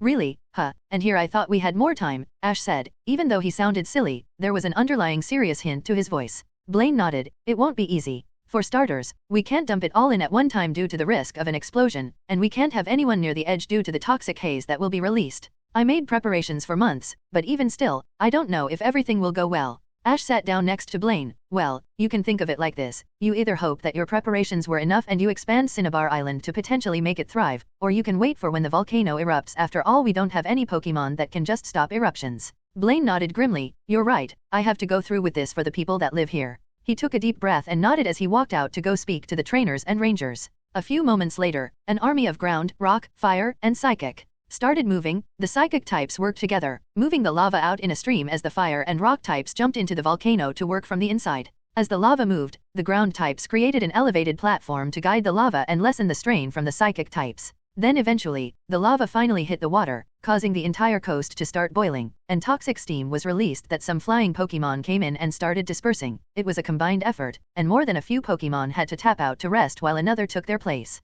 But after hours of non-stop working and continued support, they eventually got the okay from Blaine, who was monitoring the lava in the volcano, and once it got to a stable amount where it no longer was at the risk of erupting, nearly all the Pokemon collapsed looking tired and breathing heavily as they cheered. They did it. They saved Cinnabar Island. It would take some time for that area to be livable again due to the new land that was being created and the residual toxic gas, but it would be safe, and they could help rebuild. Ash, especially since he already spoke with Blaine about this and sent him a lot of money to sponsor a few hotels to be built in the new land under his name, this was perfect, exactly the result Ash wanted. Back to the gang. Ash arrived back at the place where he left Brock, Misty, and Yellow. As soon as he stepped, not even a second later, he heard screaming and running. Looking at where it came from, he saw Misty, Brock, and a blue-haired girl Ash recognized as Willamina and holding a Meryl in her arms while running from a swarm of Beedrill. When they saw him, Misty yelled out, Ash, help us. Ash debated actually just turning around, but he knew he couldn't do it. With a heavy sigh, he pulled out his Pokeball and threw out Beedrill. He didn't even say anything, he just pointed, and she nodded.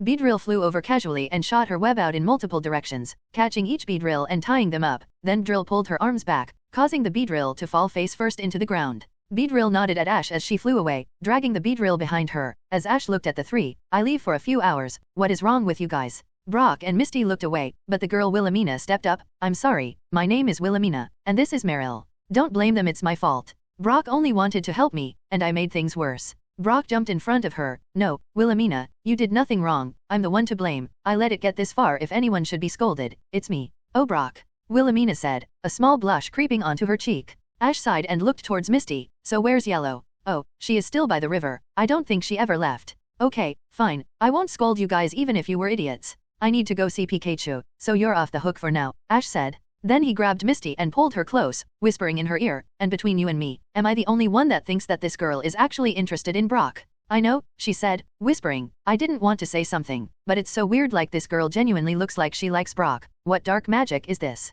"I dunno, but I'm going to keep an eye on him," Ash said as he pulled back. "All right, leave it to me. Even if I'm tempted to pull his ear, I'm invested now. I want to see how this ends." When Ash walked away from Misty and Brock, he could hear Brock going on, but he ignored that and let Misty deal with it. Meanwhile, he went over to Yellow. Once he got to the tree he was pointed to, he saw Yellow napping with all her Pokemon, and there in a cradle was the Pikachu burrito, still sleeping and wrapped up. He could only sigh as he thought about the best way to do this. Part of him wanted to let Yellow finish her nap, and another kinda really needed to check on Pikachu, since if Pikachu had not recovered, then he needed to have Pikachu get rid of Raycow's electricity before it causes permanent damage. Thankfully, he didn't need to make that choice, as from behind him, Dottie, who he hadn't even noticed before, poked one of his heads on Ash, almost making him fall on top of Yellow before he caught himself. He looked back, and Dottie was giving a knowing smirk, which made Ash's eye twitch in annoyance at the bird. As he pushed himself back up, Dottie walked around and pushed himself under Yellow's arm where he usually sleeps, which also moved Yellow enough to wake her up, but she was still groggy. Dottie," Yellow said, her eyes half opened as she looked up at Ash. "Oh hey Ash." Ash rubbed his head and sighed. "Sorry, Yellow, I'll let you get back to your nap, but can I have Pikachu?" Yellow yawned. "Sure." She raised Pikachu, which Ash quickly took. "Are we going yet?" she asked with a yawn. "It's fine, you can sleep more. I'll tell you when we leave," Ash said as Yellow didn't try to argue as she just went back to sleep. Ash walked away from Yellow so she could get her nap and put Pikachu down as he got his dex out to check on him. Pikachu, Condition, fully integrated Raycow's electricity into his own electric core, once again able to be normal, currently faking it to keep being spoiled. Solution, wake this lazy bum up. Ash's eye twitched seeing the last part, so Pikachu was good to go, but he was faking still being unconscious. Well, there is an easy way to deal with this. Ash put his dex away and sighed heavily. "Oh well, I guess if Pikachu is like this, I need to throw away his limited edition ketchup that is imported all the way from Alola," Ash said, looking away from Pikachu. Pikachu's eyes shot open, looking bloodshot. He tried to escape the burrito to go save his ketchup, but he was wrapped too tightly, and he knew that this blanket was shockproof. He truggled and tried calling out, "Pika Pika? Wait, no, I'm up, you don't need to do that." But Ash didn't look at Pikachu. "It's almost like I can hear his pikas. Oh how it is a shame. I was going to go buy him a jumbo bottle. I guess there's no point now." Pikachu struggled, trying to free himself frantically and calling out, "Pika. No Ash, wait, I'm sorry, I won't do it again, just please, no." Ash kept ignoring him. "I guess I'll go dump this in the river," he said as he grabbed his bag and started walking, leaving Pikachu on the hill wrapped up. He could only do one thing. Pika. A few hours later, they were back on the road. Eventually, Ash let Pikachu out, and he was crying tears of joy when he found out Ash didn't actually dump his ketchup.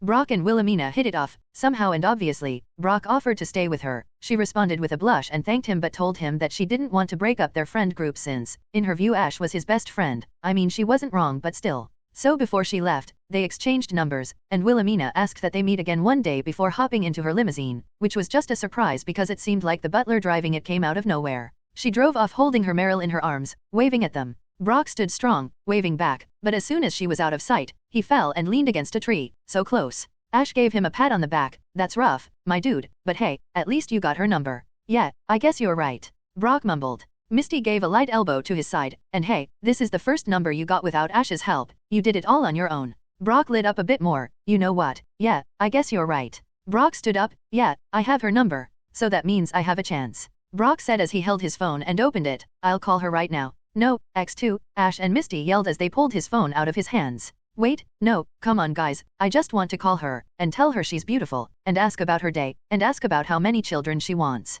And Brock started but was stopped when Misty's shoe pressed against his face, pushing. "This is what we talked about, Brock." Misty said, trying to push him back to take away his phone. If you talk to her now, you're just being desperate. Ash was also trying to make Brock drop his grip, but the simp strength was too strong even for him. Brock, let go of the phone, at least just wait a day. But what if she loses interest? I need to do this, it's the only way I know how. Brock said, not even caring that Misty's foot was pushing against his face and was starting to actually pull his phone back. Brock, I'm sorry about this, but it's for your own good. I'll make it up to you later, Ash said as he let go and ran up, sending a punch into Brock's stomach and knocking the wind out of him and making him go unconscious. Misty finally ripped his phone out of his hand. I'd say that was a bit extreme, but this is Brock we're talking about. I'm surprised that was enough. Ash went around and grabbed a pokeball on Brock's belt. Yeah, but it's for his own good. We don't want another Ivy situation, whatever that was. As he said that, even though Brock was unconscious, his eyes darkened, and he mumbled, name. Yikes, what did she do to him? Misty asked. This is just sad at this point.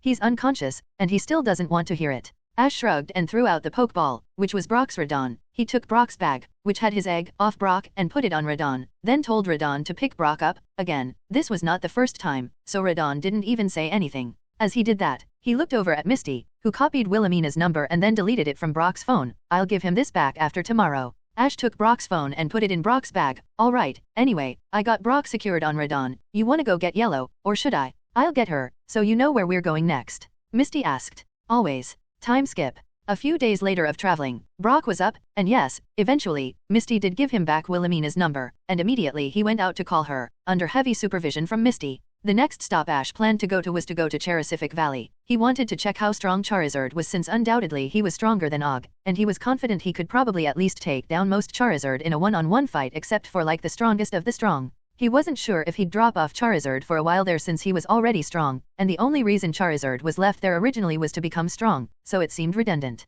So is a maybe, if Charizard wants to stay, he has no problem dropping him off. After all, he has Abra, and he can just come back anytime. Speaking of which, Charizard, he hasn't talked about this because he still needed to analyze it himself, but that thing that happened to the battle bond they had, it's strange. Ash and Charizard haven't been able to access it again. From what he saw back when it happened, it was imperfect. It only lasted about 2 to 3 minutes, and from what he could tell when it happened, he also saw that he was wasting unnecessary energy and movements. The point was that he could tell that battle bond was stronger than normal Mega Evolution, but it had its own drawbacks, including the fact that it is currently incomplete. And sometimes at night, Ash would wake up to go do something only to find that Charizard was doing some secret training to try and unlock that form again, trying to forcibly access Battle Bond. For a moment, Ash thought about checking him, but thought against it. He was probably on a power high because of how that felt. Even what he was saying confirmed it. Char.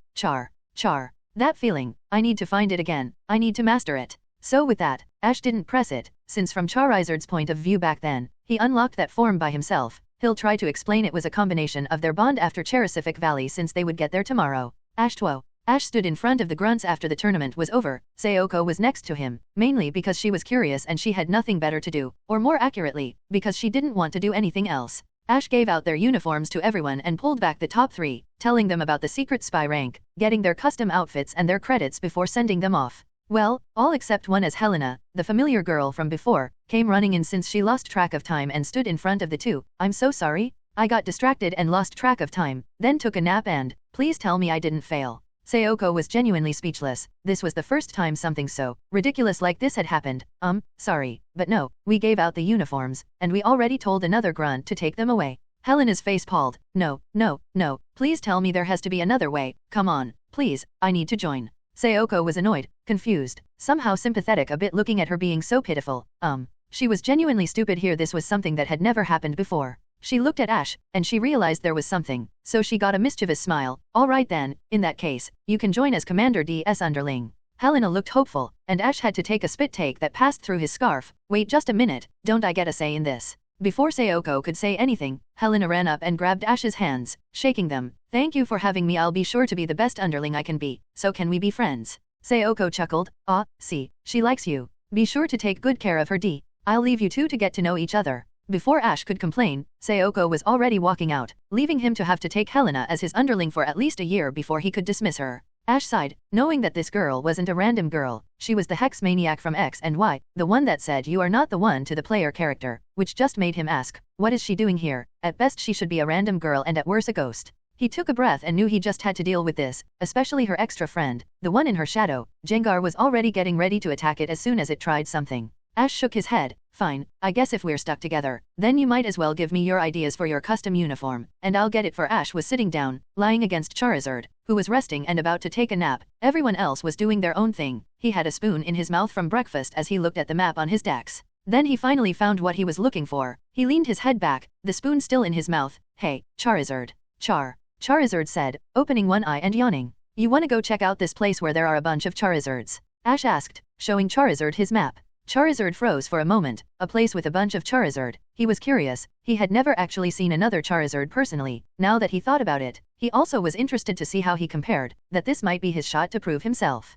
Charizard gave a nod and puffed out a small ember of flames from his nose. Ash nodded as he took the spoon out of his mouth and pulled his Pokeball out. Alright then, you get some rest then. I'll let you out when we get there, alright. Charizard nodded and went back into his ball, barely hiding his excitement. Ash got up and stretched his back. Once he did, he felt something squishy holding onto him. Turning around, he saw that Chikorita was holding onto his back, nuzzling the crook of his neck. He couldn't help but sigh. He hoped that because Chikorita didn't almost freeze to death, she wouldn't have that major crush on him, but it seemed like saving her from Raikou also did the trick. Ash sighed as he pulled Chikorita off him, but that only made her cling to his wrist instead. He tried a few more things and tried to put her in her ball and failed, only to get a few chuckles from his friends. Looks like Chikorita likes you very, very, very much, Brock said, teasing. Misty nodded. I'll say, I thought if anyone was going to get a Pokemon to like them like that, it would be Yellow. Ash sighed as he managed to rip Chikorita off his face, and he gave a deadpan look at them. You're enjoying this too much, aren't you? New X2, they said in unison. Ash sighed as he put Chikorita over his shoulder instead. Well, I guess it's the consequences of my own actions. Anyway, you guys ready to move? We're taking a detour. Yellow looked over from where she was sitting. Really? Where are we going? Ash smiled and pointed up. We are going to Cherisific Valley. X2 Brock and Misty said. A bit later, the gang was climbing the mountain. Ash was leading the way, and Yellow was equally as excited, walking next to him. However, Brock and Misty both knew about the news about Cherisific Valley that normal people weren't allowed to go there. Sure, Ash had a Charizard, but there was no reason to believe they would give them special treatment just because Ash has a Charizard. They were trying to talk Ash out of continuing, half knowing it wasn't going to work and the other half hoping. Ash, come on, there are better things to do. I mean, don't you want to get all your badges, and also go see Kurt? Misty said. Azalea Town's gym is closed down for a bit, and Kurt is probably helping find the problem, Ash said, not even stopping. Brock came up too. Well, what about training? You could use that extra time to train your other Pokemon, maybe find one you like and catch. I have a training schedule for all my Pokemon, and they're all on track. Besides, I only plan on catching maybe 4 more Pokemon here in Johto, maybe not even that, honestly, Ash said nonchalantly. Well, Brock was trying to figure out a way he could stop Ash. What if I challenge you to a Pokemon battle? If you win, we can go, but if I dash? You know, I hear the ranger stationed here is pretty hot, Ash interrupted Brock. Brock's face hardened as he stood next to Ash, putting his arm around his shoulder. You're right, we need to go forward to see just what this valley has in store. Misty slapped her face and dragged her hand. She didn't even know why she tried at this point. You guys are going to be the death of me, I swear. As soon as she said that, a woman with long green hair, wearing a red crop top and shorts that seemed to look like a modified version of the standard uniform the Rangers wear, jumped down from the side of the mountain, sliding down and stood in front of them, blocking their path. Stop right there, this area is a protected area. Normal people are not allowed to enter, she said, furrowing as if getting ready for the worst. Brock ran up and fell to his knees, grabbing her hand in a flash that was even faster than Pikachu could move. Hello, my lady. You see, I came here because I require someone as beautiful as you to protect my heart instead. Misty walked over, grabbed his ear, and pulled him away. Some things never change, I swear. The girl looked confused. She didn't know how to proceed. So you lot wouldn't happen to be poachers, right? Ash walked up this time. No, we aren't. We came here because I have a Charizard, and I would like to test him against the other Charizard in this valley. Rumors say this is where the strongest Charizard come from. The girl smirked and put her hands on her waist, pointing her nose up. Well, you've got that right. The Charizard here became some of the strongest. In fact, some of our proudest Charizard went on to become Champion Lance's Charizard. Wow, really? Yellow asked. Mr. Lance got his Charizard here. Yep, along with any eggs the Blackthorn clan uses. They all come from here. We have a partnership with their clan, and we breed the best Charizard right here. Speaking of which, sorry I got carried away, I just take pride in my work, she said, scratching her head. I'm Liza, the ranger stationed to protect this area and a proud Charizard trainer. I'm Ash, and lover boy over there is Brock. The girl pulling his ear off is Misty, and Yellow is right here. Nice to meet you all, and I knew I smelled the unmistakable scent of a Charizard on you, Liza said as she leaned in and took a sniff. That made most of them stop in their tracks seeing Liza just so casually lean into Ash. Brock was let go by Misty, and he fell to the ground in despair. It should have been me, not him, it's not fair, Brock said, which he was promptly ignored. Liza took a step back. I see, this is the smell of a young Charizard. If I had to guess, probably not even 3 years out of the egg. Yep, so then can we enter the valley as long as we promise we aren't here to poach? Ash asked. Liza sighed. Well, usually no, but since you have a Charizard, I suppose I can allow it. Very well. Misty could not believe it was that easy. She was here expecting that they were going to get arrested, going to go and have to plead their case, but nope. Here's Ash with a few nice words just winning her over. Life isn't fair. So how do we get there? Yellow asked as they looked to where the road cut off. They couldn't keep going on foot. It's simple, Liza said as she took a step away from them and walked up to the edge of the cliff before yelling into the valley, Charla. It took a few moments, but then, from the sky, another Charizard flew down. It was bigger than Ash's Charizard because she was older. She had long lashes and a pink bow on her head, and she had a basket attached to her filled with rocks. Liza nodded at Charla as she started dumping out the rocks from the basket and turned to the rest of them. We'll be flying up. You guys can hop in, but Ash, how about you fly on your own? Ash smiled and pulled out Charizard's Pokeball, throwing him out. As soon as he stamped out, he stretched his arms and let out a puff of fire from his nostrils. Liza walked up and started inspecting him, lifting one wing, then his left arm, then opening his jaw, inspecting everything about him. Oh yeah, based on the size of his teeth, I can tell this is a young Charizard just like I thought. Liza jumped down and inspected him some more, though I got to say this is impressive. His scales are a nice glossy, almost metallic color, and they have a very nice color. I can tell this guy is pretty strong, especially for his age. Charizard was more confused about the sudden girl inspecting him that literally forced his mouth open, but didn't say anything since he was promised more Charizard. And right now, he saw the first Charizard other than him, and it was a girl looking at him with curiosity. Liza stopped and nodded. All right, on my first glance, you impressed me, she said, giving a thumbs up. The three hopped in the basket already as Ash was mounting Charizard. All right, lead the way then if you're so impressed. Liza nodded and hoped on Charla. All right then, follow me. With that, Charla flapped into the air, and Charizard followed behind. Brock, Misty, and Yellow were in the basket when they saw a radio attached to the basket that connected with Liza, and out of it, Liza spoke. All right then, so can you three tell me about your friend there? Don't want to find out he just bought a Charizard from some poachers. No, Ash has had Charizard since forever, Yellow said. He showed us a picture of when he found the poor thing abandoned by its previous trainer, Brock said more seriously. That's awful. I'm glad to see that he's fine. I hope they worked out any problems Charizard may have gotten. It would have been really bad if being abandoned caused Charizard some trauma, Liza said. Wait, that can happen? Misty asked. Well, not with fully evolved Charizard, so your friend should be fine. As long as he treats him well and helps him become strong, it should be good. Oh, definitely. Ash treats Charizard super well, and he's really strong, too. Yellow said, nodding happily even though Liza couldn't see them. That's good. Speaking of which, how strong do you think he is? Well, he won the Indigo League, and Charizard is definitely his strongest, Brock said. Wait, really, man, I have to stay up to date on these things. I wanted to watch that even live, Liza grunted. I guess I'll go watch the VOD later. Anyway, hold on, we're almost here. With that, Liza put the radio down, and Charla began to descend, landing on the edge of another cliff. Soon after, Ash and Charizard came in and landed next to them.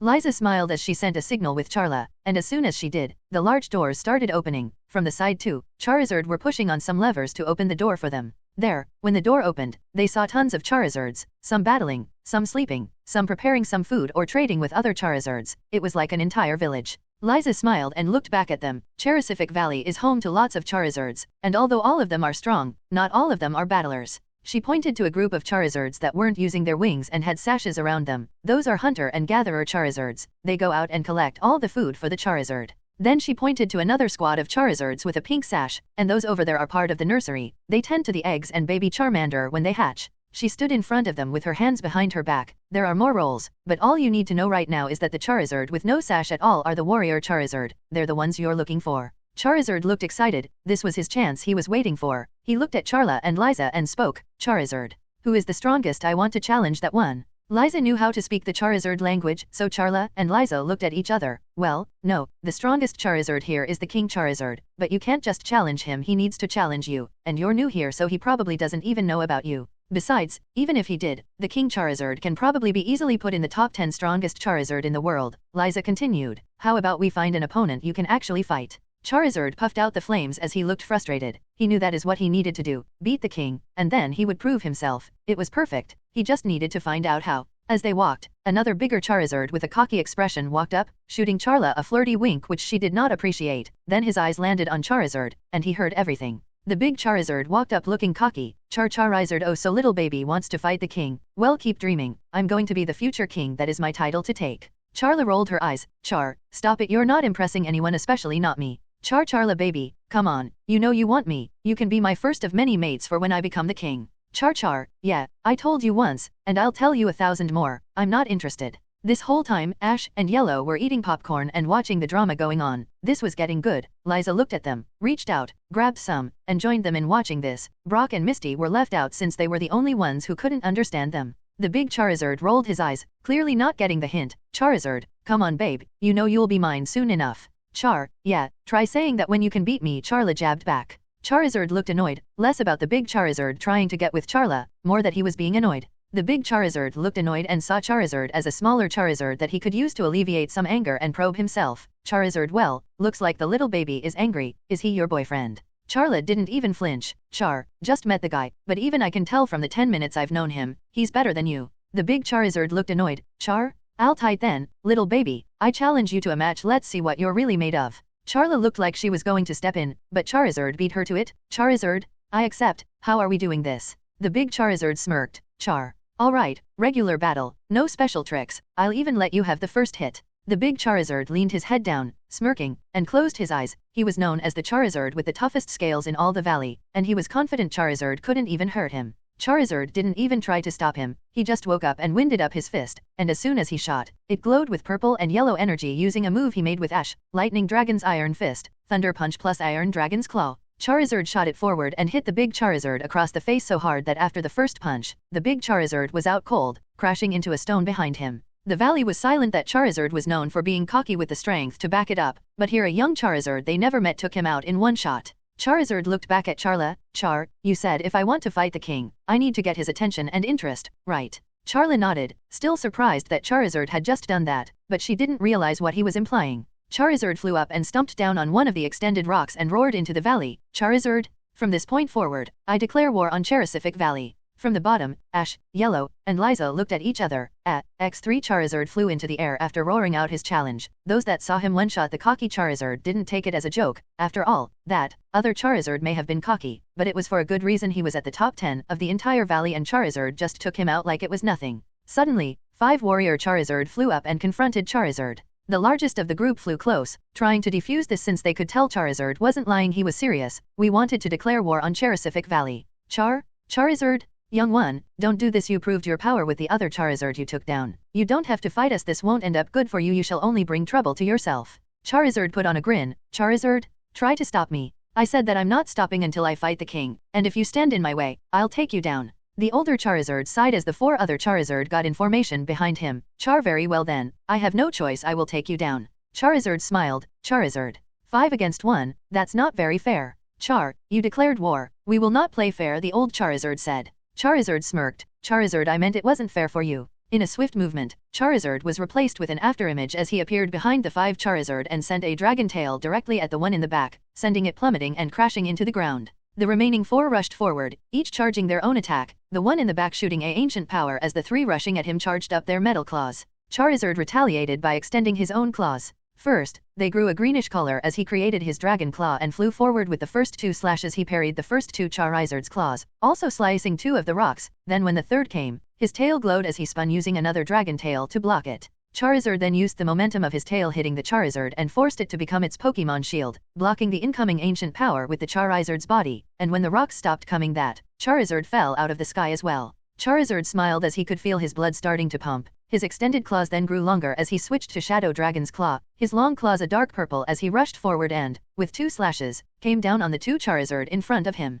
They raised their own claws up, blocking Charizard's claws as sparks started flying. The old Charizard in the back started charging another attack to retaliate, but Charizard didn't let it happen. Charizard moved his claws, intertwining them with the claws of the other Charizards. Then, once they were clasped, he swung his body around and threw them to the ground in a double seismic toss. Then, as the old Charizard was about to throw his attack, Charizard appeared in front of him and grabbed the old Charizard by the jaw before spinning and diving into the ground with the old Charizard in his hand, crashing into the stone ground. As the collision shook the mountains, the old Charizard was still up, so Charizard picked him up and threw him face first into the stone mountain, then started running, dragging the Charizard's face across the mountain before he threw him back on the ground, leaving a crack on the stone floor, knocking the wind out of the older Charizard. That Charizard struggled to get the wind back in him, but one stomp to the chest from Charizard knocked the old Charizard out. Charizard stood there, staring down the shocked faces of many Charizards that watched him take down a team of 5 experienced Charizards by himself. Charizard flew up and roared, demanding his next challenge. The Charizard in the valley weren't cowards, they knew they needed to fight. But then Charizard saw something. One of the non-warriors' Charizard was about to fly up, so with anger in his eyes, he roared. "Rayar, all of you, if you are not a warrior, don't even think about coming up here, or so help me, I will kill you." The anger and authority in Charizard's roar shook the valley, and the non-warrior Charizard immediately took a step back involuntarily. It was like there was something forcing them to do as he said. Now that the non-fighters were backing down to protect the valley their own way instead of fighting, all the warrior Charizards started flying up, surrounding the lone Charizard. But Charizard wasn't scared, he smiled. He knew this was it, and after this, he would undoubtedly prove himself. Charizard roared again, popping a dragon dance and flying up to meet the small army head-on. Back on the ground, the gang, Liza and Charla, were watching in shock, especially Ash. He did not expect this to happen. He didn't know why this was happening. "Ash, what's going on?" Yellow asked, grabbing onto Chucho in a tight hug. "Yeah, you didn't put him up to this, did you?" Misty asked, looking at Ash up and down. Pikachu also looked at him, squinting at Ash as if trying to stare through him and read his mind, slowly leaning in closer to Ash as he did. Ash shook his head, pushing Pikachu away. "No way, I didn't do anything, I don't know why he's doing this." "Then why is Charizard trying to fight all the other Charizard?" Brock asked. "It's not just fighting, Ash's Charizard has declared war on Cherisific Valley," Liza said, looking up to see Charizard grabbing 2 other Charizard and throwing them before flipping and slashing at another with his wings. "War," Misty and Brock said in unison. Liza came up to Ash, grabbed his shirt, and started shaking him. "Can't you stop this? Stop things at once, you're his trainer, do something about it." "I want to but I can't like this," Ash said as he was being shaken back and forth. Pikachu was still on his shoulder. He tried to hold on, but Pikachu was sent flying away with a Pikachu. Pikachu flying away was promptly ignored as Misty came up and put a hand on Liza, pulling her back. "Hey, calm down, calm down." Liza took a breath, letting go of Ash's shirt. "You're right." She let go of Ash, and as soon as she did, Misty took her spot. "Because it's my turn," Misty said as she came up and grabbed Ash's shirt and started shaking him. "What did you do?" Ash was getting violently shaken again. "I didn't do anything." Brock got in the center and pushed Misty away from Ash. "Stop that. Giving Ash more brain damage isn't going to do anything." Misty crossed her arms and looked away. "It feels like it is." Ash held his head and shakily took a step forward, trying to clear his head. As he did, he could feel his heartbeat, and for some reason, his chest started hurting on the place where he had his scar. Bum bum bum. Yellow looked at Ash. "Ash, are you okay?" Ash nodded and took a breath, yelling as loud as he could. "Charizard, what are you doing?" From the sky, Charizard threw another Charizard, using him as a weapon, spinning his body around and crashing it into more. He heard Ash's shout and looked over to see Ash down there yelling at him. Charizard wanted to go now, but he couldn't. He wanted to do this. He had to do this. It was all for him, all for Ash. Bum bum bum. Charizard could feel it. That feeling was coming back. He just needed to grab it, to force it out. His blood was pumping. Charizard looked around, seeing that he was being surrounded by multiple Charizard. He grinned and raised his fist. "Charizard. Fine, come as close as you want. However, this will be the last time." The Charizard started flying down to hit Charizard, some shooting ranged attacks and a bunch running to close courtesy combat. Charizard caught the fist of one Charizard and sent a punch at the one's arm before throwing it down. He spun around and sent an uppercut to another before spinning his body and sending a kick to send him plummeting down and using the momentum to kick another in the face. One was coming behind, so he hushed his tail, grabbing its food and spinning it, making it fall upside down as he turned around and sent a punch to its stomach. Then he turned and grabbed another, using it as a shield, blocking the ranged attack and throwing it into another Charizard. 2 more came at him from both sides, so he jumped and kicked both of them in the face. As he did, one Charizard surprised him, grabbing him from being. The 2 Charizard that he kicked looked up and sent a combined punch attack into Charizard's stomach. Charizard coughed some spit but clenched his jaw as he grabbed the one behind him and threw him at the 2 Charizard before spinning around and hitting all 3 with a thunder punch, sending them falling. Another came and tried to punch him, but Charizard dodged left then right before grabbing its head and using his knee to kick it in the face. Charizard was fighting hard, and he could feel it, his heart pumping, his blood boiling. This was it. This was that feeling he just needed to force it out. Bum bum bum. As everyone was on the ground watching Charizard fight, Ash felt a sharp pain in his chest. His heart started beating fast as he clenched his shirt in the palace where his heart was. Bum bum bum. Ash was breathing heavily as he clenched his chest. The pain hurt. Every time his heart would beat, he would feel that pain. Everyone was surprised when Ash started to grab his shirt and leaned over his face, showing he was holding back a grunt of pain. Brock ran over and caught Ash supporting him. "Ash, what's wrong?" Yellow quickly ran over and hesitated as she was about to heal Ash. "Ash, should I?" Ash took a breath. "I'm fine, but this is getting more complicated." "What do you mean by that?" Liza said she could see something was happening with Charizard. As an expert, she saw something, and seeing Ash, she could tell the same thing was happening to him. Ash knew what was going on. Charizard was trying to force the battle bond. It's supposed to be a combination of a person and their Pokemon, but Charizard doesn't know that, so he's forcing the transformation, not knowing what he's doing. Ash could feel their hearts since he could start feeling something, adrenaline, excitement, and a lingering fear and doubt in the back of his head, like something was holding him back. Ash decided to finally check Charizard in his dex. He hadn't checked on him using it since way back when he first evolved, so he never used the condition upgrade on him. Charizard, M. Condition, broken emotional state. Charizard's fear of being useless is causing him to act out and unconsciously hold himself back. He doesn't want to lose in fear he will be abandoned again. Until this is resolved, Charizard will suffer a permanent -1 to all stats. Solution, help him emotionally. Ash's eyes widened. Why didn't he see it before? It all made sense now, the way Charizard acted. He distanced himself. He was the first to comfort someone after a loss and always said that he would carry their burden. I'm an idiot. Ash mumbled. They heard it, but they didn't realize what he was talking about. How did he not see this? Why didn't he say something? No, this isn't Charizard's fault, it's his fault, he's his trainer and friend, he should have seen it this sooner. He should have helped Charizard more. Charizard was surrounded by all sides, he could see all the Charizard rushing at him, ready to pile on him to take him down. A Charizard grabbed his arm, then another his leg. He tried to push it back, but another came and another, until where Charizard stood, there was a ball of Charizard. They were about to ask what he was talking about, but Ash stepped up to the edge of the cliff and yelled as loud as he could, Charizard. Bum bum bum. Charizard was in the dark. The Charizard surrounding him covered every entrance, and the only light was from his tail flame, but he heard something, Ash yelling his name. Bum bum bum. He grit his teeth as the fire on his tail burned, his eyes shined a bright blue, he wasn't fighting for himself. Bum bum bum. As the Charizard ball was starting to try to move from the cracks between their bodies, a bright light shined through, and then the light started to flow like it was a bright white fire, and it began dancing like smoke. From the ball, more smoke and fire started exiting, being Charizard. They all were used to heat, but this heat was starting to make them sweat. Ash clenched his chest and fell to his knee. Everyone quickly ran over to try and help Ash, but Ash looked up, it's back. They looked confused as they looked up, seeing the smoke start to move as if it was fire and spin in a spiral. What are you talking about? What is going on? Liza asked. Ash took a breath, battle bond. From their ball of Charizard, suddenly, a force from the inside exploded in a bright show of flame. The blue fire flowed, sending all the Charizards flying around in all directions, knocking out some and weakening others.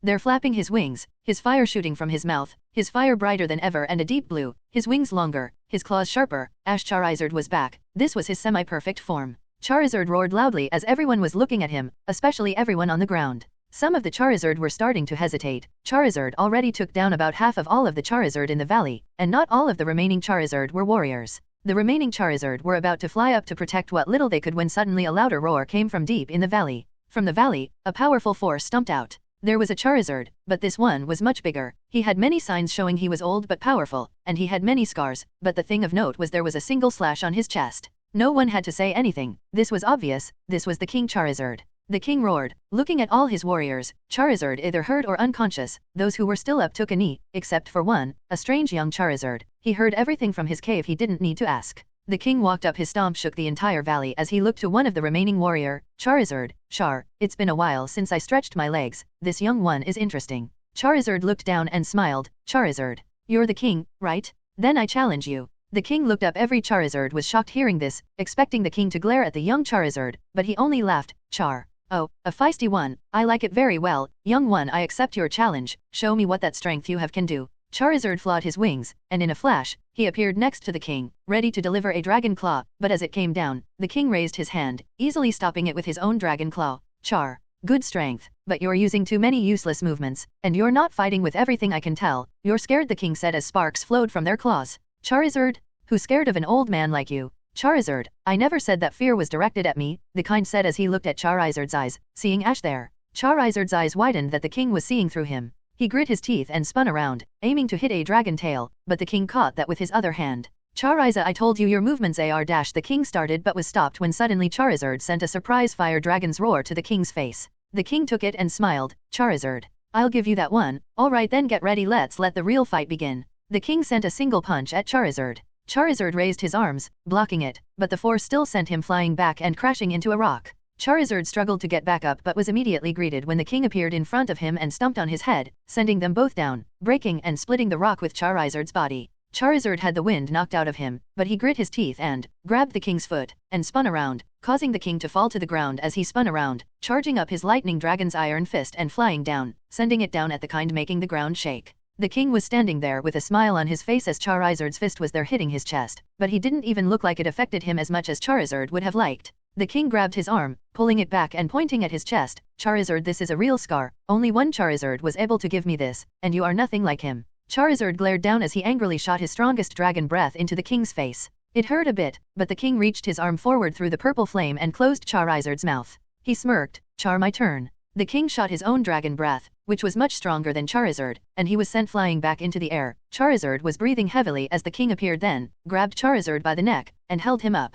Charizard, is this all? I expected more, the king said, smirking. Charizard looked at him weakly. He was hurt and was barely still able to fight, and his chest hurt. Down below, Ash was breathing heavily, his heart was hurting, and the pain Charizard was feeling, he was sharing it with Ash. He fell down to both knees, and he clenched his shirt. Charizard looked down and saw Ash clenching his chest. It seemed like his chest hurt. It's strange, his chest also hurt. Specifically, his heart. Wait a minute. Something occurred to Charizard. Whenever he went into this form, he felt his heart sink, but he just assumed it was nothing, maybe something random. But now, seeing this, he realized something. He was in sync with Ash, meaning he was causing Ash that pain. Charizard felt something snap in him as he raised up and caught the king's fist that was about to send him flying back down. Unlike before, Charizard was starting to push the king back. The king was surprised, but before he could say anything, Charizard charged a new move he had created just now, and he flipped his body in a switch as he slashed into the king's chest with a Fire Dragon's Claw, Iron Dragon's Claw plus Fire Punch. The slash caught the king by surprise as he stumbled back, and what surprised him more was no on his chest. The slash was now an X scar. Charizard managed to leave a scar on his hard chest. It was far less deep than the first, but it was still a scar that left every Charizard in the valley stunned.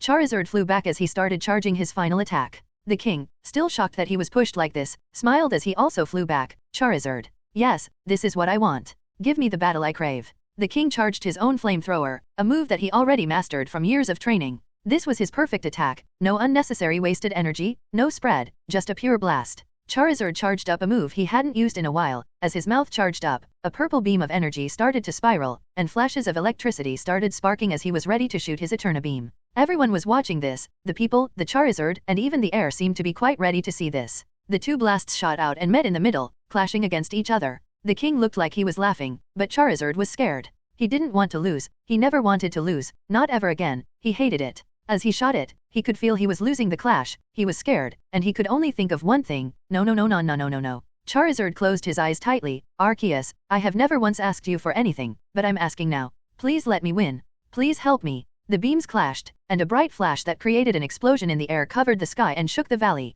The king and Charizard were flying in the air. For a moment, it looked like nothing had happened. They were flying, catching their breaths, but then Charizard fell out of his battle bond form, and his wings stopped flapping. He fell back and started falling to the ground head first, and there was only one thought on his mind. I lost. Flashback about 11 years ago. Oak was sitting in his lab. Not long ago, Ash was born, and he wanted to prepare something for him. Then he got a call on his computer. He was surprised someone was calling at this hour, so he spun his chair and rolled over to answer it, and from it, he got a blurry image of someone. BZZZ Professor? Can you BZZZ me? The person said the line was cutting in and out from the weak signal. Sorry, what? Oak said this was before he aged like milk, but it was still hard to hear with the line turning in and out. It's me BZZZ Ketchum. The person said, revealing himself as Ash's father. Oak's eyes widen. Oh, it's you. It's good to hear from you finally. We've been trying to get in contact with you, but the signal there is horrible. His static screen shifted a little. Don't BZZZ worry about it. So I heebs my son was born. Oak felt a sweat drop fall helplessly from his head. Yeah, and I'm sorry, you should have told me you and Delia were expecting. I would have asked my son Blue to do it instead.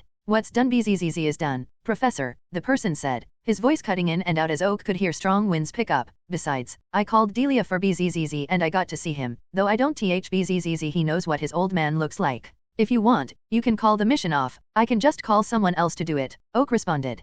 Please, who else can do this? The only one that could is Blue, and he isn't even in Kanto. I think La BZZZ, I talked to him, and he was making plans to go to BZZZ-. I suppose you're right, however, I just wish he would. After all, he also has his own son and daughter. He only came for Gary's birth, then he went out again. Well, that's just him. You can't even be so BZZZ, but in the end, he's just Blue, he said. Though have you found out about who the BZZZ person is? Oak shrugged helplessly. Unfortunately, no, he just said that there was one person he fought that he didn't beat, and he wanted to get a rematch, but he's been looking for there no sign of him. Shame, but enough about that, there a BZZZ I called, he said as Oak then heard a little roar from his partner, a Charizard, the one he gave to him personally. Oh, is that your Charizard? He sounds as energetic as ever. Has your special training finally pushed you further? Oak asked with enthusiasm. You bet. We've been training hard and finally broke through our bottleneck, and we're going to keep getting stronger. He said. The Charizard on the other side roared excitedly. But that's not why I wanted to talk to you, he said, stopping the excited sounds. I have something. I'm sending it through the teleporter. You should get it soon. Oak nodded and rolled his chair over to the teleporter on his desk as it flared to life and started to spin. Then, as the light particles began to form there, an egg was left. As Oak grabbed it, he felt it was warm, probably born a few days ago at most. As he inspected it, he heard Ash's father speak again. You see, that egg is Charizard's, he revealed, making Oak almost stumble over, but he grabbed the egg and quickly understood. Throwing some papers off his desk, he grabbed a nearby incubator and put it in safely. You could have started with that, Oak mumbled. Well, it's kinda obvious if you think about it, he said, chuckling as the sounds of his Charizard laughing were also heard. Well, okay, I get it in hindsight, it makes sense. However, what is the reason you're sending me this? Oak said he could guess what it was for, but he wanted to hear it from him. You sure you're not starting to get dementia? He joked. I want you to give it to my son as his starter. Oak nodded. He didn't even look surprised. Blue said once Gary turned 8 or 9, he would get his Blastoise to make an egg, but this was different. You do realize that it's going to take 10 years before Ash can go on a journey, Oak said, placing the egg on a shelf. Ash's father chuckled. Trust me when I say this, it's going to work out, you'll see. Oak didn't know how to respond to that, so he sighed helplessly. Very well, I'll see what I can do, and if it hatches, I suppose I'll keep it in reserves, but I think having a 10-year-old Charmander will be strange. It's fine, like I said, it will work out. Speaking of which, this Charmander and Ash were born around the same time, so in a way, I guess you could call them brothers. 4 years later, Oak was walking back from the library. At this point, Ash went in, and he said that he was getting some books for a surprise for Delia, not knowing the real reason. This was the time when Ash got the aura book, and at this point, he was reading it and got to the end looking at it, and he started using his aura in the book. As he did, the book gave him the hidden information left by Sir Aaron. However, what Ash didn't notice was that when he did this, his aura also pulsed and was sent out all through Pallet. No one noticed it since no one in Pallet Town could sense aura, but as the energy went out, it hit the egg, which had been lying dormant for all those years. As Oak walked into his lab, he walked past the egg, which he started to believe was a dud. After 4 years and no movement, it was hard to stay hopeful. But this time, when he walked by, he saw the egg, shaking a little. Oak was about to dismiss it until he remembered this was the egg Ash's father gave to him 4 years ago. He ran back and looked at it. At this point, his memory was starting to deteriorate, but he could still remember things such as the importance of this egg. He stayed there for a bit, but it didn't shake again, but he at least knew it was alive. Oak sighed and placed the egg back on the shelf. He sat down to work, but he was conflicted about it. But he decided to put that thought to the back of his head. Right now he had something important to do, prepare his school for the next batch of kids. This was the one where Ash and Gary would be joining. But as he sat on his desk, his brother, the mailman of Pallet Town, delivered a letter for him. He looked at it as soon as his brother left and immediately fell silent, seeing who it was from. His old friend Giovanni. Saying he wanted to talk. He didn't know what he wanted, but he grabbed his coat and Dragonite's Pokeball to go and see him. 3 more years later, Oak was sitting at his desk. He was in his lab after a day of teaching all the kids. He wouldn't ever say this in front of them, but at first, integrating so many kids from different places made him nervous, especially on the first day, but things were working out. Admittedly, his speech when he said this might become a normal back when he let the first wave in was a lie. He wasn't planning on doing this again, but now, seeing it, he was starting to consider it. Especially considering how well they were all getting along, especially Ash. That kid was special somehow. It was strange. He was easy to get along with. In fact, he was probably more popular in Pallet than Gary at this point. As he thought about Ash, his eyes drifted over to an egg he had for a while. He was using as a paperweight over the years, and his memory was getting worse. He didn't remember how he got this egg. He just remembered it had something to do with Ash. Oak shrugged as he didn't think about it right now. In fact, all the kids were going off to their end-of-year celebration, and they were planning on doing karaoke. Oak shook his head and thought about how nice it would be to have his youth again. He brought his cup of coffee to his mouth and took a sip. As he did, suddenly, out of his window, he saw the sky light up as he saw 3 beams of energy crashing. Oak's face fell as he put his coffee down and ran out of his lab, slamming the door behind him and running to the scene. As he closed the door, he didn't see that the energy from the clash hit the lab and suddenly the egg started to shake again, this time more than once, a lot more, but still didn't crack. 1 year later, Oak was sitting in his lab. It was the day Ash returned from Alola. Somehow he felt that Ash was more confident, but he didn't pay any mind to it. He was just happy the exchange went off without a hitch. From what his cousin said, Ash was Ash unsurprisingly.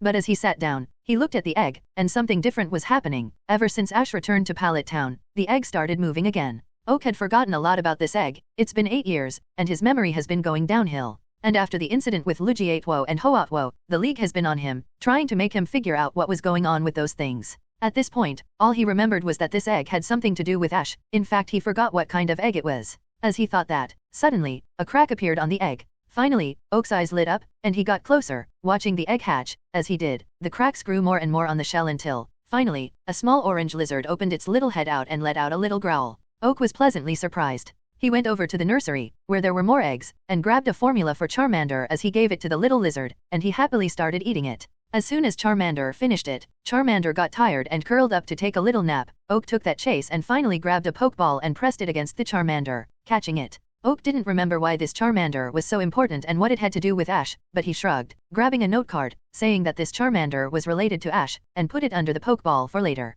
As he did that, he finally put the Pokeball on the shelf where he kept the other starters, and he left it there, eventually forgetting completely as the day before Ash started his journey, he ended up giving it away to someone else. Present day. Charizard was falling to the floor of the valley. After the clash, no other Charizard dared to move, but as they all thought Charizard was just going to fall, the king reached out his hand and grabbed Charizard by the hand as he fell back, stopping him from falling to the floor. Charizard, very impressive. I might even say you're a rare genius. Humph, what a fascinating fellow, the king said as he flew down and brought Charizard down to where Ash and the others were. Charizard was still conscious. He could move his arms, just not any other part of his body. He didn't want to be here. He didn't think he deserved it. He failed. He lost. He didn't want to look at Ash. As Charizard was left on the ground, Ash started walking forward, still clutching his chest. Charizard wanted to run. He didn't want to see Ash mad at him, at his failures. He wanted to fly away, but his body didn't listen to him. Charizard felt tears welling up in his eyes as Ash was closer. With what little strength he had, he raised his hand and covered his eyes as tears started to fall. Charizard spoke up in a shaky voice, Charizard, I'm sorry for disappointing you. I know you need nothing less than the strongest. I've let you down. Please forgive me. Charizard felt his tears flowing. He thought he must look so pathetic. He kept talking as if pleading, please, I promise, I'll never lose again. Just please don't abandon me. Please don't leave me alone. Charizard was shaking. He was bracing himself for Ash to yell at him. Thoughts of what happened with Cross flashed in his head. He would take anything. If Ash punched him, if he spit on him, if he called him a failure, he would take it as long as he didn't get abandoned. But that never came. Instead, he felt a hand go on his stomach, and a soothing feeling flow through his body. As Charizard moved his hand from his eyes, he saw Ash smiling at him as there was a faint blue energy coming from his hand, as he was using aura to heal him. Come on, bud, everyone loses sometimes. It's okay to lose, and it's okay to cry, Ash said as he fell down as next to Charizard. Charizard looked at Ash, accepting him. He felt tears coming from his eyes, but he didn't get his hopes up yet. Charizard, please, don't abandon me. I'll be better. I'll train every day. No, I'll skip food and sleep to keep training. Ash put a hand on his chest. Come on, I'm not going to abandon you, and you don't need to do any of that. You're perfect just the way you are, so go ahead and let it out, bud. I'll be right here when you're done. Charizard couldn't hold them back as the tears started to flow. He was so scared, but he didn't have to be anymore. He didn't know what to say, so he just kept crying. From over to the side, everyone was watching the scene. Misty was about to ask something, but Liza put her hand on her lip, stopping her from crying as she was wiping her eyes with some tissues. Yellow was also watching with tears in her eyes at the beautiful moment, as Chucha was in the back dragging Pikachu's body from the water after he was thrown away from Misty's shaking. A while later, after everything calmed down, it was a few hours later, the gang was invited by Liza to stay at her house here in the valley since it was late. Charizard stayed out thinking about stuff. As he was sitting on a ledge, Ash walked out holding a bowl of food for him. He offered it to Charizard, and he took it and started to slowly eat it. Ash sat down next to him as they looked out to the valley. For a moment, they didn't say anything. Then Ash looked at Charizard. You want to stay here in the valley for a bit,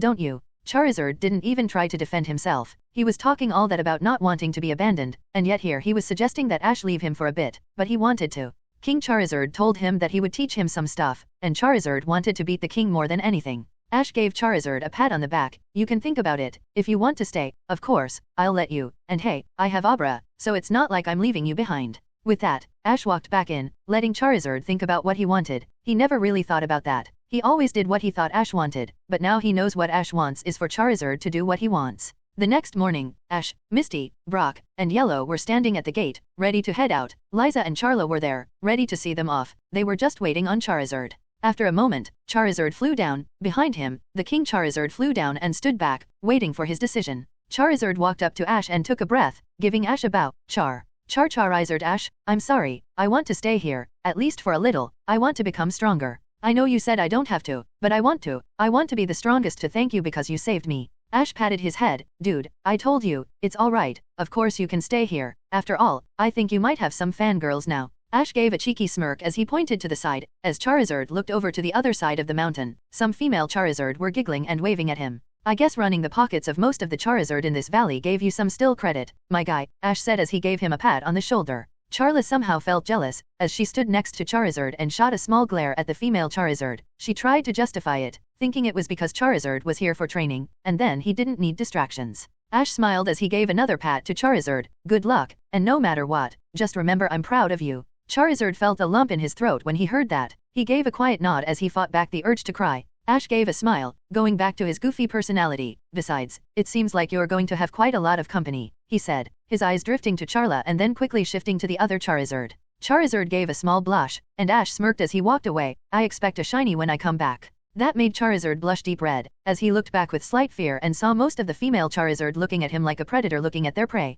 Ash walked up to Liza. Take care of him. All right, I'll be back to get him soon. Liza smiled as she gave him a pat on his shoulder. Don't worry, I will, and you know, if I do say so myself, you're one damn good Charizard trainer. Ash smiled, thanks, but right now, I'm just a trainer. Then he looked back at his friends, grabbing Pikachu on his shoulder. You guys ready for our next journey? Brock looked a little defeated since he tried hitting on Liza a few more times and failed. He nodded, yeah, let's go. Misty and Yellow also nodded as they all started to walk down, and Abra appeared on Ash's shoulder. With a final look back, they saw Charizard waving at them. They gave a wave back as Abra finally teleported out after the gang left Cherisific Valley a few days ago. We're back on the road, although, with Charizard gone and the weird thing that happened with Ash, where he was holding his chest in pain, they were worried about him. They tried asking, but Ash assured them he was fine. Obviously, that wasn't good enough. For a bit, they tried to ask Ash to take off his shirt so they could see if something was wrong, but he insisted not to. Eventually, they dropped it since Ash seemed to be fine, but they couldn't help but wonder what that was and why he was so insistent on not taking off his shirt.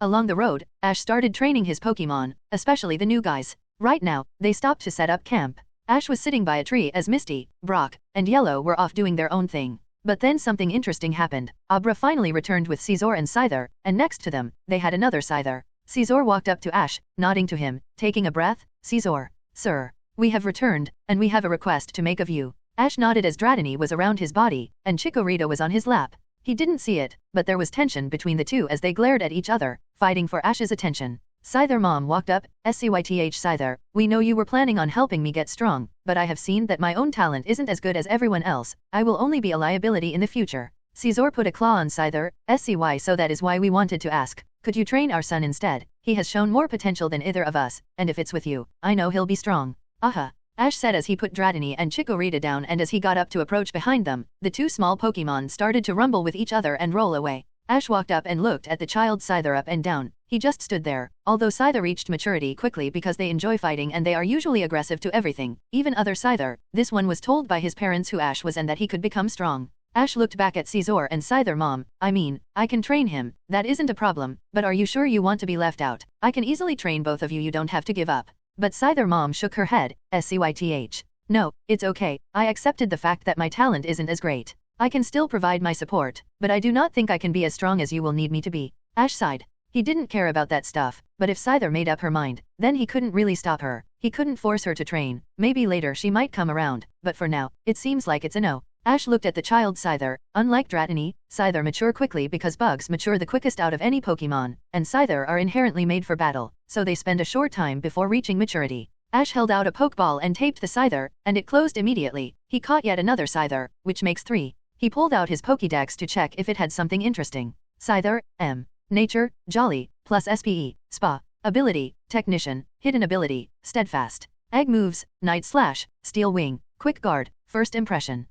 Not bad at all, Ash thought. He was going to make Scyther's mom evolve into Cleaver, but it seemed like there had been a change in plans, and what's more, this thing has First Impression that is a surprise. After that, Ash let him back out and started his training. Since he was planning on going down the Cleaver path, his training was focused on attack and speed. And that's how it continued. The next gym was Bug, so it was pretty obvious who he was bringing in, but that all depends on if he can get Cyndaquil and fix his problem now, otherwise, he'll work with the fire types he has now. As he sat back down, he looked around and finally noticed that Dratini and Chikorita were gone. He looked around and then saw Chikorita struggling to walk and Dratini sliding on the ground. Chikorita looked victoriously at Ash and sat back down on his lap while Dratini curled up next to Ash looking grumpy, swearing revenge. Ash looked curiously but shrugged as he started patting both of them gently, and then he felt a tug on his hair. As he looked back, Clefairy and Tijipai were demanding Ash's attention, too. In the corner watching this, Pikachu was sitting next to Fuecoco. Fuecoco looked like he was about to jump in, but Pikachu put his hand up and pushed the croc back down.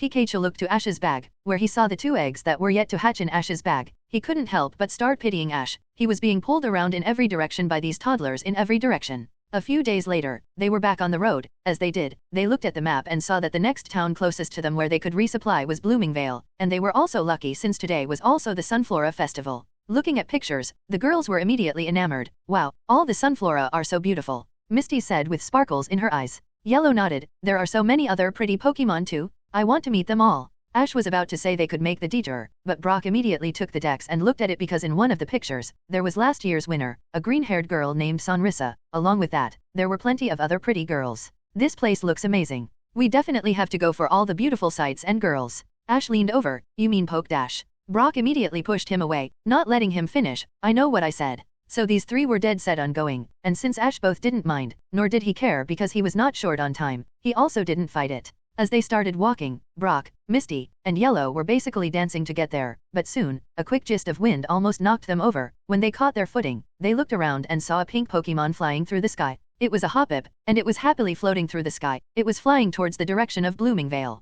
Curiosity got the best of them, and they started running after the Pokemon. As they ran, they were so focused on the Hoppip that they didn't see a long pipe going through the ground, making them trip. Brock fell over first, then on top of him, Misty fell down, and finally Yellow, with her sun hat falling off her head, then gently floating down and falling on her back. Ash caught up to them and saw the scene. You guys need help. Brock's muffled voice that was in the mud mumbled, MMMMMM. From the side, a familiar green-haired woman holding a large wrench and walking up to them. It was the girl from the picture, Sonrisa. She was presumably out here to check for leaks on the pipe and stumbled across them, and it didn't take a genius to tell they tripped over the pipe. Sonrisa walked up looking worried. Oh no, are you all okay? I'm sorry, this is my fault. I knew I should have put up a sign to warn people. Upon hearing the voice of a woman, Brock suddenly gained strength and pulled himself out of the mud with Yellow and Misty still on his back as they fell back, but Ash caught the 2 this time. Meanwhile, Brock ran up mud still on his face, looking at the Sonrisa. It's you, I recognize you're the woman I see in my dreams. I know you, I walked with you once upon a dream, Brock said as suddenly a blast of water came out and hit him in the face, making him fall back down. The source was Misty, who was holding a Poliwag like a water gun under her arm and blasting Brock. Get that mud off your face first, you look like a swamp monster. Ash looked curiously at Misty. When did you catch a Poliwag? Misty gave a triumphant look. When you left us to go to your errands, I went fishing and found this girl. You're not the only one allowed to catch Pokemon, you know. I never said I was, but whatever, Ash said, turning back to Sonrisa. Anyway, as my friend was trying to say, it's okay. It was their fault, they were running like madmen looking for a Hoppip that was flying through here. Did I hear someone talking about my Hoppip? Another female voice said from the side. A blue-haired girl with a pink bandana walked up holding the Hoppip from earlier under her arm. Sonrisa looked excited. Oh Mariah? How is everything? Does the weather look good for today? Mariah nodded and smirked. You bet the festival should go on without any problem. That's great, you and your Hoppip are the best, Mariah. Sonrisa said. So are you talking about the Sunflora Festival? Yellow asked after she fixed herself and put her sun hat back on. Oh right, I guess I got carried away, sorry, Sonrisa said helplessly. Yes, we're talking about the Sunflora Festival you see. Mariah sent her Hoppip out to check to see if the weather was good. You probably saw one of hers and followed it here. Oh, I see, Mariah said as she finally acknowledged the group. Yep, what she said. I am a meteorologist, and I use my precious Hoppip to do it. Wow, that's so cool, Yellow said, looking excited. Brock got up from the ground after getting blasted by water. Oh, another beautiful and gentle lady dash, but he was cut off again by another blast of water. No bad, Brock bad, we talked about this, Misty said as she kept having Poliwag blast, Brock. The 2 girls didn't know if they were allowed to laugh at this, but Ash just shook his head and shrugged. It's fine, this happens more times than you think. Sonrisa sighed. I see, well, whatever the case, once again, I am sorry you tripped over my pipe. I use it to bring fresh water to my garden, but I couldn't build it underground. Sonrisa's eyes lit up. Oh, I know, you said you were coming to the Sunflora Festival, right? How about I show you guys around then as an apology?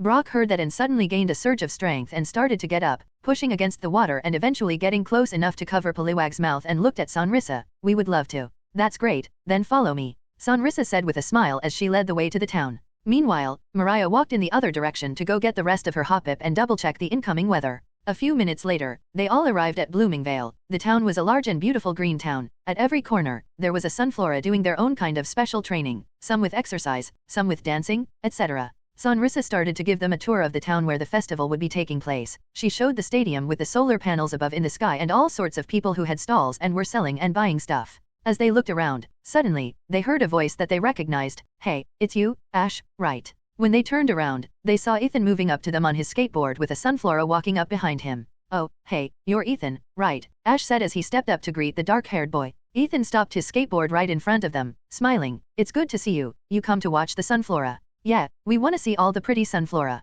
There are so many, and their smiles are so big. Yellow said with a smile that could rival the strongest sunflora. Ethan smirked. Well then, you better look at Sunbow because she's the one that's going to win this year, he said as he put his hand on his sunflora's shoulder. Sonrisa smiled and walked up as well. Well, I hope you don't think I'm going to let you win after all. I'm last year's winner, but I welcome your challenge. Ethan gave a coy smile. Well, I figured a pretty lady like you is the only one that could make equally as beautiful sunflora. As he said that, Brock was in the corner and looked like there were tears in his eyes as he gave a thumbs up. He just like me, FR. Misty sighed. Oh no, it's another Brock. As Ethan was about to flirt with Sonrisa some more, from behind, Chris appeared and pulled Ethan's head back. Enough with the flirting, you idiot. I swear you do this every time. Come on, Chris, can't you let a guy have his fun? Ethan said, his voice slightly muffled. Chris sighed and looked at Sonrisa and the gang. Sorry about him, this is a stupid habit of his. Misty walked up and put a hand on her shoulder. I know your pain. As the two girls were sympathizing with each other, Yellow looked around. Hey, I'm Chris, where's your sister Lyra? As soon as Yellow said that, Ash felt some hands reach up and cover his eyes. Hey there, handsome. Fancy seeing you here. Ash didn't need to look, and everyone else who did look saw Lyra there with a cheeky smirk. Hello Lyra, can I ask why you're covering my face, and can I ask you to stop? Ash said as Pikachu was considering shocking the girl just because she came out of nowhere. Well, I did it because I wanted to surprise you, but Finny, Lyra said overdramatically as she let go and stood in front of Ash. Chris sighed. Lyra, don't do this, you barely know him. I don't know what you're talking about, Chris, Lyra said with an innocent face before she looked back to Ash. Hey, so tell me, are these two girls, Misty and Yellow, was it? Are either of them your girlfriend? Just saying that made Misty and Yellow go red in the face and look away. Ash sighed. No, I'm not dating anyone, and I'm not planning to. Lyra seemed to pout a little, but she put up another smile. Well, in that case, remember back in New Bark, you invited everyone to dinner, so how about I make it up to you now? Do you like ice cream? Ash raised an eyebrow. I mean, yeah, everyone likes ice cream. Lyra smiled as she took Ash's hand. All right, let's go get some, my treat, it's a date. Before anyone or even Ash could say anything, Lyra began to run, pulling Ash behind her. Back with everyone else, they had a variety of expressions. Chris was exhausted seeing her sister literally drag Ash away. Misty was still red, and Yellow was too, but there was a bit more of something else. And Brock and Ethan looked at Ash being taken away and thought the same thing. Why is it so easy for him? The festival had started already. Sonrisa and Ethan went their own way to prepare for the competition, leaving Misty, Brock, and Yellow alone with Chris, while Ash was alone with Lyra.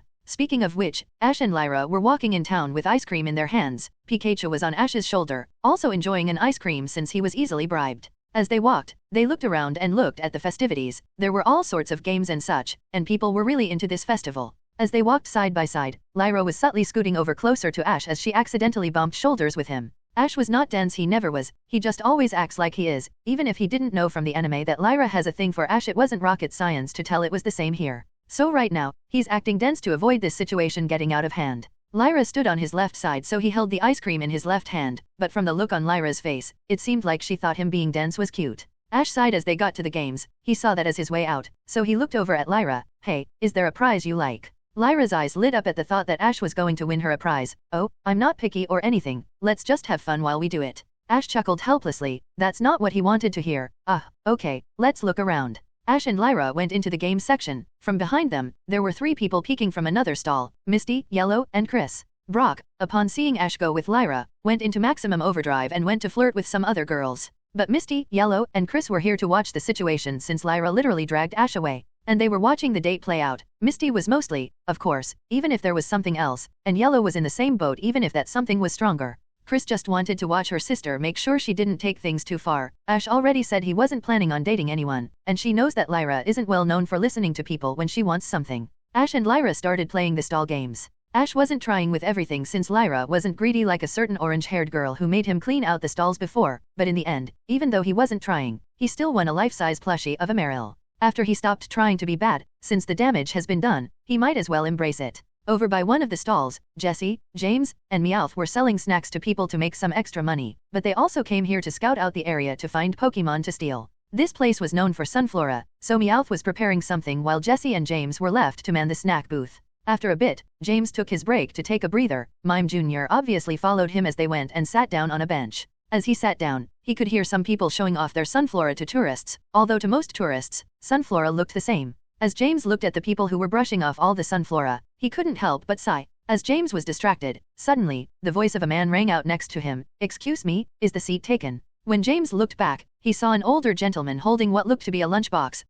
Sure, go ahead." He smiled and nodded as he took a seat. "Thank you." Then his eyes drifted to all the sunflora and people looking at them, just thinking they all looked the same. "Those sunflora, huh?" the man said. "Yeah, they are quite nice," James mumbled. The man nodded. He saw the look in James' eyes earlier, and he wanted to test that. "So they all look the same, right? Why do you think they would dedicate a whole festival to flowers?" "That's not true," James said, looking back at the man. The man nodded. That's what he wanted to hear. "Oh really? You can tell the difference?" "Yes, all of these sunflora are different in their own way, like that one, it has a nice color, but its leaves are a different shade of green," James said as he pointed to another. "That one has a nice face and smile, but it looked ungenuine, and that one over there looks far too tired, and..." James didn't even realize it, but he started listing out all the differences he could see with different sunflora, so much so that other people started listening in and crowding around them. It wasn't until there were too many people to see any other sunflora that he realized people were gathered. The man, however, was sitting and chuckled. "I see, you sure know a lot, don't you?" James gulped. Well, my dear grandmama taught me a lot.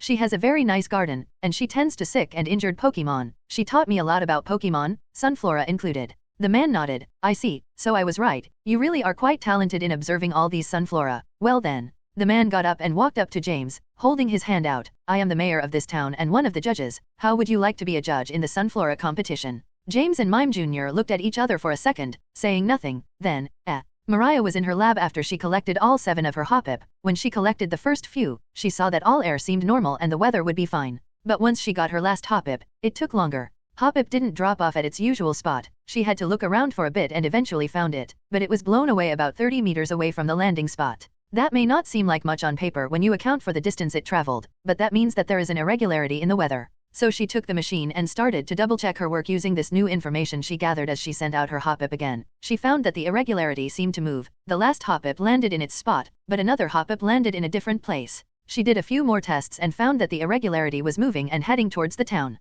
She didn't need another test since she realized what it was, a tornado, and a large one was heading towards the town. Mariah's face paled as she looked outside, and she could already see it approaching. She started to run. She had to get to the town and warn everybody before the twister got there, and she didn't have much time. Ash and Lyra walked back to the central area of the plaza after their date. They met back up there with Misty, Yellow, and Chris, and a dejected Brock sat in a corner. Ash waved them over as they walked up. "Hey guys," he said, looking somehow tired even though it had been like 2 hours. "Oh, Ash, I'm surprised you came back. Weren't you enjoying your little date with Lyra there?" Misty said sarcastically. "Not a date," Ash said, but he was promptly ignored. Lyra snickered. "You bet it was great. Ash here even won me a plushie," she said, showing off her Meryl plush. Misty crossed her arms and looked away. Meanwhile, Yellow looked a bit grumpy, so Ash did the only thing he could do, continue to act dense. "So I guess it must have been really nice if you got her a plushie, huh?" Misty said, looking at Ash as he put a hand on his face. "Misty, don't you start this. I have literally won you an entire festival worth of plus highs, twice. I'm pretty sure I am on a watch list in Kanto because of you for these things. Don't you start with me," Ash said, pointing and poking at Misty's head.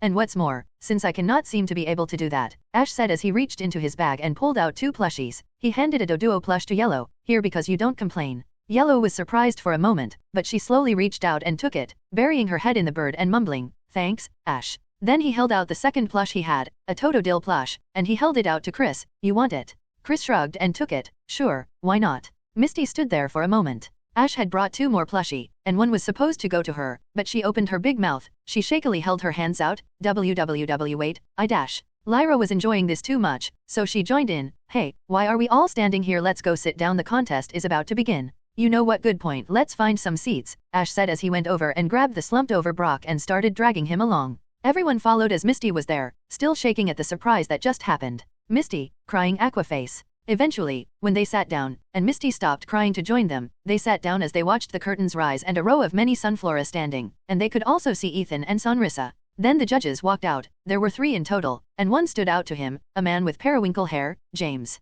However, it looked like he was the only one who noticed, which made him really wonder what BS disguise power they have if they can cover everything except their face and be unrecognizable. He made a quick look around for Jessie or Meowth, but he didn't see them, which was concerning. He knew from the anime that since Mariah was here, there should be a tornado not far behind, so he had Abra go get 2 special friends. Ash reached into his pocket and pulled out the 2 shrunken pokeballs, spinning them in his hands, ready, just in case. As the competition started, he was waiting, and nothing happened. The competition went on with no problems. James even seemed to actually be invested in it, even calling out that someone used plant steroids on one, disqualifying them. The competition was down to Ethan and Sonrisa. As the judges were talking to make a decision, suddenly Mariah ran in and jumped on stage, out of breath but looking urgent. "Everyone, listen, there is a tornado coming, we all need to get to safety," she said, spreading surprise, some panic. The main judge grabbed a mic. "Let us postpone this match for the moment, everyone get to dash," but his mic got cut off. From the top of the stage, Jessie and Meowth rose from a platform laughing. "No one is leaving just yet,"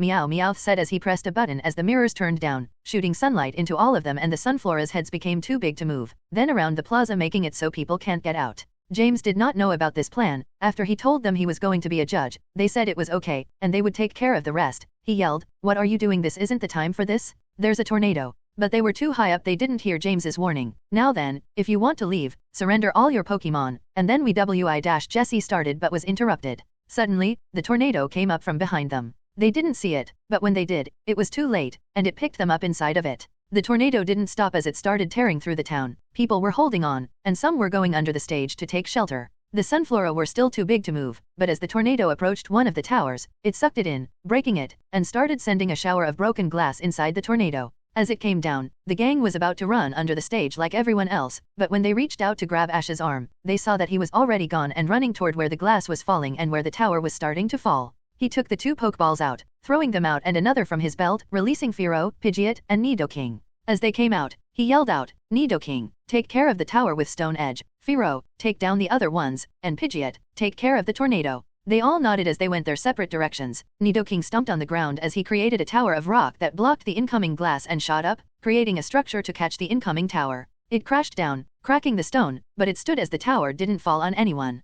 Fearow flew up to the other mirrors as he went and slammed his talons, pulling them away from the ground. He wasn't stupid even if he was aggressive. If he broke them, he would make more glass shards, and that would make things worse. As Pidgeot flew up, Ash pulled up his bracelet and pressed it. Pidgeot Mega Evolve. Pidgeot's form glowed brightly as his hair grew, and his body extended, revealing a majestic set of feathers that left those down below in awe. Ash yelled out, "Pidgeot, use hurricane clockwise rotation." Pidgeot's wings glowed bright white as he flapped, and strong winds started to generate as another tornado came out of him and crashed into the first tornado. Most tornadoes spin counterclockwise, so to get rid of it, this one needs to spin clockwise. Fearow finished taking care of the last of the mirrors, so all the Sunflora began to go back to normal. As the tornadoes clashed, the spinning caused the debris from inside the tornado to start falling out of it and getting thrown everywhere as one large piece started flying toward the crowd of people. Nidoking was too far to save them, so people began to panic. Suddenly, they heard someone yell, "Sunbow, use solar beam." A bright green blast shot up and hit the falling piece of debris. When they looked at where it came from, they saw Ethan holding his hand out as Sunbow's petals were glowing. Ethan smiled, "We can't let him do all of the work." As the tornadoes clashed and slowed down, more debris came, and people were inspired and started calling out their Pokemon as well to shoot it down. All the Sunflora that were under the harsh sun used that energy and started shooting it at the falling debris as more came falling down. Brock, Misty, Yellow, Chris, and Lyra joined in with their own Pokemon. As the debris kept falling, it started slowing down as finally, Pidgeot did one final push, and the tornadoes dispersed back into the air. From the remnants, Jessie and Meowth fell out, landing next to James' feet. People started cheering since now they were safe and the danger of the tornado was gone. James leaned down and grabbed Jessie and Meowth under each arm and looked at the people looking at him. "Well, I will take these 2 to the police station as for the competition, Ethan, for showing bravery," James said as he ran away. The man who chose James looked around. Well, I guess you heard him, the winner is Ethan." People started cheering as Ash walked back over after returning his Pokemon, and Pidgeot flew down and retired to base. He walked up to everyone and waved as he smiled, acting like what he just did was completely normal. Ash walked up and grabbed Ethan's arm to raise it up. "The winner. The winner," Ash said, holding up Ethan's arm. For a moment, people didn't say anything, but then there was a collective, "We are not going to pretend that didn't happen," from every one of the civilians watching on. Misty pointed an accusatory finger at Ash. "You always do this, you dash." Ash interrupted. Misty glared, "You literally stopped a tornado." "Yeah, what was that? And why was it kinda hot?" Lyra said. Chris pushed her away. "Okay, ignore her. Her opinion doesn't count here, but still, you stopped a tornado, I didn't even know that was possible." People started mumbling and nodding and then looked at Ash. "I mean, yeah, my dude, you kinda stole the show, and think of all the ladies you'll get." "You be quiet, you're supposed to be on my side here," Ash said, letting go of Ethan's arm. "You still stopped a tornado, young man." "A man," one of the judges said. Okay, I get it, but counterpoint," Ash said, stopping them. Then he gestured to Ethan, "He's the winner." "What does that have to do with anything?" Misty yelled. Ash reached into his bag and pulled out a Poliwag plush, and threw it at Misty. By the way, I was joking. I did get you one. Misty's eyes lit up, and like a cat, she jumped and caught it, holding it close. You know what, you're right. This is more relevant right now, she said as she gestured at Ethan. The winner. After the whole incident with the tornado, Ash couldn't get the attention away from him, so he was also celebrated in a different way. As for Ethan, Chris, and Lyra, apparently, Ethan was with the other two by coincidence. They aren't traveling together. Meanwhile, Lyra is getting trained by Chris while she is also catching Pokemon. Also, Lyra may or may not have tried to get Ash's number. After Ash didn't directly give it to her, she went to Yellow, who has a terrible problem of being unable to say no, so Yellow ended up giving away Ash's number. Anyway, after that, they all went their separate ways, and the gang started walking. Ash started training more, even though the next gym he was going after was Bug. He was training his Pokemon, specifically focusing on Scyther and Stantler. For Stantler, he was trying to develop Psychild Bash. He knew of the move, and he knew the basic concept of what he needed to do. However, that was about it. He needed to create it like how he created Rage Fist from nothing, but he was making some progress since he managed to teach the little deer Zen Headbutt, so he was getting somewhere. And for Scyther, since Cleaver used the same concept for his training, he was considering just evolving him right away, but he chose not to. Well, not yet. He would train him up a little more, maybe go into a battle. Anyway, he trained others, especially the little ones like Tijipai and Dratini, plus some of the other ones he had. He hadn't forgotten about any of them, he was just waiting for when they would be good to use. Right now, Scyther was training slashing at a tree with weights on his blades to build up speed, also to prepare his muscles for when his blades were replaced by stone axes. Meanwhile, everyone else was resting. It was early in the morning today, and it's been a few days since they left the town. They were finishing up breakfast and cleaning up. As Ash was putting the plates again, he noticed someone approaching, thanks to his aura. Then, as he turned to a bush in the forest, suddenly, some small and quiet ruffling came from it. Ash called out, "Hey, you there, I know you're there." Brock, Misty, and Yellow were surprised. They didn't hear anything for a moment. They thought Ash was seeing things, but then they remembered this was Ash, and then when they looked at the bush, they saw it start to move again as a middle-aged man wearing samurai clothes walked out. Then next to him, a Caesar walked out next to him. "I apologize. I understand how my approach may have seemed like a threat of some sort, but I assure you I mean you no harm." The man gave a small bow. "Allow me to introduce myself. I am Muramasa, and this is my partner Masamune." Ash said, introducing himself. "These guys are Brock, Misty, and Yellow. It is a pleasure, and may I say your perception abilities are quite impressive. You were able to see us before we even arrived," Muramasa said. "Yeah, well, it's a gift, and let's leave it at that," Ash said as he looked at Scyther, who was eyeing up the Caesar.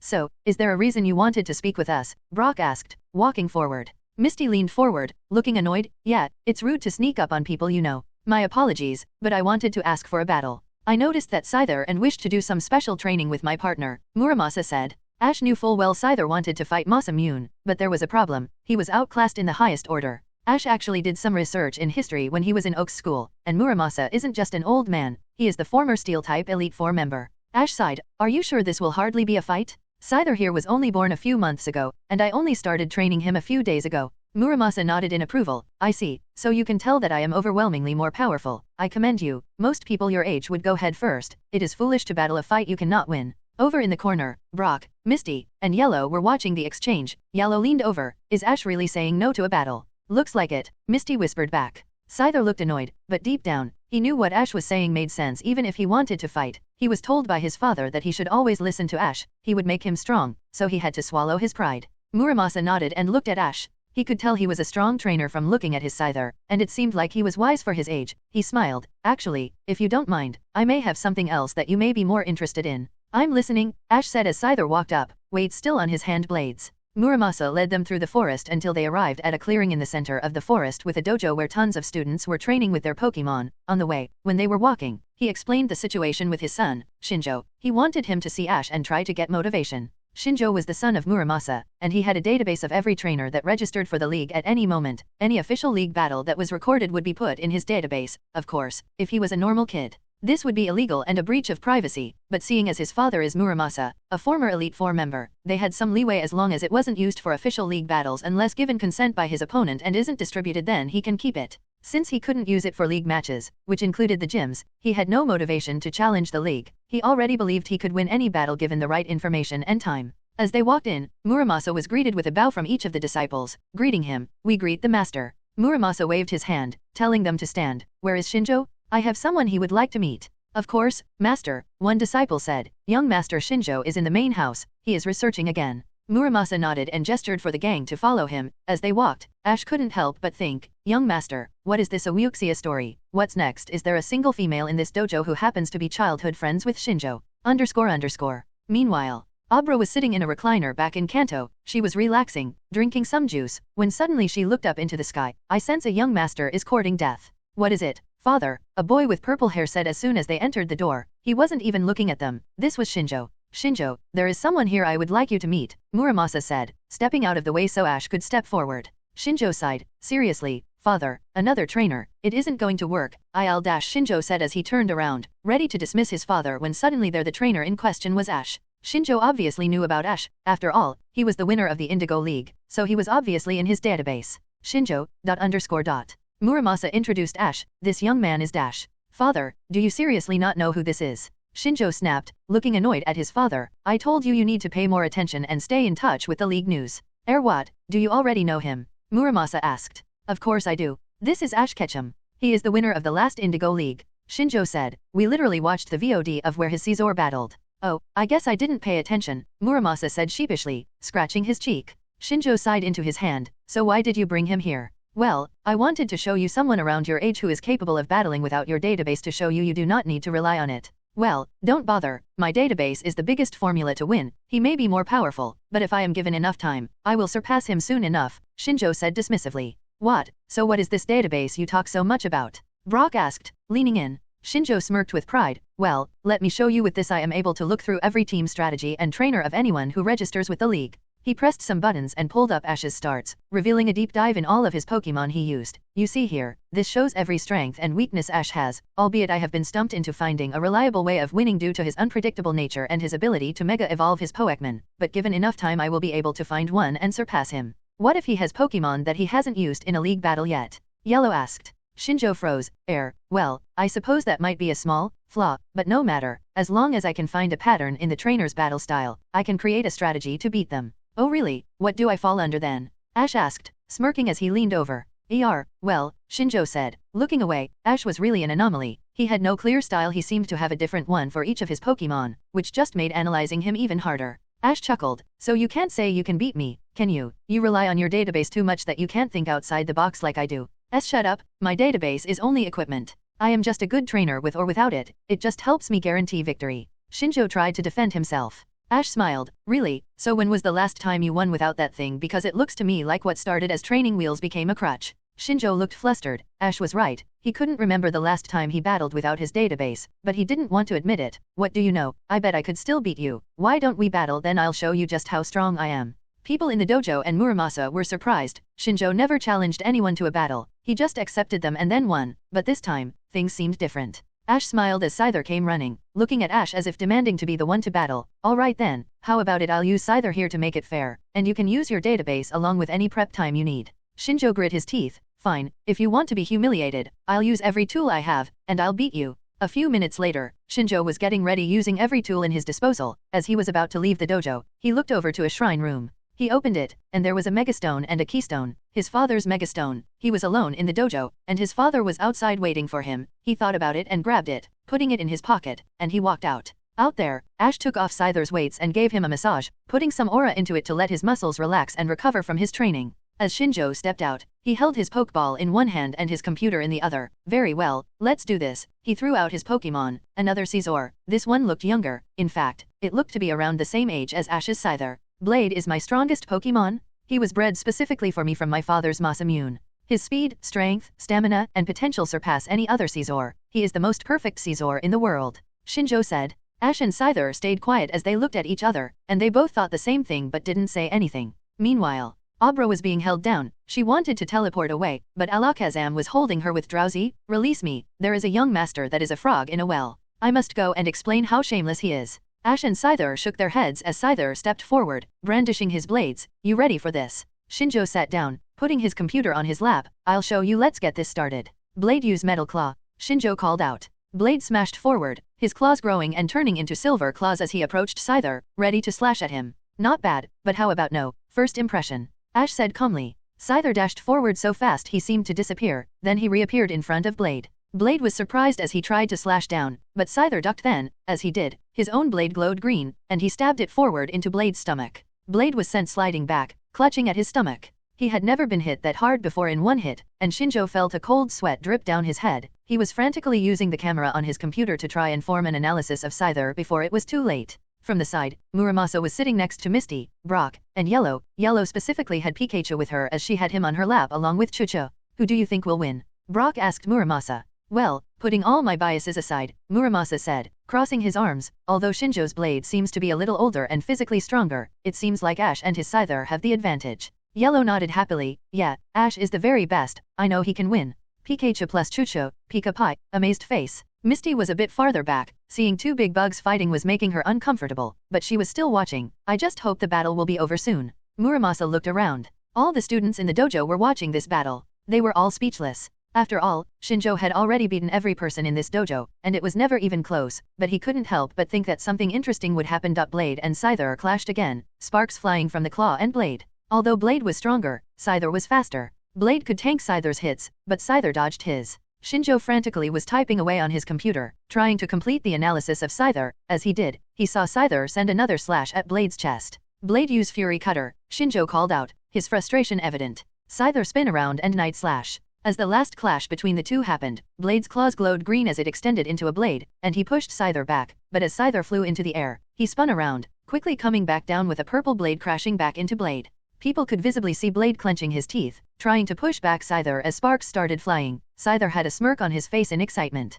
Ash smiled as it tipped his hat a little. Alright, Scyther, use lunge then pounce. Blade, stop him. Scyther's body glowed green as he jumped back, dodging a counterattack from Blade. As Blade tried but failed to stop him, Scyther jumped forward, sending a kick into Blade's stomach. While Blade keeled over, he spun his body around, sending a second kick to the back of his head making him eat dirt. The point of it wasn't to do damage, since Blade resists bug type. The main point was the secondary effect. Along with the damage, Blade also went -1 on his attack and speed. Shinjo looked panicked. Blade punched the ground as he forced himself to get up, wiping his red face and ready to keep fighting. Shinjo looked at Ash. He could tell Ash wasn't taking this 100% seriously, and what's worse, he was still dominating this battle. Blade hadn't even been able to land a hit on Scyther yet. Shinjo finished a superficial analysis on Scyther, so quickly gave it a look over, then smiled back. Alright, this is where it changes. Blade, bullet punch. Blade's claws glowed silver as he dashed forward at breakneck speeds, appearing right there in front of Scyther, but neither he nor Ash looked scared as his claw came in to punch the bug.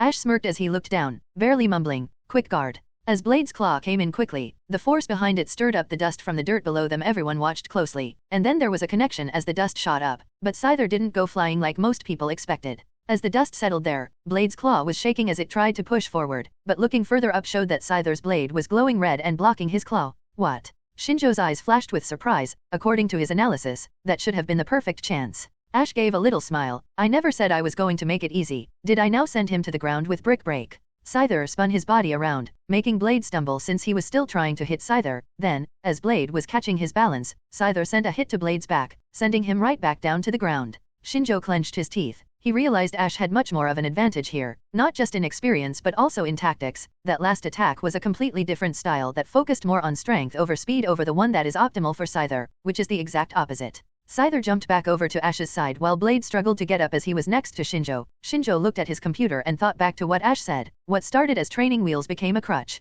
Deep down, Shinjo knew Ash was right. He looked at his computer, showing the data he just collected. It sure helps, but looking at this situation, he took a breath and stood up. Think outside the box. Ash's amused smile slightly went into an interested one as he watched what Shinjo was doing, finally admitting I'm right. Shinjo closed his eyes and sighed. Yeah, you are right. I tried to deny it, but I know it's true. But you know what, screw it. Time to get crazy. Shinjo reached into his pocket and looked over to his father. Sorry, Dad, I'm borrowing this. Muramasa looked confused for a moment, wondering what he was talking about, but then he saw Shinjo pull out a red and silver stone and a smaller stone. Blade catch. Shinjo said as he threw the megastone. Blade looked back and saw it coming as he reached out his claw and grabbed it. Ash also looked surprised. There was no way he could have seen this coming. What, you're not Dash? I am. Shinjo interrupted as he pushed the keystone in his hand and held it up. Blade, Mega Evolve. Blade's form burst into light. His claws grew as his body gained more armor. There was now Mega Caesar. People were watching, looking speechless. This is something no one even dreamed would happen. Ash frowned and clenched his hand as Scyther glared at Blade. Scyther acrobatics.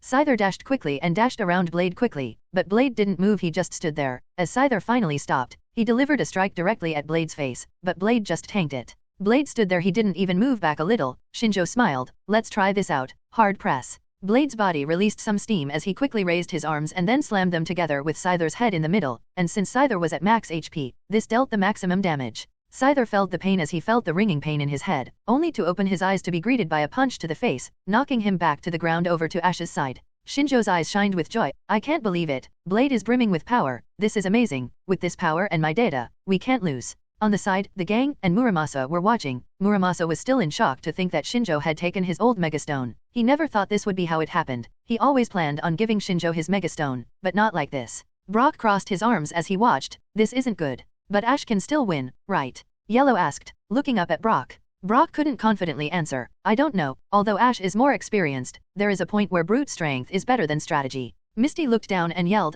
Hey, Ash, you better not lose. Wipe that frown off your face. I've seen you come back from way worse, so drop the act. Yellow and Brock were taken aback by that, and so were Pikachu and Chucho. Misty never acts like this, but they had to admit, she had a point. Yellow took a breath and tried yelling, Hey Ash, you can do it. I know you can. Now I feel like a jerk, Brock mumbled as he got up.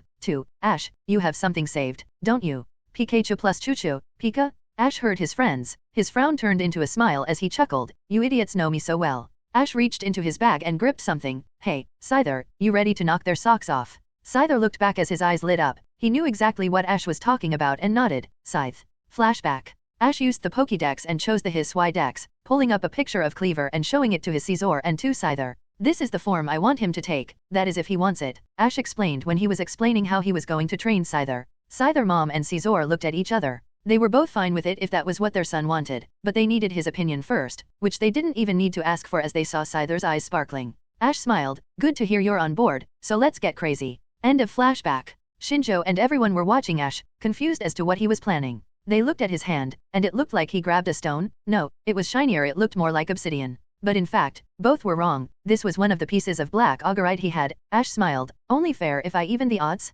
Scyther, take this. Ash threw the sharp stone through the air as it went at Scyther. People were confused. Obviously. What should they think? Ash was throwing a sharp rock at his Pokemon? Was he telling him to use it as a weapon? Scyther smiled as he ran, and with his blades, he slashed at the stone. As he did, both the stone and Scyther started to glow in a bright light as he grew. His smooth body gained a new craggy exoskeleton. His wings shrank, and a mask grew over his face. Then his blades became arms, and his two spindly front limbs ended in large axe-like appendages made of heavy black rock. Standing there now towering over everyone, even Blade, stood Cleaver. Everyone stood stunted. Why wouldn't they? This is a Pokemon no one has ever seen before. This is the first time one has appeared in over 100 years, not since the last one used by the legendary Lucius. Shinjo's eyes widened. This was crazy. It was illogical. It was incredible. This was beyond his expectations.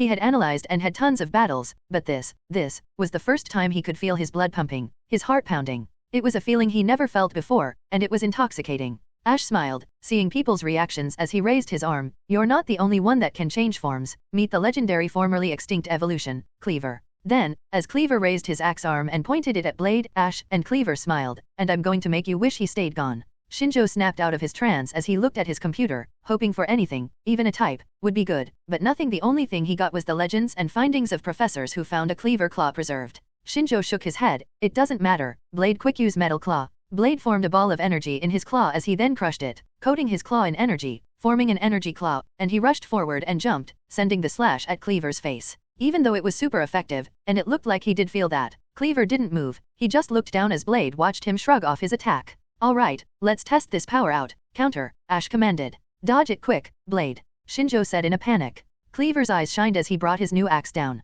Blade tried to jump back, but he still got slashed in the arm, sending sparks. Then, as the rest of the axe fell down, the force immediately was so strong it left an imprint into the ground, and the force sent Blade, a literal 275-pound bug, to be sent flying back. Ash smiled, seeing Cleaver looking so excited. Alright, bud, let's try something new. Stone axe. Shinjo looked frightened that this was it. Block it. Cleaver dashed forward and raised his axe hands into the sky. Blade looked up, seeing that the axe was coming down on him. He raised his big claws in an attempt to defend himself, but it was no use. Cleaver sent the axe down and crashed into his claws, easily overpowering him because this attack used Cleaver's new abilities. This was boosted by sheer force, then some more with sharpness, and not only that, it was a crit. The resulting attack created a small explosion that kicked up the dirt and air, forcing anyone close by to close their eyes. After a moment, when everyone opened their eyes, they looked on in awe. Blade was sprawled out on the ground as he was forced out of megaform. His metal armor was scratched, and the ground under him had a big slash mark. It seemed like Cleaver held back just enough not to cut the metal on Blade's body.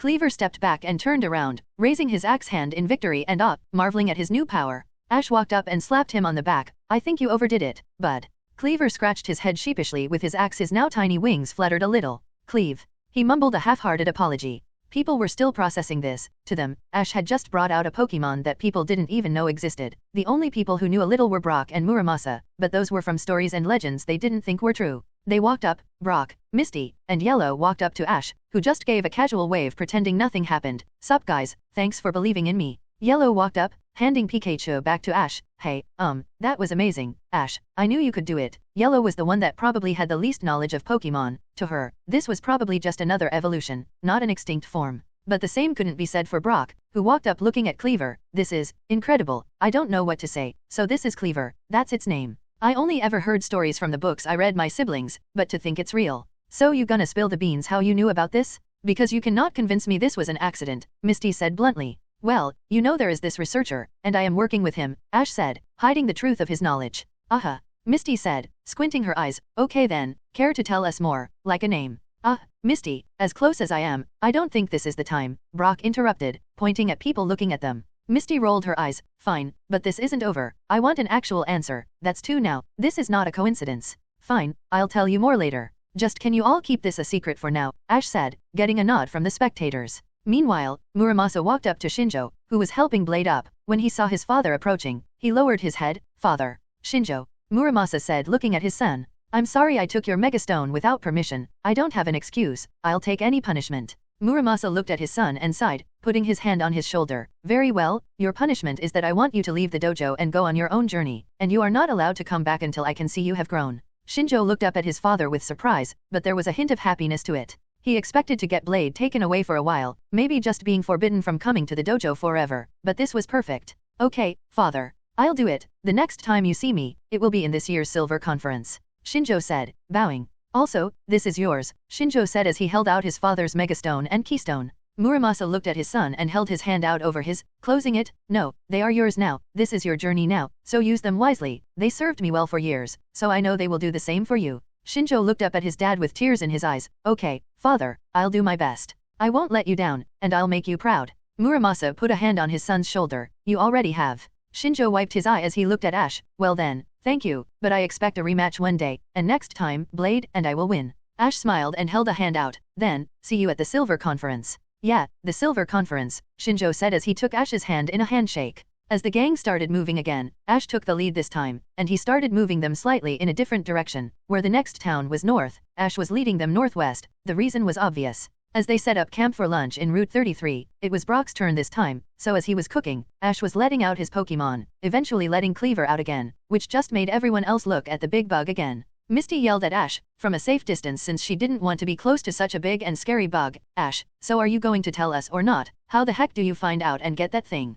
It's not a thing, he's called Cleaver, Ash said. I don't care if it has the same name as my dad, what it is, and how did you find out how to get it? Misty yelled back, somehow even farther than before. Ash whispered something into Cleaver's ear and pointed at the mountain before showing him a picture. Cleaver nodded and jumped, which surprised everyone because they didn't expect such a bug creature to jump so high. As Cleaver was jumping away to the mountain, Ash looked back. Well, you see, I know this guy, he's called Professor Fraxinus. Ashtuo. It's been a few days since the little tournament, and since then, he has had to take responsibility for Helena, seeing as she was forced to become his, well, servant is a harsh word even though it is the correct one, let's say, sidekick. Speaking of which, as he was walking, Helena was walking next to him, looking eager and far more happy than he was. She's been glued to Ash's side ever since she was assigned under him, even when he told her she could go do her own thing. Her custom Team Rocket uniform she got was pretty similar to the regular one, she just replaced the red with purple and had a white belt. So even though Ash had more options, he had less time since Helena would be stuck to him most of the time, and he still didn't know why she was here. She was the Hex Maniac that you see in the X and Y games.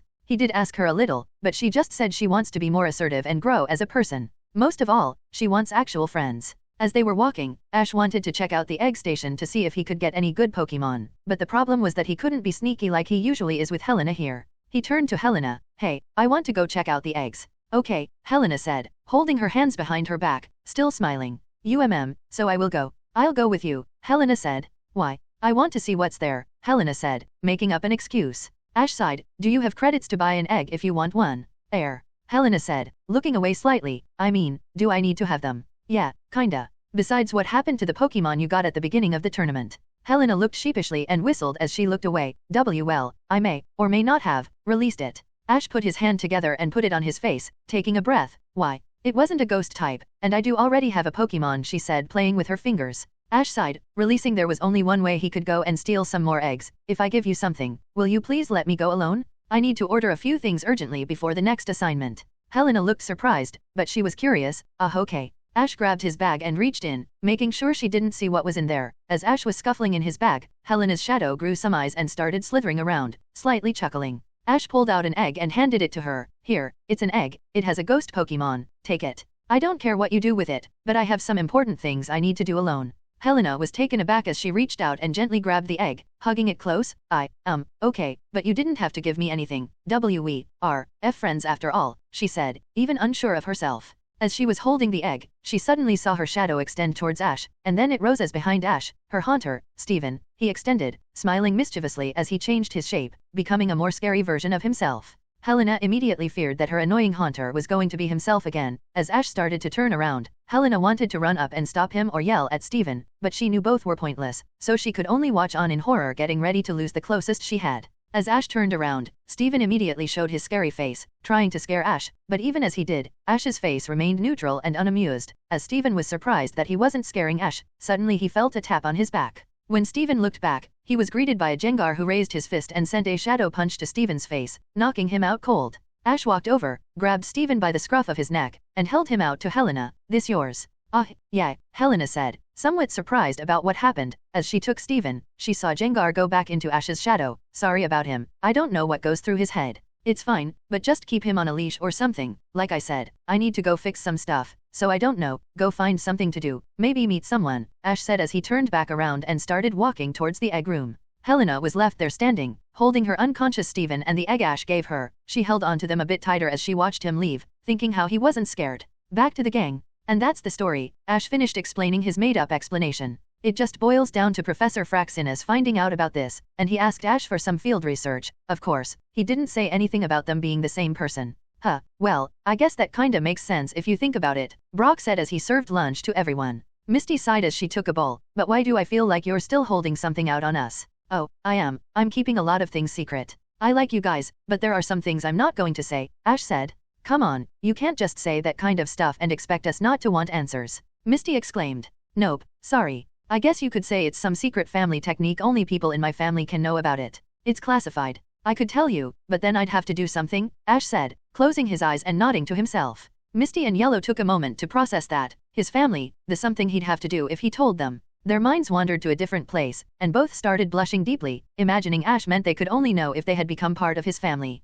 Wait, Misty stuttered. Yellow was bright red. And no, Ash, I guess I wouldn't, hate it. As the girls were flustered, Brock snapped his fingers. Oh hey, I know this one. It's classified. I could tell you, but then I'd have to kill you, right? Brock cut in. Ash snapped his fingers and pointed at Brock. Correct, my dude. I love that movie. Misty and Yellow immediately froze. Wait, you were quoting a movie? Yeah, Top Gun? Love that movie, Ash said. Why, what did you think I meant? Misty and Yellow blushed harder and looked away. And nothing, they muttered in unison. Just as Ash was about to tease them some more, they heard the sound of leaves crunching nearby. Turning toward the forest, they saw a boy with a sand slash beside him. He looked a few years older than Ash, probably around Brock's age, maybe a year younger. The boy caught sight of them and approached. Hey, you there? Everyone was surprised by the rude tone in the boy's voice. Brock was the first to speak up. Yeah, can I help you? He pulled out a photo and showed it to them. The name's Koji. I've been looking for this Cyndaquil for over a week. Have you seen it? If so, tell me now if you know what's good for you.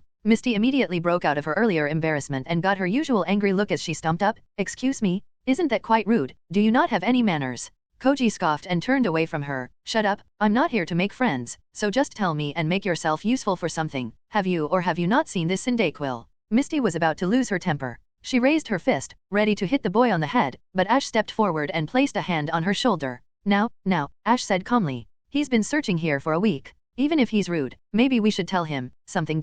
Ash gently pushed Misty back and pointed away from the mountains. Yeah, I saw a little blue thing run over there. I think something might have scared it away from here. Koji glanced in the direction Ash indicated and started walking, not even bothering with a thank you or a nod. Still, without turning back, he spoke. Good. One of you has some use. Now, if you know what's good for you, you'll stay out of my way. This Cyndaquil is mine. With that, he walked off. The group watched him leave, then collectively sighed. That guy sure was rude, wasn't he? Brock said. Yeah, he was really mean. We didn't even do anything to him, Yellow added. But Ash, you said you saw a Cyndaquil? I didn't see anything, Yellow said, looking puzzled. Yeah, why did you even help him? People like that don't deserve anything from us, Misty said, irritation creeping into her voice. What do you mean? Ash said with a smug smile. I didn't tell him I saw a Cyndaquil. But you said you did. Misty said, confused. Nope, Ash replied, smirking. I said I think I saw a blue thing. I never mentioned any names. But why? Misty asked. Ash leaned back against his sleeping Snorlax, a mischievous glint in his eye. Why would I give up something I want? Wait. Brock said, realization dawning. You mean you want the Cyndaquil? And you knew there was one here this whole time? Exactly, Ash said, casually folding his arms. By the time he realizes he was an idiot, we'll be long gone and I'll have my new fire boy. But, don't you have to go? I don't know, actually go looking for it if you want it, Misty said. I mean, it's not like someone is going to come and give you Cyndaquil on a silver platter. As soon as she said that, Cleaver jumped back from his mission, and he landed behind Misty with a loud stomp, making her freeze in surprise and fear as she shakily looked up to see the bug type so close to her. Her face went pale as she started to fall over. Ash caught her then tossed her back, making her land on Snorlax's stomach. Good, you're back, Ash said, turning his attention to Cleaver. You got what I asked for. Cleaver nodded and lowered one of his axe-like arms. On the flat side of the blade lay an unconscious Cyndaquil, its small body limp but unharmed. Ash nodded in approval and pulled out a pokeball. Pressing it against the little fire type, he caught it instantly. With a satisfied grin, he tapped Cleaver on the shoulder. All right, bud, great job. Go grab something to eat, and then I'll teach you something extra special afterward, okay? Cleaver nodded, clicking his claws in excitement before heading off to eat in preparation for training. The rest of the group stared in stunned silence as Ash casually spun Cyndaquil's pokeball on his finger. See? Easy, Ash said with a cocky smirk. Cyndaquil M. Nature, quiet, plus spa, SPE. Ability, blaze, hidden ability, Flaming Soul. Flaming Soul, gives +1 priority to fire moves at full HP. Mutation detected, Terra Force. Condition, young and untrained, Cyndaquil is recently hatched, so he needs a real teacher to learn to fire up. Solution, analyzing proper path. Downloading training doc, please stand by. Ash put it away as it downloaded and looked at the little weasel. He was surprised not only did it have its radical red ability, but it was also the first Pokemon he'd caught in Johto with a mutation. In fact, not counting the Crystal Onyx, this was the first one he'd caught in quite a while. The last time he'd caught a Pokemon with a mutation was when Dratini hatched. It made him realize just how stupidly lucky he had been back then. But now, seeing how rare these occurrences were, it really made him wonder, had he used up all his luck in the early game? Ash shook his head, deciding not to dwell on it. If he had used up all his luck, then so be it, he'd make do. Besides, it wasn't like he was short on strong hitters. He could figure it all out later, but for now, he realized he had quite a few Pokemon. He hadn't even been trying to do that, it all genuinely happened by accident. He'd have to make it work, but not right now. He'd sort it out once he got into town. A few days later, they eventually arrived in town. Immediately, they saw tons of Slowpoke lying everywhere, just relaxing. Azalea Town was relatively small compared to larger towns. Its main charm was that it was nestled in the forest and mountains, far from big cities. Walking through the town, they saw Slowpoke after Slowpoke. They were everywhere. Of course, Misty was loving it. So many Slowpoke? Even though they were derpy, they had that cute derpy vibe compared to Seduc's derpy, which, in her opinion, was just plain stupid. She was so excited that as she walked, she almost stepped on a Slowpoke. Ash pulled her back just in time. Misty, be careful. You were about to step on one. Misty stumbled slightly but caught herself. What? She looked down and saw a little Slowpoke looking up at her. Although she didn't yet know how crazy the people in this town were about Slowpoke, they were still water types. Because of that, she cared about them a lot. Misty leaned down and looked apologetically at the Slowpoke. I'm sorry, I wasn't watching where I was going. I'm just happy you're not hurt. Slowpoke gave a slow blink. Slow. Misty took that as acceptance, which it was, as Yellow could confirm. Once Misty stood up, the group continued through the town, eventually stopping at a park to recuperate. They also wanted to address the elephant in the room, besides the GS ball, as they all glanced at Brock. Brock leaned back, unaware of what the others were thinking. So, Ash, what's the plan? Are you planning to give Mr. Kurt the GS ball and then challenge the gym? Well, maybe, but not right now. There's something more important we need to discuss, Ash said as Misty and Yellow exchanged knowing smirks. Brock sat up, curious. What is it, then? Do you need to get some more training done? No, not quite, Misty chimed in. Yellow added, yeah, there's something more important. Brock looked confused and somehow a little nervous. Okay, what are you guys not telling me? The three of them exchanged a glance and smiled before pulling out gift boxes. Happy birthday, Brock, they cheered. Brock blinked, utterly confused. Today was indeed June 14, his birthday, but he'd been so caught up in everything else that it hadn't even crossed his mind. Growing up, he'd always been the one preparing his siblings' birthday celebrations, so he'd never felt the need to focus on his own. Why you guys, actually. Brock trailed off, too stunned to speak. At that moment, Bonesley burst out of his Pokeball and tackled Brock square in the chest, snapping him out of his daze. Oof.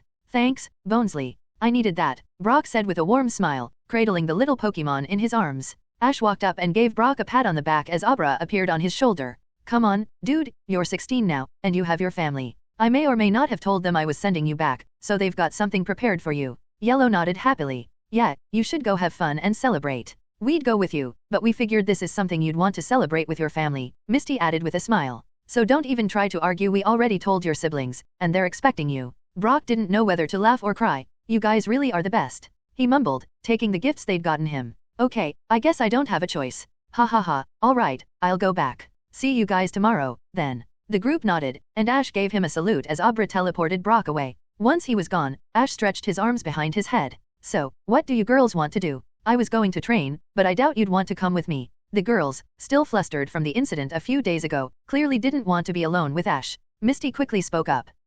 Well, actually, me and Yellow were planning a little girls' trip, so, you know, it's fine. Yellow looked away slightly, lowering her sun hat to cover her face. Why yeah, sorry, Ash. We made some plans. Her voice was shaky, and it was so obviously a lie that Ash didn't even need Aura to tell. Still, he didn't push it. Yeah, sure. I'm not your nanny, you can do whatever you want, Ash said with a shrug as he stretched his back. So, do you want to borrow Abra for your oh-so-gracious girls' trip? He added sarcastically, though the offer was genuine. I mean, if you wouldn't mind. Misty said cautiously. Ash shook his head helplessly and sighed. Yeah, sure. I'll send her to you once she gets back. See you tomorrow as well. Misty and Yellow nodded frantically before Misty grabbed Yellow's hand and started speedwalking away. Yeah, see you tomorrow. And just like that, they were gone, leaving Ash alone. He sighed and made his way to the Pokemon Center to sort things out. He gave a quick call to his mom to check up on her, as per tradition, that he agreed to do after the incident. She was doing well as always, also Mimi was a big help with the chores. Anyway, after that, he pulled out 2 Pokeballs and threw them out in the lobby. In from them came his Vulpix and Growlithe.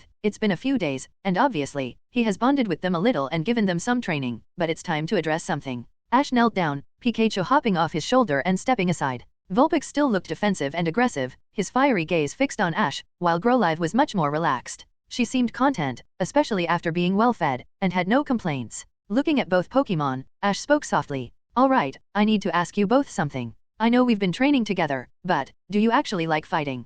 Vulpix and Growlithe exchanged glances before turning back to Ash. Vulpix kept his wary expression, narrowing his eyes. Vulpix. Honestly, no. I only fight because I'm strong, and I want to protect my friend. Growlithe hesitated, taking a moment to think before responding. Well, I don't hate it, but I'm scared to fight. But if I could get stronger, yeah, I'd love to keep fighting. But I'm weak. Ash nodded. He expected these answers but not in front of the ones that gave it to him, but that's fine because his plan was to train both of them, then give Brock Vulpix when Susie asks for her Vulpix back. This actually made things easier. Ash put his hands down, catching the 2 and rubbing their heads. Growlithe nuzzled into Ash's hand, and Vulpix, even though he looked angry, he did enjoy getting taken care of, even if he'll never admit it. Alright, if that's what you both want, I'll make sure you get what you want, Ash said with a small smile and returned them to their Pokeballs. Ash put them away then, he went to the PC and sat down. He decided to call Oak to finally do his duties. After a few rings, Professor Oak answered the call. He was in the middle of eating dango, holding one of the skewers in hand.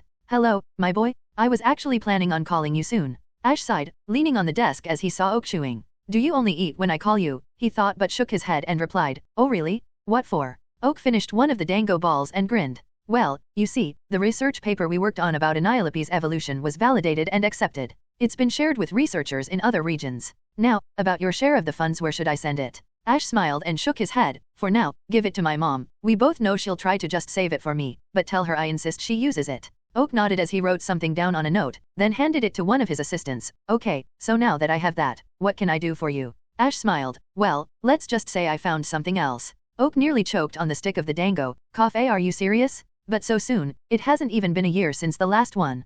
Hey Papa, remember, right now, I'm not Ash, I'm Professor Fraxinus, and yes, I have found one, and not only that, I have it ready, Ash said with a smirk. Oak swallowed the dango in his mouth. See, can you show me, or at least tell me about it? Oh, or dash. Well, if you want to hear it, Ash said, resting his head on his hand, I want you to bring in 2 other people for this, Professor Rowan and Professor Juniper. May I ask why? Oak said, not dismissing the idea since he knew if Ash wanted them to see it, he had a good reason. Ash's smile grew into a grin. Remember when you brought them in to do a guest lecture, and they showed you and us the axe hand they found? Yes, they said it wasn't an ancient Pokemon but a new, unknown evolution. They mentioned they were researching it, but they haven't. Wait. Oak said as he realized something. Wow, I'm surprised you remembered that much. I half expected you to forget already, Ash said jokingly. But yes, I found it. Oak's eyes widened. Are you serious? He rubbed his temples and shook his head. Sorry, forgive me. It's just a little hard to believe. It's not that I don't want to believe you, my boy, but Professors Rowan and Juniper have been unable to find it. I need a little more than your word. Ash nodded and used his phone to send a picture to Oak. Yeah, I get it. I just sent all the evidence you need. Check your computer. Oak did as Ash said, pulling up the message he'd received. When he opened it, he saw Ash with his arm over Cleaver. The very sight of Cleaver sent a shiver of excitement through his body. Okay, I believe you. I'll contact them and arrange a time to get on a call. It might take a while, they're still busy with their own research projects. I'll send you a message once we agree on a time. Ash nodded. All right. I have some stuff I need to do. Talk to you later, he said, then hung up.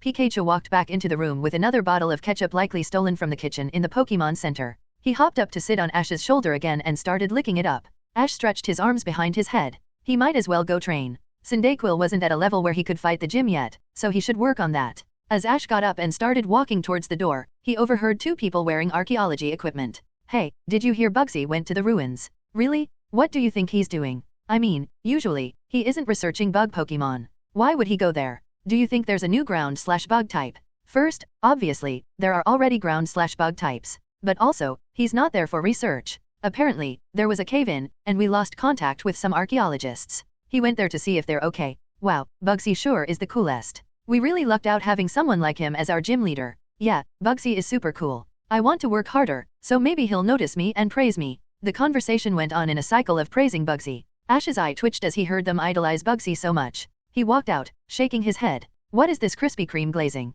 They better zip up his pants when they're done. Even as he said that he was curious, he pulled out his phone and checked the map. The ruins weren't far from town. He could get there in a few hours. Then he had an idea. Ash released Stantler. Stantler had been growing rapidly with all the training and food Ash had been giving him and was now slightly taller than Ash. Ash reached up and patted Stantler on the head. Hey, Stantler, let's try a new kind of training, okay? Ash said, and Stantler nodded happily. Ash climbed up onto Stantler. It took a moment, and Stantler almost stumbled, but he quickly got used to it and stood up straight. Stantler, you good? Stantler. Stantler nodded. Okay, let's go. If you feel tired, just tell me, alright? I don't want you collapsing on me, Ash said as Stantler started running into the forest. Their destination, the ruins of Alf. Ash was riding his Stantler through the forest. Despite being so young, Stantler was surprisingly fast, cutting what should have been a multi-hour trip down to just 30 to 45 minutes. Pikachu clung tightly to Ash's hood, trying not to fly off, though he had already lost his beloved ketchup bottle somewhere about 100 miles back.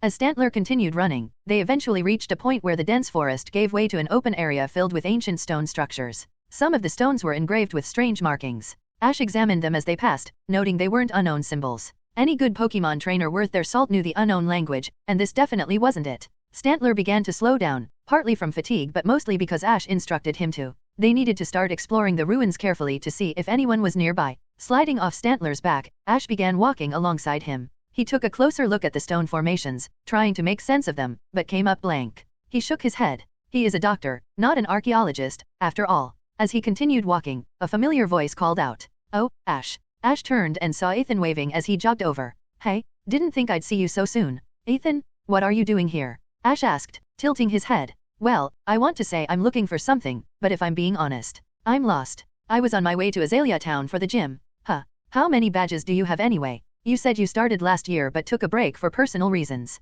Yeah, that's right, Ethan said with a proud grin. Once I get the badge in Azalea, I'll have 4 halfway there already. By the way, Ethan added, where are your friends? Weren't they traveling with you? They're off doing their own thing, Ash replied with a shrug. They can make their own decisions, and I don't really care. I needed to train anyway, but I came here because I heard the gym leader wasn't in town. Oh, I see, Ethan said, slamming a fist into his palm. Okay, it's decided I'm coming with you. Really? Don't you want to keep trying to get to Azalea Town? It's just going to be us, Ash said. Yeah, nothing wrong with 2 strong dudes traveling together, Ethan replied, walking beside him. So, have you found anything yet? No, I just got here. What about you? Nah, same here, Ethan admitted. I was trying to make lunch, but one thing led to another, and, well, let's just say I haven't eaten yet. Ash sighed, reaching into his bag and pulling out a sandwich. He handed half to Ethan. Here, you can't work on an empty stomach. Ethan took it happily. Thanks, man. Tell you what, next time, lunch is on me. As they walked through the ruins, Ash's sandwich quickly became a shared meal for Pikachu and Stantler. He didn't complain he wasn't that hungry, and if he ever did get hungry, he could sustain himself using his aura. Eventually, the two spotted someone up ahead, a figure with purple hair and a strikingly pretty face. Ethan's eyes turned into cartoonish hearts. Yo, she's cute. He completely forgot about his sandwich, tossing it behind him. Pikachu caught it midair and started munching. Ethan ran ahead, leaning casually against one of the large stone pillars, trying to look cool. Well, hello, miss. The purple-haired person who was actually Bugsy looked up in confusion. Huh? Are you talking to me? But of course. A pretty lady like you shouldn't be wandering these boring ruins alone. How about we grab some tea or something? Ethan asked, flashing a sparkling grin. Oh, the name's Ethan, by the way. I'm from New Bark Town, he said, holding out his hand. Bugsy's sweat dropped, clearly uncomfortable. I'm Bugsy, from Azalea Town. And, you do realize, don't you, that I'm a guy? Ethan froze, looking like he'd just been punched in the gut. After a moment, he straightened up and stammered, Dita. Oh, of course I knew that. Bugsy awkwardly wiped his forehead as Ash finally caught up, thoroughly enjoying the show. So, you're Bugsy, the gym leader of Azalea Town, Ash said with a smirk. Ethan froze again. Wait, gym leader? And wait, you knew? Why'd you let me go through that? Bugsy laughed nervously. Why yeah, I'm the gym leader. And really, it's alright, I get it. People often confuse me for my sister. That took Ash by surprise. Sister? I've never heard anything about you having a sister. Bugsy nodded. Yeah, well, you wouldn't have. But I do have one. Her name's Shelly and I'm trying to help her take over my place as gym leader so I can become a Pokemon professor. That's my real dream. Ethan was about to start asking more about Shelly, probably with plans to see if Bugsy could set him up with her, but stopped, his tone becoming more serious. Wait, you don't want to be the gym leader? Then why did you accept the position? Well, I don't, but Shelly does. The thing is, she was too young to take the position. And ever since the old gym leader, the Great Kurt, retired, our town needed someone to step in. Without a gym leader, we'd lose the league funding we need to keep the town going. I see, Ethan said, nodding thoughtfully. So, you're putting your own dreams aside to help everyone else. He smiled and gave Bugsy a pat on the back. I can tell you're a good person. Thanks, Bugsy replied, scratching the back of his head. Then, he snapped back to attention as something struck him. Wait, I can't get distracted. What's up? Ethan asked, noticing Bugsy's sudden urgency. Why are you panicking? I came here to look for my archaeologist friends. They were exploring these ruins, and we suddenly lost contact with them. And worst of all, Shelly was with them. Why didn't you start with that? Ethan exclaimed. We need to find them? We'll help you too, right, Ash? Ash, however, was lost in thought. Shelly, that's the girl from Pokemon Reborn. She should have just been fan-made, but she's really here. Does that mean more things from Pokemon Reborn are here? And if they are, he might be screwed. Ash, Ethan said again, snapping Ash out of his thoughts. What? Oh, right, yeah, we'll help, Ash said quickly. He then felt a gentle nudge at his side. Looking over, he saw Stantler poking him, trying to get his attention. The Pokemon pointed with its nose toward a pile of rocks. Ash walked over and ran his hand over them, studying the formation. He frowned. Hey, check this out. These rocks aren't part of the ruins. Ethan tilted his head, not seeing it, but Bugsy, with his archaeological background, quickly noticed what Ash meant. Yeah, you're right. And look here, they're broken in an unusual way. This wasn't from erosion, someone attacked the stones and caused this. Ethan's ears perked up.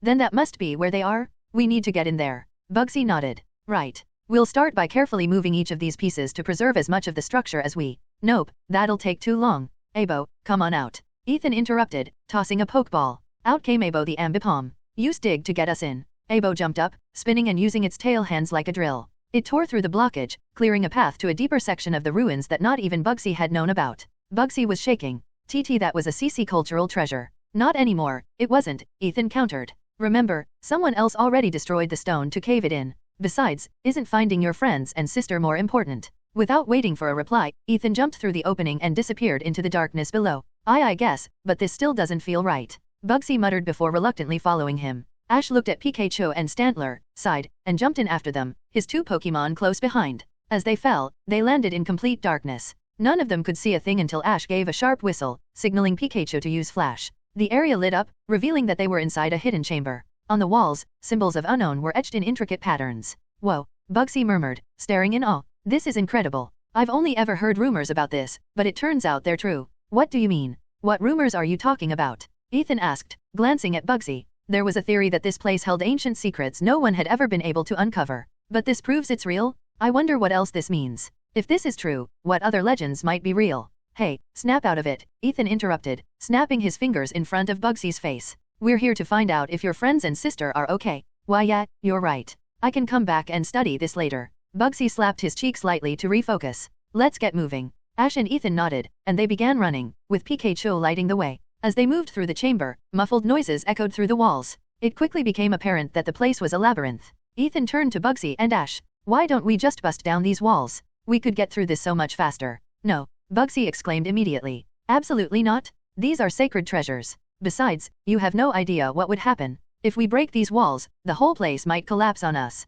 Well, that's actually a really good point. Ethan mumbled, his voice trailing off. Ash, meanwhile, was examining the walls closely. Among the etched symbols, he noticed that some were drawings, but a significant number were actual unknown Pokemon. As he studied them, Ash recalled how he had memorized the unknown alphabet while playing Legends Arceus for that one puzzle only for it to not matter because of that annoying old woman. Still, thanks to his photographic memory, he remembered it perfectly. Most of the unknown symbols appeared to spell gibberish, but as Ash continued observing, he noticed something strange. Some of the unknown began to stir, their forms shifting subtly. They turned their gaze toward him, unmoving at first. Then, without warning, they started rearranging themselves, spelling out something new. Ethan and Bugsy, still caught up in their debate, hadn't noticed the silent transformation happening before them. Right. Ash realized they were helping them. He looked at Ethan and Bugsy. Hey, I found the way, follow me. Ethan and Bugsy looked confused. They wanted to ask what Ash meant, but Ash was already starting to run, so they followed behind. As he made the turn, he saw another group. Left. So he followed, and as he did, there were many more, so he followed their direction.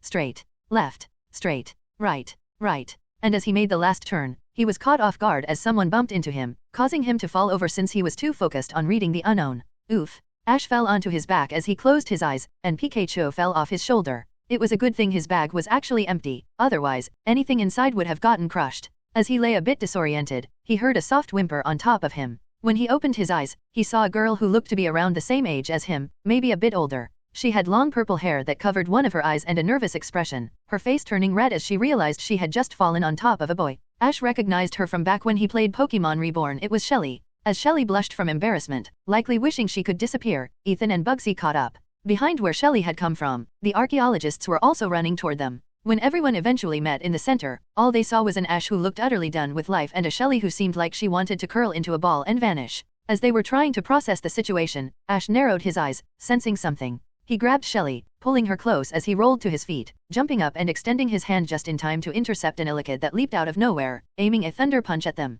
Ash held one hand protecting Shelly while his other hand caught the electrified fist. Thankfully, his shockproof gloves allowed him to stop it. Bugsy was the first to rush over. Everyone? Shelly? What's going on? Shelly, still blushing probably even harder now, stammered, "Be big bro? We got attacked." Attacked by who? Ethan asked as he finally caught up. From behind the archaeologists, a trio began approaching. They wore Team Rocket uniforms, walking slowly and chuckling. But this wasn't Jesse, James, and Meowth like usual. This was another group. There were 3 men, each wearing a bandana. As they walked forward, Ash's eyes widened in recognition. They were from the Pokemon manga, the Team Rocket Elite Trio, Ken, Al, and Harry. Bugsy stepped in front of the archaeologists. "You there, you're part of Team Rocket, aren't you? Identify yourselves." They laughed, and Ken, the leader, stepped forward. "You hear that? They don't know who we are. I think we should introduce ourselves, don't you agree, boys?" The other 2 nodded as they all got into formation. But instead of preparing for battle, they struck a pose and did the unthinkable. They began a chant. Ken, "From the shadows, we scheme and plot."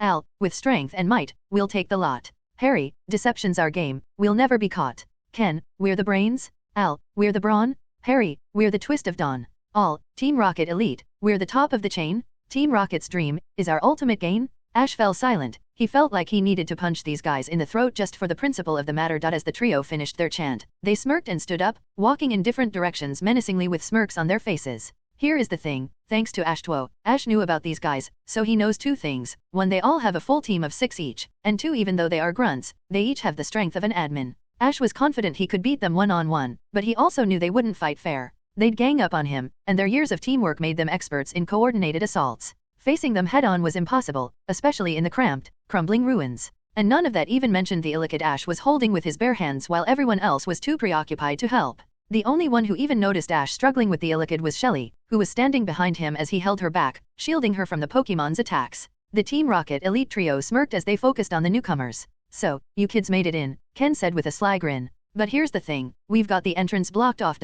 Which means," Harry added, "you must have gotten in from somewhere else." AI stepped forward with a knowing smirk. "In other words, you broke open the secret chamber for us." Bugsy flinched and shot a side eye at Ethan, who scratched his cheek sheepishly before shaking his head. Hold on. I only broke through some debris, and I'd bet anything you're the ones who caused that debris in the first place. How could I have opened anything with that? He said defensively. The trio laughed mockingly. Oh, kid, you don't even know, AI said, snapping his fingers. At his signal, a web shot out, wrapping around Ethan and Bugsy, binding their arms. What? Ethan exclaimed, struggling against the sticky bindings. Bugsy did the same, but to no avail. You'll never find out, AI said with a smirk. All you need to know is that you helped us out a lot. Big bro, Shelly cried, trying to run toward her brother. Ash stopped her, holding her back for her own safety while still grappling with the Illithid. He couldn't act carelessly. He needed to pick the right moment to strike, so for now, he was pretending to struggle. The trio continued laughing as Ken walked forward with a smug expression. Now we can just walk in and take the symbol Pokemon.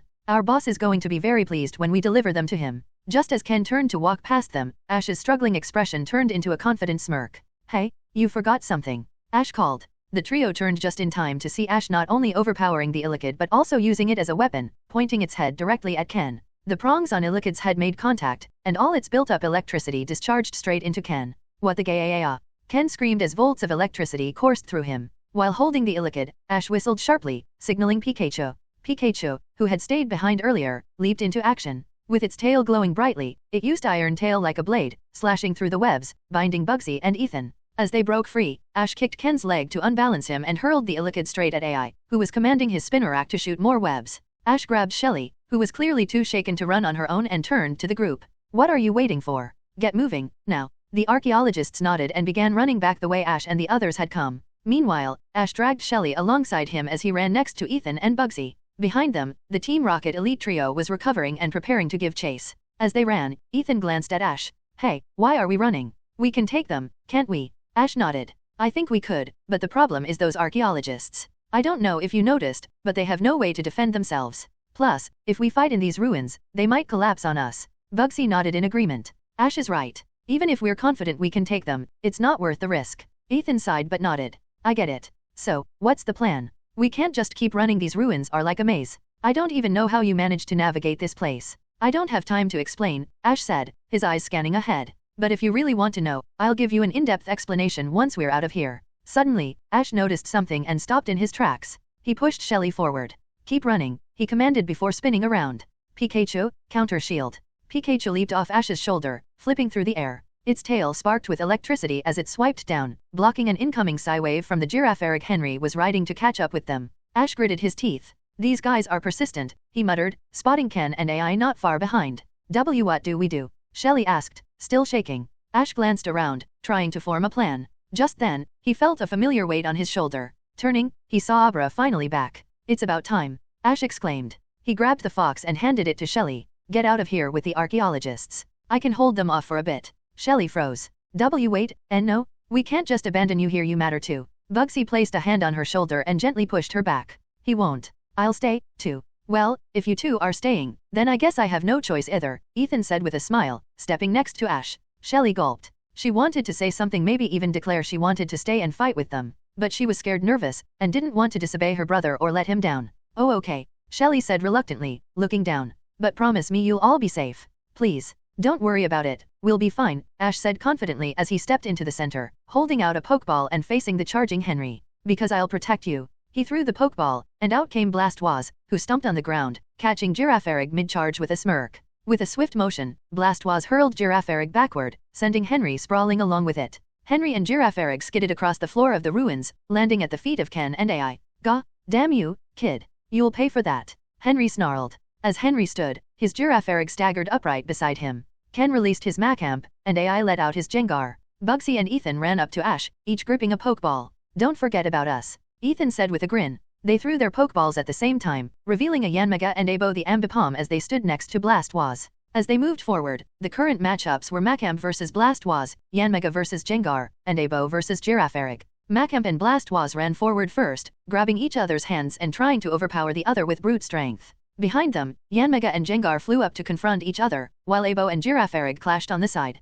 Gengar, use Shadow Ball, AI commanded. But Bugsy didn't let it happen. I don't think so. Protect, then Psychic, Yanmega. As the ball of shadow approached, Yanmega created a light blue shield, blocking the attack. Its ability, Speed Boost, activated, making it faster. Its eyes glowed purple as Gengar was enveloped in a purple light, sending it crashing onto the floor. Meanwhile, Abo and Girafarig were clashing in the center, with Girafarig headbutting an incoming tail fist from Abo. Now, return! Ethan and Henry shouted in unison. Abo and Girafarig started clashing over and over again, but Abo had the advantage with 2 ways to attack, using both of its tails. Girafarig, on the other hand, could only rely on its head. Moreover, Abo liked Ethan way more than Girafarig liked AI. With a spin, Abo clashed with Girafarig one more time before bringing down another fist and striking the back of its head, sending the giraffe to the ground. However, as it fell, the back part of Girafarig's tail came up and bit one of Abo's tails. As this battle was going on, Shelly was running as fast as she could with Abra in her arms, hugging her tightly as she tried to catch up with the archaeologists.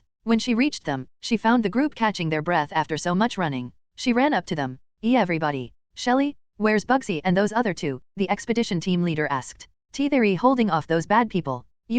Shelly said, looking down at Abra and holding it out. They told me to use this to get us out of here. What? But we can't just leave Bugsy, another member said, his voice slightly raised not out of anger, but from surprise and shock. But he told me to, Shelly stammered, starting to shake as her nerves caught up with her. They told me when we get out, She was cut off as the walls suddenly shook, vibrations coming from the ongoing battle. Shelly looked at them pleadingly. Please, just trust me. The sooner we get out, the sooner they can come out with us. The archaeologists looked at each other. Even though they were die-hard Bugsy fans, they couldn't say no to the desperate look on Shelly's face. Sighing, they nodded and formed a circle, each holding on to Abra. Once everyone was in place, Abra teleported them out. What they didn't see, however, was that the clash had started waking the unknown. Slowly, the unknown began detaching themselves from the walls. The battle was fiercely contested. Girafarig was on its last legs while Gengar was struggling, its attacks repeatedly failing to connect with the nimble Yanmega. The real problem was Macamp, trading heavy blows with Blastoise. Ash could take him down easily, but the problem is if he went all out, this whole place would collapse on them.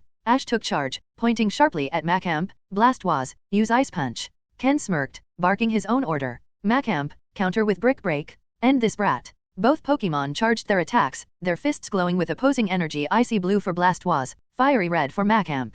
The blows collided midair with a deafening crack, the impact shaking the unstable ruins. Dust rained from above, and the dormant unknown along the wall stirred faintly in response to the vibrations. Neither side relented. Macamp used its lower arms to grip Blastoise's forelimbs, trapping the water type in place. With its upper arms, it delivered a barrage of punches to Blastoise's sturdy shell. Each blow echoed through the chamber like a drumbeat. Blastoise grunted under the assault but stayed steady. Seizing a momentary opening, it lowered its head and delivered a powerful headbutt, knocking Macamp slightly off balance. Without hesitation, its shoulder-mounted cannons locked onto Macamp's face. Now, Hydro Pump. Ash commanded. Twin jets of water surged from the cannons with incredible force, slamming directly into Macamp's head. The impact sent the fighting type flying backward into a stone wall, creating a deep crater upon impact. The force of the attack sent tremors rippling through the ruins once more, further rousing the slumbering unknown. Ken grit his teeth, frustration etched across his face. Macamp, get back up. Don't let that overgrown turtle show you up.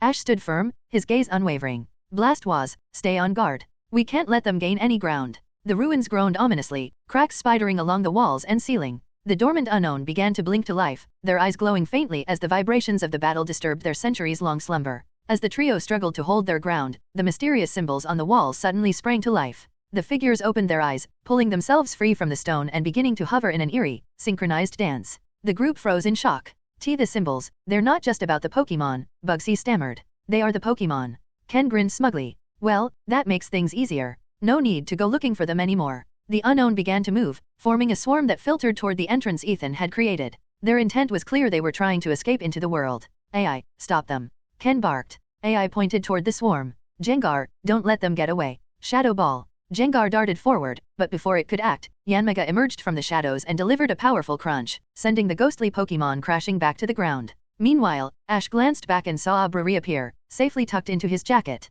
He turned to his companions. Abra got everyone out? Let's move. Blastoise quickly erected an ice wall to slow down their pursuers, giving Ash just enough time to recall him. Ethan and Bugsy nodded, sprinting ahead with their Pokemon following close behind. Behind them, Ken's Macamp shattered the ice barrier with a single punch. After them, we can't let the unknown escape, he bellowed. The trio fled through the crumbling ruins as attacks whizzed past them, deflected by Pikachu and Yanmega. With every step, the sound of the ancient structure groaning under stress grew louder. Abra teleported into Ash's jacket, its small form trembling slightly from exertion. Ash glanced at the others. Abra's ready, we can teleport out. What's the plan? Bugsy's face hardened. We can't let them get the unknown, no matter what. If those guys get their hands on them, who knows what kind of damage they'll cause. So what do we do? Ethan asked, glancing back at the approaching enemies. If we don't stop them here, they'll get to the unknown. But this place is coming down. Bugsy clenched his fists. If it means protecting the unknown, we'll have to collapse this part of the ruins. Go ahead, I'll take the heat for it. Ash and Ethan nodded as Ash turned to them. Leave it to me.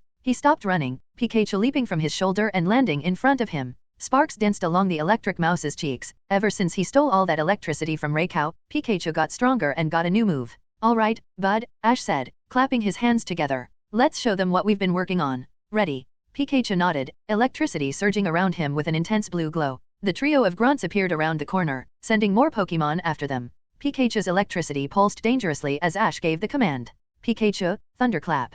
Pikachu unleashed a bolt of lightning that struck the ground with incredible force. The impact released a deafening bang, a blinding flash of light, and a shockwave that sent their enemies reeling. The sheer force caused the already fragile walls to crack and groan under pressure. The trio of grunts shielded their eyes, disoriented. But their relief turned to horror as they noticed the walls around them starting to collapse. Stone by stone, the ancient structure began to give way, sealing them inside. Ash, the cracks are spreading. Bugsy yelled, pointing toward the growing fissures creeping toward them. Ash didn't hesitate. Grab on, he shouted, dashing over to Bugsy and Ethan. He pulled them close, and in one swift motion, Abra teleported them out. Behind them, the ruins crumbled entirely, burying the area in a massive cloud of dust and stone. When they reappeared, they found themselves back in town. Ash quickly steadied himself while Ethan and Bugsy tumbled to the ground. As they opened their eyes, they were greeted by the team and Shelly, happy to see them safe. The first to rush forward was Shelly. She ran straight to Bugsy, throwing her arms around him. Big bro, I'm so happy you're okay. Bugsy patted her gently on the back. Hey, it's all right, Shelly.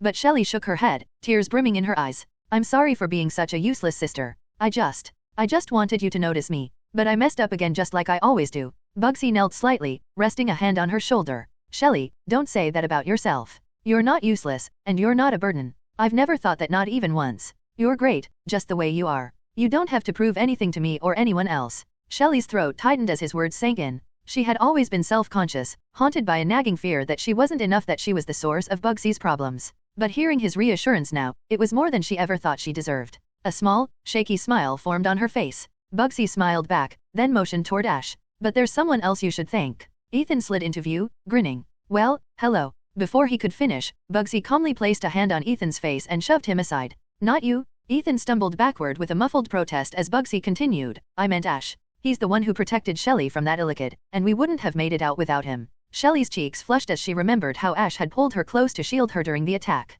She glanced at him shyly, fiddling with her fingers. Ash, thank you for everything. Would you, maybe, want to be, friends? One of the archaeologists teased from the side. Friends, huh? Is that all? Shelly's blush deepened. Why yeah, I don't have many friends, so if you don't want to, that's okay. Ash chuckled softly, stepping forward and resting a hand on her shoulder. Of course. Let's be friends. Shelly's face lit up with a radiant smile. But before the moment could get too sentimental, Ethan's stomach let out a loud growl.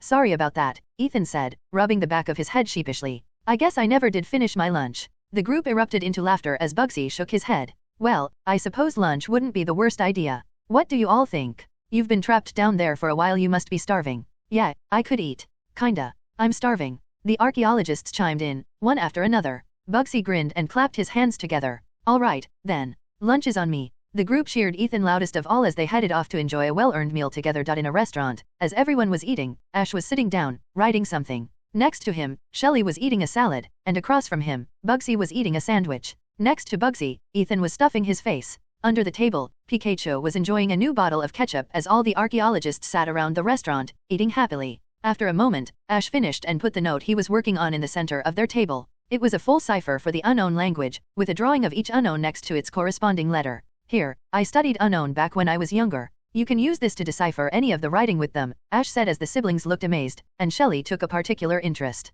I can't believe all this time people already translated what the unknown mean, Bugsy said. We really need to get more contact with other cities to expand Azalea Town. Then Bugsy realized something. So this is how you navigated the maze. You could read the unknown on the walls. Exactly, Ash said, snapping his fingers. I could read them, and they told me how to get to everyone, and you know the rest. I see, but my only question is why the unknown look like that. I know they have a secret power, but does it have something to do with them? Well, it's only speculation. I have no way to confirm this is true, but I've read that when the unknown spells something, whatever it is becomes reality, Ash said as he pulled out another piece of paper. What do you mean by anything? Shelly asked, interested. Well, let's say it like this, Ash said, starting to write things down. If the unknown spell night, then it will become night permanently. And if they spell faint, then whatever their opponent is will faint. And if they spell die, well, you get the point, Ash said. I see, Shelly said, looking at everything excitedly. It all makes sense now. So that's the odd power that people speak of in legends. It's also disturbing, in a way, Bugsy said, rubbing his chin.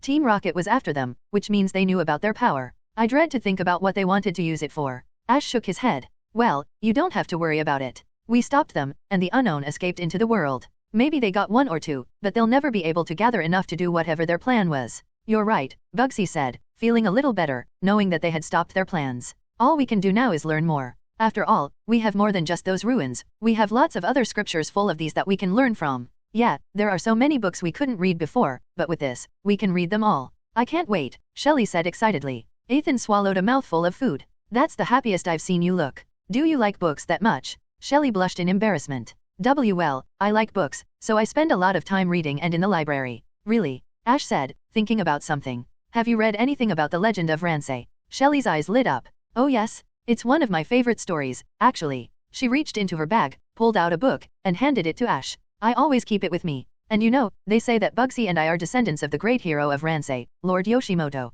Shelly then realized what she had said and lowered her head. I mean, they say Bugsy is, and you know, since I'm his sister, that means I should be too. Ash didn't pay much attention to that, as he was processing what Shelly said about the hero of Ramsay. He quickly flipped through the book, looking for something, and then he found it. Indeed, there it was. It said that long ago, Ramsay was divided and at war, but then Lord Yoshimoto took the Johto royal starters and united Ramsay. Ash immediately realized this was different from the story in Kanto. Instead of Nobunaga, they spoke of Yoshimoto, which confirmed what he had suspected. The legends were not telling the whole truth. Ash swallowed and looked at Shelly. This is different. In Kanto, we have this same story, but the hero isn't Yoshimoto, it's Nobunaga. Shelly and Bugsy looked shocked. What do you mean? This story has been passed down for so long, how can there be another version? Bugsy said. Yeah, give me a second. Ash reached down and caught Abra just as she was about to steal someone's food. He handed her a note. Give this to Bill and bring it back. Abra teleported out, and a few moments later, she returned with a thick purple book. Ash took it,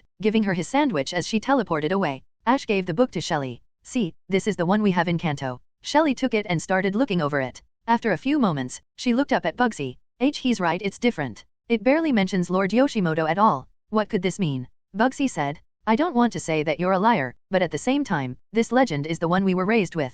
Ash nodded. I know, but that just means these legends aren't telling us the whole truth. And it might also mean that other regions have completely different legends. But why? Why would anyone need to change history? And if it is a lie, what was the real story? Shelly mumbled as she compared the two books in front of her. I don't know, but if you're going to look into it, then I'm rooting for you. I want to know, too, Ash said as Shelly grew a bit nervous and nodded. Maybe we should ask other regions for their versions. Who knows? Bugsy, this could be your thesis to become a professor like you've always wanted, to find the real story behind the legend of Ramsay. Bugsy's eyes lit up. That's a good idea. It will take some time, though, but I can see it working out. Ash shrugged and smiled. Well, good luck with that, then. I'd like to know what actually happened. I'll be rooting for you. Then, before anyone could say anything else, Ethan suddenly burped after finishing his food. He rubbed his stomach, satisfied. That was good. Anyway, what were we talking about? Ash and Bugsy looked at each other and burst out laughing. Dude, that's gross, ha ha ha. One of the archaeologists, an older gentleman, leaned back, and weak. Let me show you how a real man burps, he said as he let out a loud burp, making the restaurant bust out into laughter.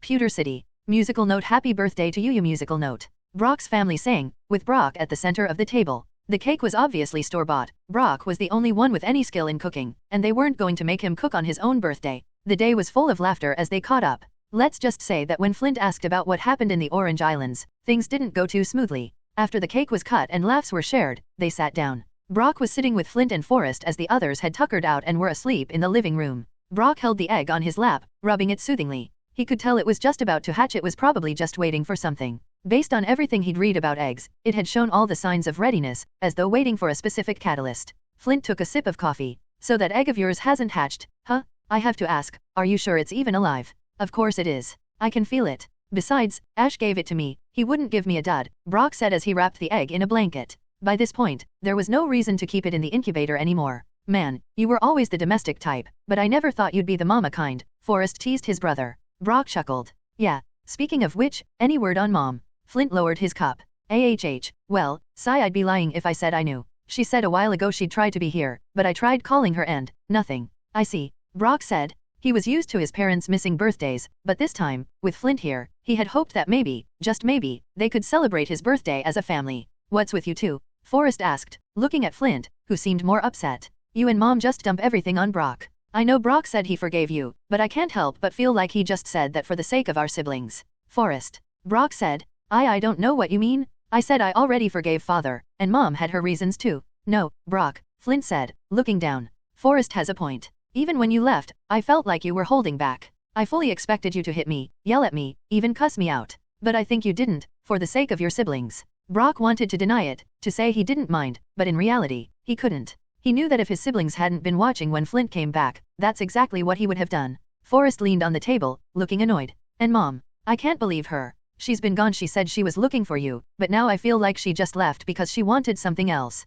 I mean, you're back. If that's what she was really doing, why wouldn't she come back immediately? It's been a year now since you came back. Where is she? You have a point, Forrest. I don't know, I can't defend her on this, Flint said. I just wonder what she's doing. She said she'd be back for Brock's birthday, yet she's not here. Forrest put on his angry face. Yeah, she has no excuse, just like how you don't, Dad. But Brock could see right through his brother. He put his hand out and placed it on Forrest's shoulder. I miss Mom too. The corner of Forrest's mouth twitched with emotion as he stayed silent, and Brock continued, I just hope she's okay. Then suddenly, the door to their house opened, and a bright light projector shot into the room, playing music that woke up all of Brock's siblings. Through the door, their mother, Lola, came marching in, waving her hands. Who said I'd miss my boy's birthday? Lola exclaimed flamboyantly, carrying boxes behind her. I'm back. Who missed me? Everyone stayed silent for a moment. This was exactly how she always acted, but now, with the surprise, they could only say one thing. Mom. Mom. Lola. Mom, X8. Everyone in the house said in unison. The next morning, after a night of sleep, Ash was sitting in the center of the room. He had sent Abra to go pick everyone up. Last night had been pretty crazy. They went out celebrating. It was too bad he was a minor and couldn't drink, but then again, he'd never loved alcohol that much, even in his old life. As he sat down, recovering from the previous night, he looked at his 2 eggs. The Aerodactyl egg seemed like it needed more time, but the Larvitar egg looked ready to hatch at any moment, so he kept it with him on his lap as he read the book Shelley had given him. While he was reading and drinking some tea, Pikachu was resting on his lap, and Dratini was wrapped around him. Abra returned with everyone after picking up Misty and Yellow, then going for Brock, and now they were all gathered in front of him. Ash gave them a wave, put his book down, and finished his tea. As he did, Pikachu jumped from his lap back onto his shoulder, and Ash picked up his egg, walking over. Hey guys, good to see you. How was your trip? Misty scratched her cheek, her bag noticeably bigger. Well, Yellow and I, admittedly, we might have overdone it with our trip, but we're good. Yellow nodded, looking notably more relaxed. Yeah, and it's good to see you too. I hope you had fun without us. You could say I certainly had my share of fun, Ash said with a smile. Anyway, that's beside the point. How about you, Brock? You're the birthday boy. How was it? It was interesting, to say the least, Brock said, holding his egg close to his chest just like Ash was. You could say some family situations came up, but everything's fine now, I hope. As Brock said this, he moved closer to Ash, and they gave each other a fist bump like they usually did to greet each other. As they did, the eggs they were both holding touched. The moment they did, cracks started forming on both eggs, and light began to shine through them. As they looked on in wonder, the brightness made them close their eyes for a moment. When they opened them, sitting in each of their hands were 2 baby Larvitar. The Larvitar looked around and, upon seeing each other, instinctively recognized they were brothers. They reached out with their little hands to clasp each other's for a moment of connection. Wow, this is fascinating, Brock said, looking at the 2 newly hatched babies in amazement. A Larvitar. I never thought I'd get one of these. Yellow walked over and leaned in to look at the babies. I think they might be brothers. They look like twins. Well, I did get them together, but I never even thought they might be related. I didn't even know what they were, Ash lied. Looks like we've got twin Larvitar on our hands. Misty leaned in next to Yellow. Ah, they're pretty cute. Dratini slithered down Ash's arm to look at the new baby Larvitar in his hands. Ash tilted his arm up and smiled. So, Dratini, looks like you're a big sister now. Dratini tilted her head, curious. Teeny. Yeah, this little guy is kind of like your brother. Be sure to be a good big sister from now on, Ash teased as Dratini's eyes shined with excitement, and she nodded enthusiastically. Ash chuckled and looked over at Brock as he grabbed a pokeball from his belt. Shall we, my dude? Brock understood and reached into his bag, pulling out an empty pokeball. Let's do it. Together, they pressed their pokeballs against the Larvitar brothers. Almost immediately, the pokeballs closed with a ding. Ash and Brock clinked their pokeballs together. They now officially caught the Larvitar brothers the Abra show. Welcome back, junior brothers and sisters, to the greatest show in all the world. Are you courting death? Abra said. I feel like I need another cup every day, Alakazam said, floating 3 cups of coffee behind him as he sipped from one. Abra continued, for those of you just joining us after the break, our fellow sister Abratuo has left on a journey for her breakthrough tribulation. Sadok held his head in pain. Sadok still doesn't understand. Sadok's head hurts even more. Alakazam gave the duck a cup of coffee. Just be glad we're only dealing with one of them this time. Don't worry, silly senior brother Abra said. Your junior sister will return next week, but for now, we have an exciting topic to discuss. Drowsy was sitting in the corner, just trying to enjoy his book. It doesn't involve that time we had to hold you down, does it? Alakazam let out a rare laugh. Haha, I hope it does. That was one of the better moments in this experience. No, it doesn't, and I stand by what I said. There was a young master who needed to be put in his place, but you mean, fellow sect members didn't allow me to. How am I supposed to expand our sect like this? Let's nod and say we did, Alakazam said, pointing his cup at Abra and taking another long sip. So, what are we talking about?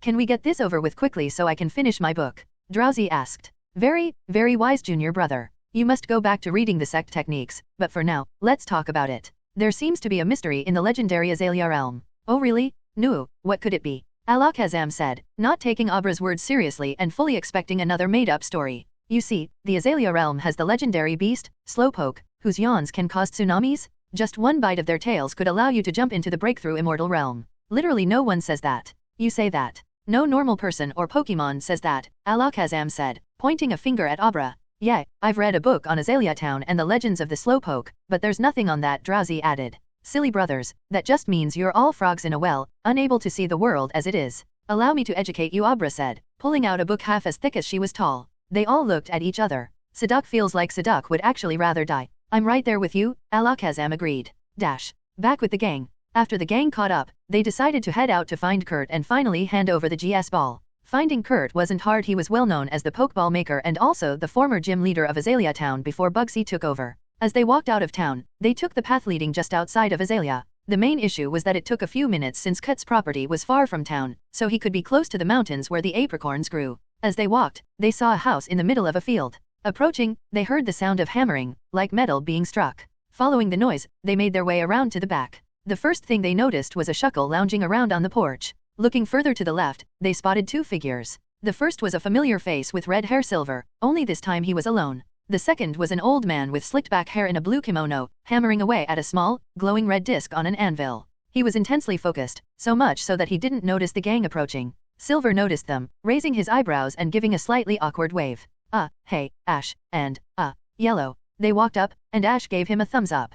5/10, but you're getting better. Green would be proud, he said, looking around. By the way, where is she? Don't tell me she went off to steal something. Silver shook his head. No, after I won the badge, Green told me I knew enough to go on my own. But she did mention wanting to meet up in Goldenrod City. I see. Yep, that's just like her, Ash said while Yellow nodded tiredly. So, Silver, how have you been? Yellow asked, changing the subject. And what are you doing here at Mr. Kutz's house? Isn't it obvious? Silver replied, his tone slipping back into its old, sharp edge. I'm here to get a Pokeball and catch a strong Pokemon. What other reason is there? Ash put a hand on his shoulder. Easy there, you're going full edge, Lord. She was just asking a question. Right? Sorry, Silver mumbled, bowing his head slightly. I'm still not used to this, having friends. Ash asked. Yeah, that. Yellow smiled at him. It's okay, don't worry about it. I don't mind. As Silver was about to say something else, Kurt put down his hammer and wiped his forehead, cooling the hot metal plates in water. By the way, young man. Kurt pulled out the pieces, now revealed to be two parts of a Pokeball, and began assembling them. What are you planning on doing with this Pokeball you're having me make? He asked, adjusting the button. Some special Pokemon you're after. Silver nodded. Strong Pokemon are the only ones I really want. Kurt gave an approving nod. Ha ha ha, such intensity you have. As he added the finishing touches, Kurt said, well, I don't care, as long as I know the great Pokeballs I forge go to trainers who truly know how to use them. Kurt placed the gray and dark blue Pokeball on the table, presenting it to Silver. Here you are the heavy ball. As Silver took the heavy ball, Kurt finally noticed Ash and the others. Oh, I see there are more of you. Very well then, what do you want? Kurt said, his face becoming slightly more stern as he studied them. Ash took the lead and sat down across from Kurt respectfully. Hello, I'm Ash, and I was sent by Professor Oak to give you something. At that, Kurt's expression softened. Oh, Sam sent you, did he? Alright, let's see, what did he give you? Ash reached into his bag and pulled out a golden Pokeball, catching even Silver's attention. Here, this is the Pokeball he wants you to look at. We named it the GS ball for obvious reasons, Ash explained as he placed the ball on the table. Kurt took it and examined it closely. Interesting. For one, I can tell it's not made from any apricorn I know of, and it's definitely not that cheap material they use to mass-produce Pokeballs nowadays. So, can you see anything at all? Misty asked, leaning forward to get a closer look. Yeah, like any secret functions or something. Brock added, leaning in just as eagerly. Nope. I have no idea, Kurt said bluntly, causing Brock and Misty to lose their balance and stumble to the ground. Really? Nothing at all? That's disappointing. Misty mumbled. Forgive me, but it's impossible to learn much with just a glance. One thing I can tell is that this Pokeball is flawed. It's missing the mechanism to open, so there's likely no Pokemon inside. But beyond that, I'll need more time to investigate. Anyway, thank you for delivering this to me. I'll be sure to look into it, and as soon as I find something, I'll Kurt started but stopped abruptly as they all heard a voice outside. Huh? Pokeballs made out of fruit? I'd love to see what kind of trashy Pokeballs those are. Kurt's expression shifted to annoyance as a tick mark seemed to appear on his forehead. He rushed outside, shouting, "What are you calling trashy, boy?" Everyone else tilted their heads out the door and saw that the speaker was Ethan, who was standing beside a young girl with pigtails. Kurt's granddaughter, Maisie. Who? Ethan stammered. Maisie peeked her head out and laughed helplessly. Remember that grandpa I was telling you about? Kurt eyed Ethan sternly. Listen here, boy, this method is the original way Pokeballs were crafted. The ones mass-produced and handed out nowadays are inferior in every way. I should know. I helped create the modern Pokeball, and I can tell you the quality, strength, and overall aerodynamic structure are lacking. He turned around, still looking annoyed. The only thing they're good for is being given to beginners and talentless trainers like you. Ethan frowned at that. Hey, if you're gonna talk smack, you better see what I've got first. He tapped his arm and pointed at himself. Try me, I'll master your Pokeball in no time. Kurt grunted, his annoyance only slightly tempered. You've got spirit, I'll give you that. Fine. Maisie, take him to the trees so he can pick one out. No need for that, old-timer, Ethan said, reaching into his bag and pulling out an apricorn, which clearly had a bite mark on its hard skin. I already have one right here. Kurt's eye twitched. Kid, did you try to eat an apricorn without knowing how? Hey, that doesn't matter. All that matters is I have one of these fruits. Ethan argued as Kurt sighed and took it from him. Meanwhile, Silver was watching the interaction, cringing slightly. He got up and looked at Ash. Sorry, but I'll be heading out first. I want to go catch that Pokemon now rather than later. That's fine. I might head up to the mountains later, but if not, see you around, Ash replied. Silver walked off, and only then did Ethan notice Ash and the others were there. He walked over and slapped Ash on the back. Hey, Ash, didn't think I'd see you so soon and in a place like this? I see your friends are back, too. Hey, Ethan, Ash said, glancing over as Kurt started crafting the Pokeball. Yeah, I was sent here to deliver something to Kurt. Man, that's cool. Alright, hey, you wanna? Ethan began, but Maisie quickly shushed him. SHH, be quiet. Grandpa's working. You can't be too loud, or you'll disturb him. Oh, sorry, hee, Ethan muttered, scratching the back of his head sheepishly. After a few minutes, Kurt finished crafting and began assembling the Pokeball. As much as I don't like your attitude, I suppose that doesn't matter as long as you can prove you're a worthy trainer. Kurt placed a green Pokeball on the table. Here, this is the friend ball. Would you like any modifications, like a change of color? No need, Ethan replied. I'll take it as is. Kurt sighed and turned back to Ash and his friends. As for you four, sorry for the wait. I'll start examining the GS ball now. In the meantime, why don't you head up the mountain with Maisie and gather some apricorns? I'll make them into Pokeballs for you. Wow, really? You'll make Pokeballs for us? Misty said excitedly. As a breeder, I'm very interested in the friend ball, Brock said, folding his arms and nodding with a grin. Only Yellow looked somewhat indifferent, smiling softly but staying quiet. She already cherished her Pokemon and wasn't particularly in the mood to catch more. Maisie giggled. Alright, follow me? I'll guide you to all the apricorn trees. As Maisie led them off Kurt's property, suddenly Ethan jogged up to join them. Hold up, I'm coming with you. I need to head up to the mountain too. Gotta put this to use, he said, holding up his friend ball. Maisie tilted her head curiously. Oh, have you decided what Pokemon you're going to catch with it? You said the friend ball is supposed to make Pokemon like you more, right? I'm gonna catch that Pokemon you mentioned wanting and give it to you, Ethan said confidently, balancing the ball on his finger. Really? Maisie's eyes lit up, sparkling with excitement. Thank you so much. Ethan rubbed his nose proudly. It's no problem. So, which Pokemon did you say you wanted? It's up in the mountains, usually near the black apricorn tree. So it's on the way, Maisie explained. We can make some stops to collect apricorns for everyone if you all don't mind. I don't mind, Brock said. Gives me some time to appreciate the scenery. Misty nodded. Yeah, it's been a while since we've done something this relaxing. You'd be surprised by some of the stories we've got. Yeah, and I want to see all the Pokemon that live up there, Yellow added enthusiastically. They all turned to Ash, who shrugged. Sure, why not? I don't mind a detour. Let's go, then. Ethan grinned and threw an arm around Ash's shoulders. Looks like we're off on another adventure, you and me two strong dudes. Let's just hope this one isn't as crazy as our last one. Wait, what happened last time? Yellow asked, intrigued. Well, it's a great story. You see, Ethan began as they all started their journey up the mountain. The group started climbing the mountain once they reached the forest area, the place where the apricorn trees grew. All the while, Ethan was recounting their side adventure in the ruins. And that's about it, Ethan said as they carefully avoided a random cliff. So, you and Ash, and not only that the gym leader himself all went and did all that, Misty said, giving a side-eye to Ash. And why didn't you tell us anything about this? Ash shrugged. I guess it just never came up. Ethan shook his head. Dude, seriously, you're way too humble. If I were in your place, I'd make a song about myself. It would go, musical note gold the hero he's good as gold musical note.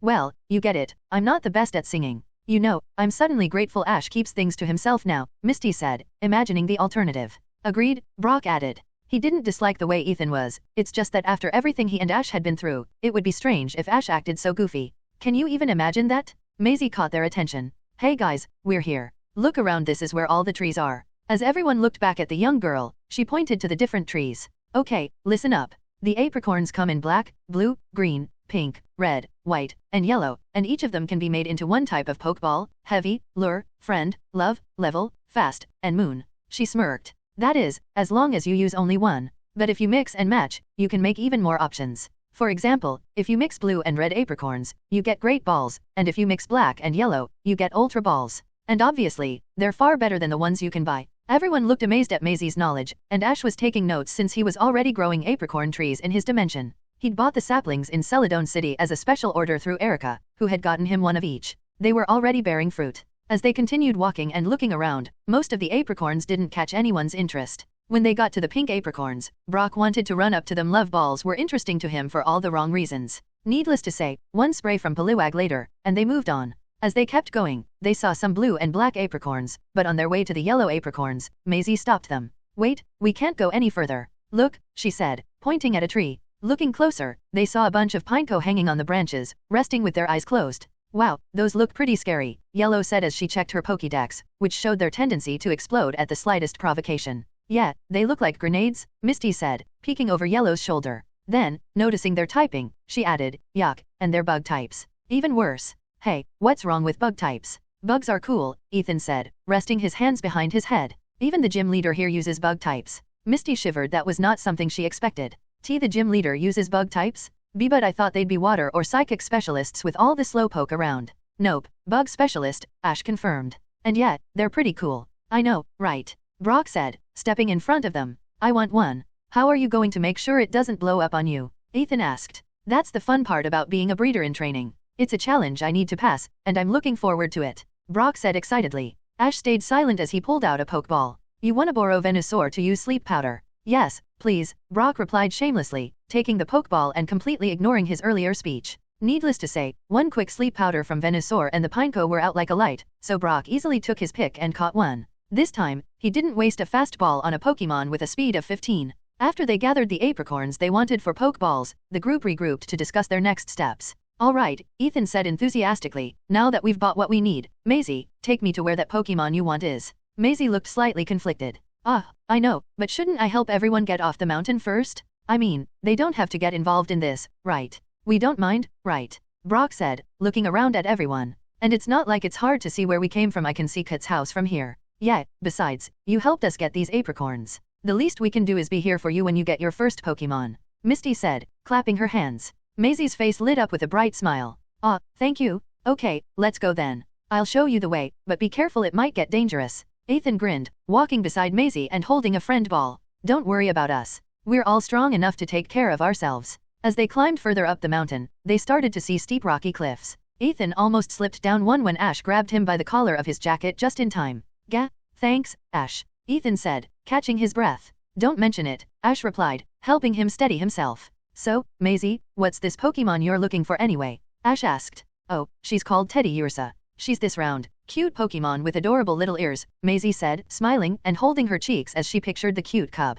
Kinda like that? Yellow asked, pointing toward the cliff. As they all looked over, they saw a little Teddy Ursa nearby. Maisie's eyes widened with excitement. Gasp, yeah, that's her? That's the Pokemon I want to be my friend. Okay, stand back and watch, Ethan said, holding up the friend ball and sneaking up on Teddy Ursa. But just as he got within throwing range, a massive Ursaring emerged from behind a large rock, roaring at him. Yay! An Ursaring! Ethan yelled, jumping back and almost bumping into Maisie. You didn't tell me about the evolved form. Just as Ethan was about to grab Maisie and start running, a Sneasel suddenly appeared and slashed at the Ursaring's claws, freezing them solid. While everyone was processing what just happened, Silver walked out from behind a rock where he'd been hiding. Way to ruin my capture. I was just about to surprise this thing. Hey, it's you, Ethan said, recognizing Silver from the lab when he'd started his journey. Thanks for the help, you saved me there. Silver scoffed. I wasn't aiming to save you, I saved the girl, he said, referring to Maisie. Are you still hung up on that? I said I was sorry. Ethan tried to argue. Suddenly, they noticed Ursaring melting the ice on its hand with a fiery fire punch. Grr, this thing's smarter than it looks. Croconaw, Sneasel attack. Silver commanded as Croconaw jumped out from the rocks, joining Sneasel in their attack on the Ursaring. Should we help? Yellow asked as Chucho prepared to jump in. Brock and Misty were already reaching for their Pokeballs. But Ethan held out his hand and smiled. No need, I've got this. Just sit back and enjoy the show. Abo, let's do this, he said, tossing a Pokeball and releasing Abo. Abo, help him out? Let's take down that Ursaring. Ethan commanded as Abo leaped forward, slapping Ursaring across the face. Are you trying to poach it off me? Silver's face darkened. Weren't you after the Teddy Ursa? No, I'm trying to help you here. Can't you just accept my help? Ethan argued, momentarily distracted. Oh, right, Teddy Ursa? Where is she? He turned just in time to see Teddy Ursa charging straight toward him, ready to headbutt, but he was too slow to dodge. Pikachu. Ash's voice rang out as Pikachu jumped in, blocking the cub's attack with a swift iron tail, sending it tumbling back toward its papa bear. Ash stood behind them. How about you two stop arguing and focus on taking down this Ursaring first? Gore, fine, Silver muttered, still irritated. But only because I have to. Wow, okay, Edgelord. Ethan replied dryly. Once they stopped bickering, their Pokemon began working together to beat down Ursaring.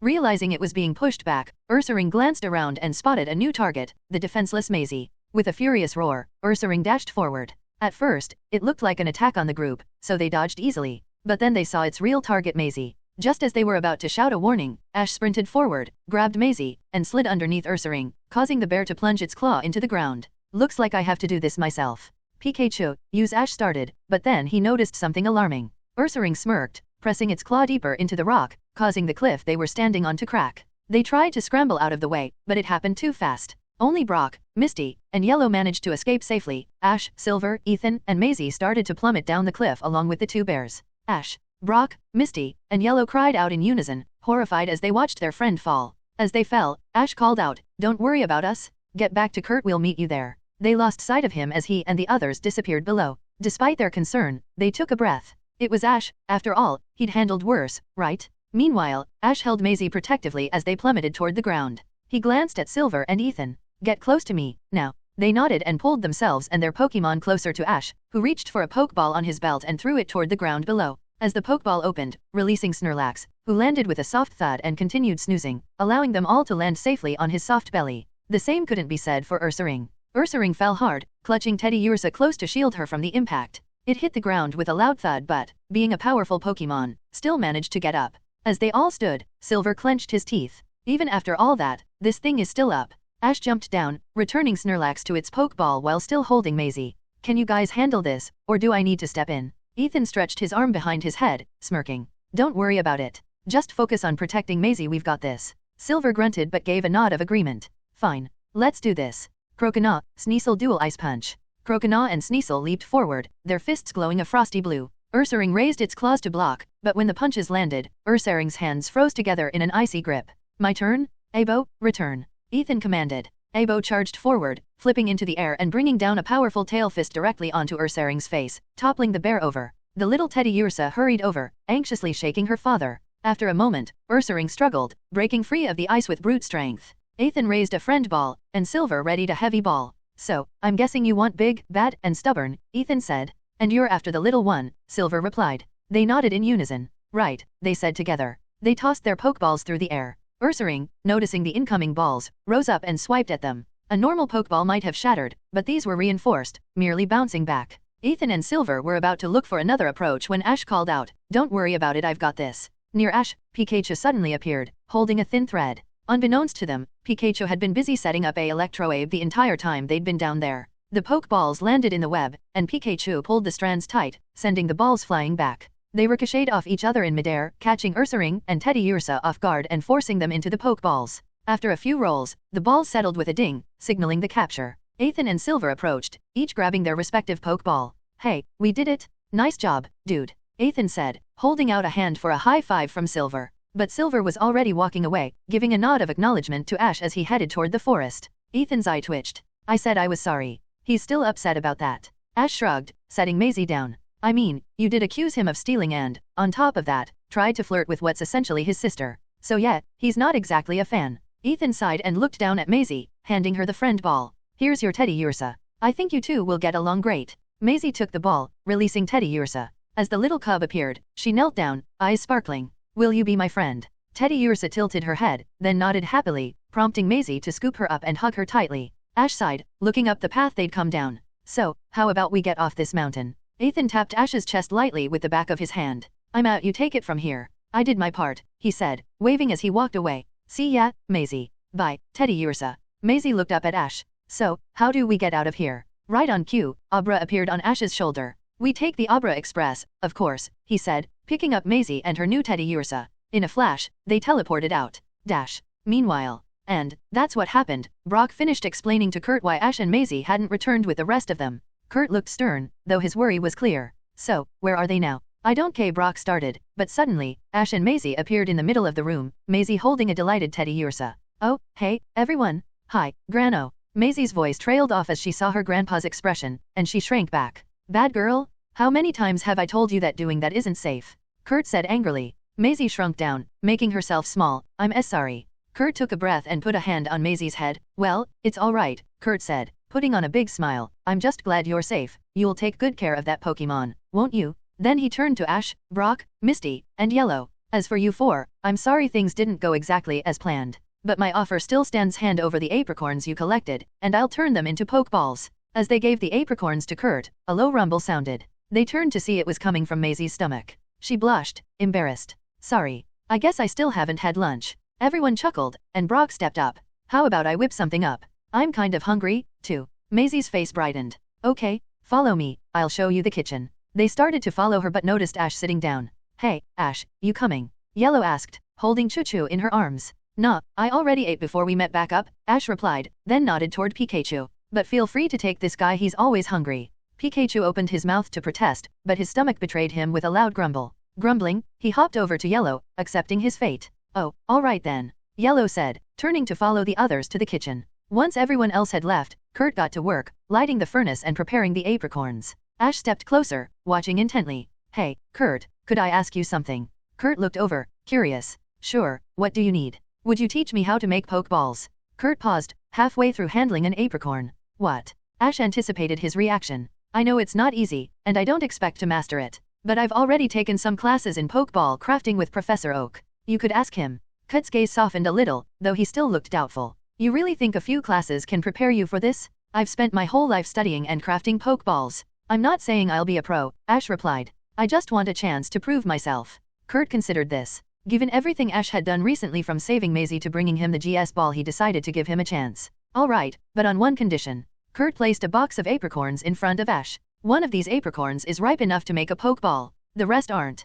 Pick the right one, and I'll teach you. Ash looked over the apricorns. At first glance, they all looked the same, but he'd learned some tricks from his farming experience and knew how to tell which were ripe. Actually, trick question, these are all ripe, Ash said confidently. But they're not meant for Pokeballs, are they? Kurt gave a rare chuckle. Sharp eye. These are edible apricorns, picked just before their skin becomes too hard. Well, a deal's a deal, I'll show you, but you'll only get a few tries. That's fine, Ash said with a grin. I'm a quick study. Ash watched intently as Kurt demonstrated. First, Kurt heated the apricorns in the furnace to soften them. Then, he carefully cut through the hard skin with a specialized knife, scooping out the fruit inside, which he gave to his shuckle to make juice. Once the apricorn was empty, he shocked it in cold water, making the outer shell harden like iron. After that, he placed the apricorn back in the furnace until it was glowing hot, then hammered it to shape the top of the Pokeball. Once that was done, he set it aside to cool while he worked on the bottom, which could be crafted from iron, plastic, or another apricorn shell, which is what Kurt preferred. Finally, he assembled the pieces, adding a button mechanism to complete the ball. Ash paid close attention, following every step and listening to Kurt's instructions. When it was his turn, he mirrored Kurt's techniques, and after the final assembly, he presented his finished Pokeball to Kurt. Kurt examined it closely, then nodded. Not bad. For your first try, that's impressive. You're a natural. You wouldn't happen to want to stick around and be my apprentice, would you? Ash smiled, shaking his head. Thanks, but I'm a trainer first and foremost. Still, I appreciate the offer. Kurt nodded in understanding. Alright, then. Let's keep going, there are more apricorns left. And if we finish up, I'll show you how to mix apricorns to make different types of Pokeballs. With that, Ash and Kurt continued working side by side. The next day, the gang was resting in their rooms at the Pokemon Center after visiting Kurt. From him, they received a few lure balls and heavy balls, the most useful of the standard balls that could be made, which were distributed among Brock, Misty, and Ash, as Yellow wasn't looking to catch any new Pokemon. Ash had also learned how to make Pokeballs. Obviously, he wasn't as skilled as Kurt, that was a given, but he didn't need to be. Kurt even shared the recipes for each kind of Pokeball, standard or otherwise, though Ash figured he'd try making them later. Today was the day Ash would challenge the gym. He already knew what his two-badge team would be, and needless to say, he wasn't thrilled about it. His current game plan was simple: he'd bring Growlithe, Zubat, and Fuecoco. He hadn't had the time to properly train Cyndaquil, so bringing him along felt more like a liability. As for Zubat, he'd been bonding with her through Aura, and if she wasn't at max friendship yet, she was close. He'd trained her to be a fast physical attacker, and she even had heavy-duty boots. Now, you might be wondering how Zubat could use heavy-duty boots. Well, the term boots is deceptive, as are many things in the Pokemon world. Instead of actual boots, Ash had fashioned them into harnesses and wing straps to protect her. Other than that, there wasn't much more preparation Ash had done for the gym. So, when the next day came, they headed to the gym. Misty, who had initially been excited at the thought of meeting another water-type specialist, was now shivering in discomfort after learning it was a bug-type gym. As they entered, they found Shelly sitting at the front desk, reading a book. Her face lit up when she saw Ash. "Hey, Ash, it's good to see you," Shelly said, still a little nervous but clearly happy to see a friend. "Hey, Shelly, is Bugsy around for a battle?" Ash asked. Everyone else stood behind him, unfamiliar with the girl. "Oh, Bugsy is battling Ethan right now.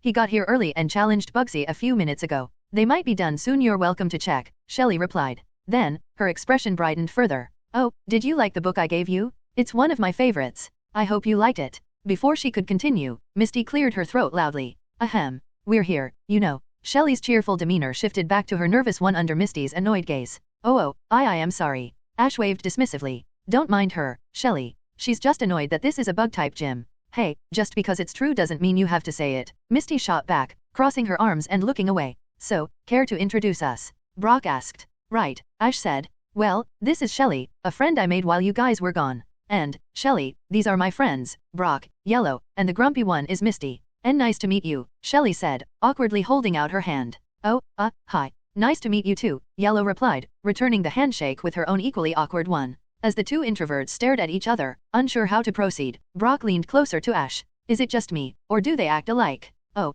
thank goodness," Ash said with a sigh. "I was thinking that, but I didn't want to be rude." Shelly and Yellow exchanged awkward glances before speaking up at the same time. "Do you first?" They both cut each other off, trying to be polite, only to end up mirroring each other's words. Misty, having recovered from her bad mood, stood beside the boys, watching the scene. "Oh yeah, this is uncanny." Just as it seemed like someone was about to speak, the doors to the battlefield opened, and Ethan and Bugsy emerged, both laughing despite a visible fire smoldering in the background. Ethan held the hive badge in his hand, and the two finally noticed Ash and his group. "Oh, hey, Ash," Bugsy greeted, walking up to him with a grin and offering a dap. "Did you come to challenge me too? You know it. I guess Ethan already beat you." "Well, I'm sorry you'll have to take 2 losses on the same day," Ash replied confidently. "Oh, confident, huh? Well, I can't say you don't have a reason after how you've handled yourself so far," Bugsy said, smirking back. "But don't think I'll make it easy for you. So, tell me, how many badges?" "Only 1. This will be my 2nd badge here in Johto," Ash answered. Bugsy let out a whistle as he unhooked the Pokeballs from his belt and walked over to the desk.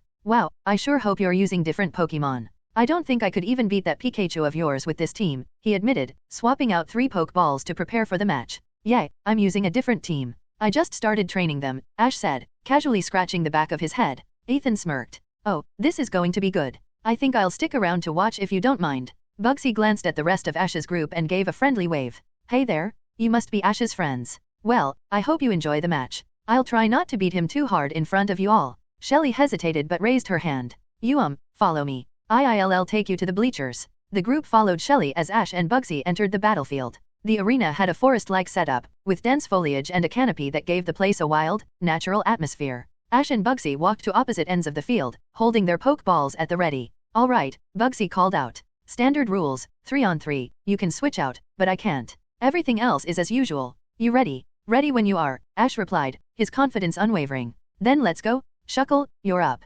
Bugsy said, throwing out his Pokeball. "Growlithe, come on out," Ash said at the same time. On the field, Growlithe appeared, looking focused with something in her mouth. Opposite her, Shuckle emerged, holding a lumberry. The battle began instantly, with Ash taking the first move. "All right, Growlithe, let's start by getting rid of that berry with Incinerate." Growlithe's fur bristled as she charged up energy, then spat out a small wave of flames. The fire hit Shuckle, who was far too slow to dodge. The attack dealt minimal damage but succeeded in burning up the lumberry. Bugsy frowned. Okay, that's kind of annoying. But we can be annoying, too. Shuckle set up with Stealth Rock. Shuckle retracted its head into its shell, then launched multiple small stones around the battlefield, creating a hazardous trap for later. Ash smirked, ready to execute his plan to bring down Shuckle. Alright, Growlithe, you know the plan, Will-O-Wisp.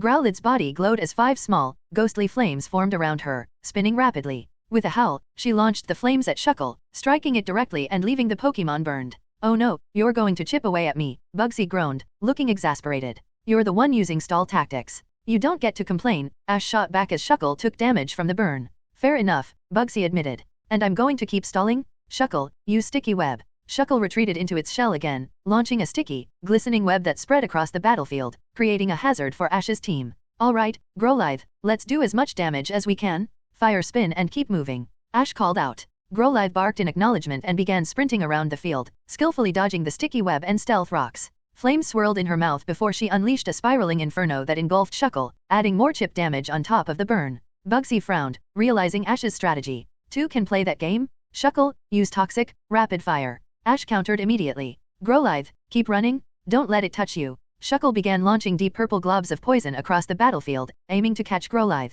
The agile dog zigzagged and leaped, dodging glob after glob. Meanwhile, Shuckle continued to suffer from the burn and fire spin's lingering damage. But then, as Growlithe's paw caught on the sticky web, she stumbled for just a moment. Seizing the opportunity, Shuckle landed a direct hit with Toxic. Bugsy's face lit up with victory. However, as the others braced for Growlithe to take the poison, she got back up, and everyone noticed she had a lumberry in her mouth. She bit down, instantly curing herself of the poison. Growlithe grinned smugly while Ash pointed dramatically at Shuckle. Did you think we'd make it that easy? Now, swagger. Growlithe winked as Shuckle's eyes turned red from the confusion, and it started looking around, confused, taking some more chip damage. Of course, it did raise Shuckle's attack, but what's it going to do? Attack back? Shuckle tried to launch another Toxic but instead tripped over its own shell and smacked itself, taking even more damage from the burn and fire spin. Shuckle, are you okay? Bugsy called out, but it was clear the Pokémon was weakening rapidly, chipped down by the burn, confusion, and residual fire spin damage. Meanwhile, Growlithe stood proudly, still untouched since Bugsy didn't bother to attack with Shuckle's laughable attack stat. Shuckle, can you keep going? Bugsy yelled. Shuckle nodded weakly, shaking its head in an attempt to snap out of confusion. Alright then, Infestation. Bugsy commanded. Shuckle weakly looked up, barely conscious. Its eyes glowed green, and from beneath Growlithe, tiny black dots began to emerge, crawling up her legs and moving erratically around her paws. Growlithe barked and scratched at herself, desperate to shake off the tiny invaders as they nipped at her fur. Now, it was a war of attrition, with both Pokémon slowly succumbing to chip damage. Shuckle attempted a few more Toxic shots, but Growlithe, despite the irritation of the infestation, was too fast and dodged them all. The stalemate continued until Shuckle, finally overwhelmed by the persistent burn damage, collapsed. As it fainted, the infestation immediately ceased. Bugsy returned Shuckle to its Pokeball with a smile. Not bad. I can't say I've ever been beaten like that before. But now, the real fun starts. He reached for the second Pokeball on his belt and threw it onto the field. Heracross, come on out. From the Pokeball emerged a familiar blue bug type. Heracross landed with a loud stomp, cracking the ground beneath it. Around its neck hung a flame orb, glowing faintly. Ash frowned. He knew this would be the real challenge. Growlithe, Flare Blitz, now. Growlithe barked as her fur ignited into a fiery aura. She launched herself forward like a blazing missile, speeding toward Heracross. The bug raised its muscular arms to brace itself, sliding back from the sheer force of the attack as flames licked at its exoskeleton, leaving scorch marks. Growlithe pushed harder, breaking through its guard and slamming into its chest with a fiery explosion. Growlithe leaped back, panting heavily and taking recoil damage. Heracross, however, stood firm, breathing heavily but with a determined glint in its eyes. The flame orb activated, burning Heracross, but instead of wincing in pain, it smiled. Steam began to rise from Heracross's body, and its exoskeleton took on a faint red glow. Its guts ability had activated. Bugsy grinned. Alright, Heracross, it's our turn counter. Heracross surged forward, steam hissing off its body. Growlithe attempted to jump back, but Heracross stomped down hard, trapping her paw under its massive foot. Growlithe yelped, and Heracross seized the opportunity. It grabbed Growlithe by the jaw, tossing her into the air before delivering a devastating uppercut that sent her flying. As Growlithe plummeted back to the ground, Heracross waited, ready to strike again. Bugsy waved his hand with a confident smile. Now finish this with Megahorn. Ash clenched his fist. If we're going down swinging. Growlithe, Flare Blitz again. Heracross's horn began glowing a vibrant green, the energy building as it prepared to deliver its final blow. Meanwhile, Growlithe spun midair, igniting herself once more. She rocketed downward, aiming to meet Heracross head-on. The two attacks collided in a thunderous explosion. The shockwave sent loose rocks and debris flying across the battlefield. At the center of the chaos, Heracross and Growlithe pushed against each other, their attacks locked in a fierce struggle. For a moment, it seemed like Growlithe might overpower Heracross. But then, more steam erupted from Heracross's body as it tapped into its boosted strength. With a mighty roar, Heracross surged forward, throwing its head upward to send Growlithe flying. Before Growlithe could recover, Heracross followed through, slamming her into the ground with its glowing horn. As the dust settled, Growlithe lay still, her eyes replaced by swirls. She was out cold. The battle was now tied, with both trainers down to 2 Pokemon each. Bugsy smirked at Ash. I told you I wasn't just going to let you win. We might be friends, but here on the battlefield, we're enemies. Ash returned Growlithe to her Pokeball, a small smirk forming on his face as he pulled out his next choice. Did you really think I would? Naze Ash threw out his next Pokeball. It opened, revealing Zubat. When she emerged, the heavy-duty boots she wore protected her from the hazards already set up on the battlefield, so she was fine. What wasn't fine was that after Heracross took down Growlithe, he received both the Moxie boost and the Guts power boost, making this an uphill battle. However, Heracross was hurt and still taking chip damage from the burn. Alright then, Heracross, let's end this quickly. Rock Blast. Bugsy commanded, pointing to the sky. Ash quickly countered, agility, then wing attack. Heracross dug his arms into the ground, pulling out chunks of earth and launching them into the air, aiming to knock Zubat down. However, Zubat's form blurred into afterimages as she speed blitzed around. She suddenly reappeared behind Heracross, landing an X4 super effective wing attack that made the big bug stumble forward in surprise. Alright, Zubat's back in the air, Ash said confidently. Bugsy smirked. You're not the only one who can take to the skies. Heracross, after her. As Zubat zoomed upward, Heracross opened his back, revealing wings that began flapping furiously. The 2 Pokemon took their battle to the skies. Zubat darted and weaved, dodging most of Heracross's attacks as he hurled the remaining rocks from his earlier move. Despite her agility, Zubat failed to notice when Heracross closed the gap. Bugsy grinned. Told you wouldn't get far. Now, Heracross, take her down with Smackdown. Heracross's fists glowed brown as he raised them and slammed down on Zubat's wings, making her lose strength and plummet to the ground. If not for her heavy-duty boots, she would have also taken additional damage from the rocks below. Zubat took heavy damage. She was already frail, and the super effective, boosted hit dealt a massive blow. Struggling to get back up, she watched as Heracross soared above her and began dive-bombing toward her position. Bugsy's grin widened. Now, while she's down, Heracross, use Earthquake. Heracross came down feet first, ready to crush Zubat. As he descended, his foot started glowing with a bright orange-brown light. Ash waited, biding his time, until the perfect moment. Agility. Zubat's body blurred again into an afterimage, and Heracross's foot slammed into the ground, causing a powerful quake that would have been more than enough to finish her off. Everyone looked around, searching for Zubat, but she was nowhere to be seen. Instead, all they saw was a fast blur zipping around the battlefield, moving far too quickly for anyone to track a result of her +4 speed boost. Oh, so you did that, Ash said with a grin, referring to Zubat. He smiled confidently. Alright, let's let the fun begin. Dual Wing Beat. The blur darted around the battlefield, striking Heracross in the back of the head before looping back to hit the center of its head, causing it to stumble. The audience watched in amazement. No one could see Zubat's movements. Bugsy squinted at the blur, realizing Heracross couldn't keep up. He waited, and as the blur came around for another strike, he shouted, Heracross, use Stone Edge. Heracross stomped the ground, summoning a jagged stone structure in front of it, hoping to shield itself or better yet, hit the blur outright. But just as it seemed the blur would collide with the stones, Ash commanded, Acrobatics. The blur vanished, reappearing behind Heracross.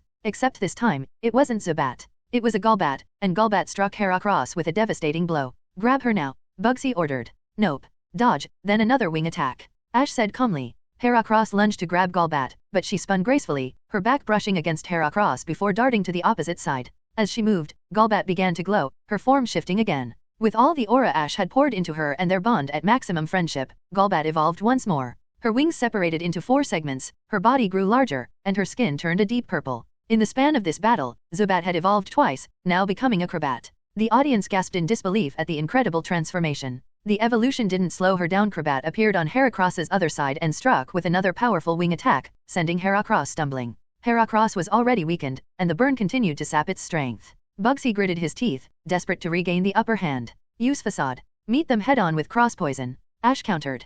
Heracross and Crobat charged at each other, their attacks glowing with energy. On paper, Heracross had the advantage with its +1 Moxie boost and the Guts power-up. But the accumulated damage and burn were taking their toll. Crobat began gaining ground in the clash, her glowing wings pushing back Heracross's powerful limbs. Both Pokemon gave it their all, locking eyes as they unleashed everything they had left. Finally, Crobat pierced through Heracross's defenses, landing a decisive blow and appearing on the opposite side of the battlefield. For a moment, Heracross remained standing but then it collapsed, meaning Crobat won. Everyone was watching, stunned. For a good reason, a Pokemon evolved twice in a battle. While it isn't unheard of, it isn't easy to do, especially because most of the time, that only works for stone evolutions. Bugsy returned Heracross to its Pokeball with a smile. Alright, you got me there. I didn't expect that. But I've still got my strongest Pokemon left. I hope you're ready. With that, Bugsy threw out his next Pokeball. A Scyther emerged, brandishing its blade-like arms with a confident smirk, as it also had an Eviolite. It locked eyes with Crobat, eager for a fierce battle.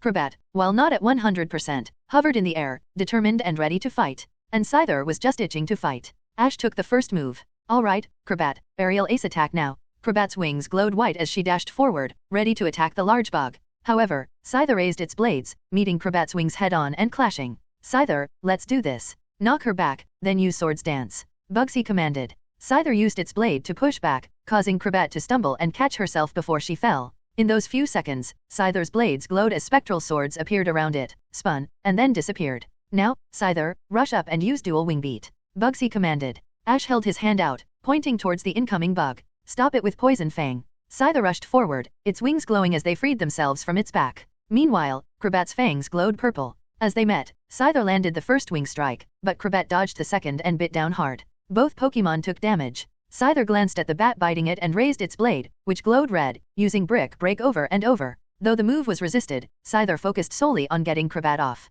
The tactic worked. Crobat let go and flew back quickly. While Scyther hadn't done much damage overall, Crobat was already badly hurt from her earlier fight with Heracross and couldn't go blow for blow. Bugsy seized the moment. Scyther, quick, use another Swords Dance. As Scyther prepared the move, Ash shouted, oh no, you don't? Use Taunt. Crobat made a face and stuck her tongue out at Scyther, irritating it and stopping the Swords Dance halfway through. Scyther, what are you doing? Bugsy asked his annoyed Pokemon. Before he could say anything else, Scyther ran forward in a frenzy. Scyther began using Fury Cutter wildly, aiming for Crobat. Although Crobat was fast enough to dodge most of the random attacks, she was still chipped by a few. Despite being resisted, the hits inflicted damage Crobat couldn't afford to take. Ash clenched his fists. Crobat, hang in there? Use Cross Poison. Crobat's wings glowed purple as she flew at Scyther with everything she had, leaving streaks of poison in her wake. Scyther didn't back down.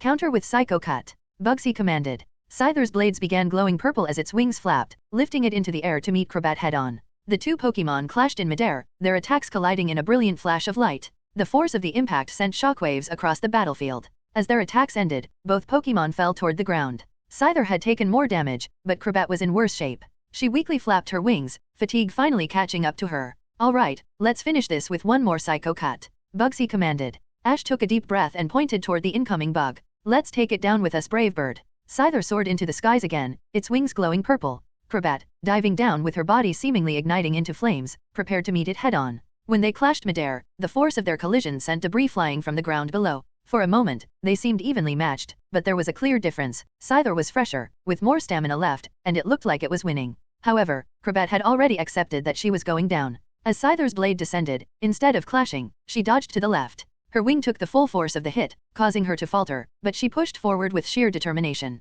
She completed her brave bird attack, slamming into Scyther's side and rendering its wings useless for the remainder of the battle. The hit dealt massive damage, sending Scyther flying to the right. As Scyther struggled to get up, the crowd watched Crobat collapse face-first onto the ground, completely spent. Ash exhaled and returned Crobat to her Pokeball. Guess that means we're tied up. Yeah, looks like it. But Scyther's still good to go, Bugsy replied, watching as Scyther, though heavily injured, shook its head and stepped forward, ready for round 2. Ash smirked and held out his last Pokeball. But I'm not planning on losing. Come on out, Fuecoco. He tossed his Pokeball, and the Fire Croc leaped out, a faint gleam from an Eviolite around his neck. As Fuecoco entered the battlefield, he stepped on the Stealth Rock and Sticky Web, taking some damage and slowing down slightly. It didn't faze him. Fuecoco was built to handle situations like this. Bugsy's eyes widened. Huh, not a Pokemon I'm familiar with. He's from all the way in Paldea, Ash explained with a grin. Got my hands on this little guy, so let's have some fun. Bugsy wasted no time. Alright, Scyther, Brick Break. Scyther charged forward, its blades glowing red as it struck down on Fuecoco.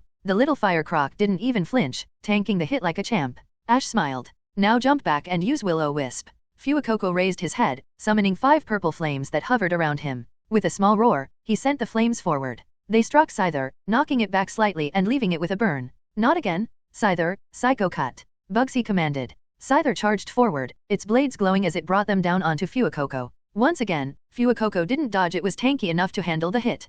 Fuecoco didn't even look hurt, though his goofy expression might have been masking the damage. Bugsy clenched his fists. Scyther, Psycho Cut again. Scyther struck again and again, but with the burn reducing its attack power and Fuecoco's natural bulk, the moves barely scratched the fire croc. Ash swiped his hand confidently. Alright, my turn. Incinerate. Fuecoco spat out a wave of fire, and when it hit Scyther, the flames burned off its Eviolite. Without the item's boost, Scyther suddenly looked far more fragile. Bugsy grit his teeth. No, Scyther? Alright then, we've got no choice. Close combat. In a desperate move, Scyther lunged forward. Its blade-like arms glowed orange and extended as it unleashed a flurry of slashes, punches, and kicks. Fuecoco took the hits. Even with his tankiness, the relentless assault began to take its toll. But just as Scyther's punches started to slow, Fuecoco began to glow. His body grew larger, the small flame on his head extended into a fiery nest, and a tiny egg appeared atop it. He had evolved into Croc-Allor. As Scyther's attacks weakened, Croc-Allor bit down with Fire Fang on one of its blades, stopping the assault and preventing Scyther from escaping to use its speed. Ash smirked. Let's try something new. Croc-Allor, Death Roll. Croc-Allor spun his body rapidly, dragging Scyther down with him. As they rolled, Scyther was slammed into the stealth rock, still scattered on the battlefield. Croc-Allor could handle the minor damage, but Scyther, with its quadruple weakness to rock, took devastating hits. Scyther struggled to break free, but Ash tilted his head, tapping the brim of his hat. Alright, it's been fun, but all good things must come to an end. Flamethrower. Still biting down on Scyther, Croc-Allor unleashed a point-blank flamethrower. The flames erupted brightly, engulfing the bug in a fiery blast. When the flames died down, Scyther was motionless, spirals in its eyes signaling that it was unable to battle. Croc-Allor, still chewing on Scyther's blade, seemed satisfied. For a moment, the battlefield was silent. Then, Ethan broke the tension with loud applause. Huh, man, that was great. The rest of the audience followed suit, nodding and cheering. Even Shelly offered a quiet clap. Bugsy sighed helplessly, then smiled as he returned Scyther to its pokeball and approached Ash. You don't disappoint. I've never been beaten like that before, but I guess I shouldn't be surprised anymore. Ash chuckled as he picked up Croc-Allor, who looked ready to cause more trouble, tucking the fire croc under his arm. You're not so bad yourself. That was a blast. But I still hate you for trying to stall. Fair, Bugsy admitted with a grin. But we're even since you used chip damage. Ash laughed, shaking Bugsy's outstretched hand. Fine, I guess we're both the worst. Bugsy unpinned the badge from his shirt and handed it to Ash. Here, you've earned this, the Hive badge. Ash took it, watching it glint in his hand, and smiled as he showed it to Croc-Allor. Look at that. This makes 2 badges. Croc-Allor stared at the badge. He didn't understand what it meant, but seeing Ash happy made him happy. To show it, he began singing. Crow-or-or. Ash chuckled, holding the badge up for the crowd to see. We're just getting started. As Ash and Bugsy walked out of the field, laughing behind them, everyone met them back at the entrance where they had separated. Ethan came up behind them and put his arms around their shoulders. Man, that was awesome.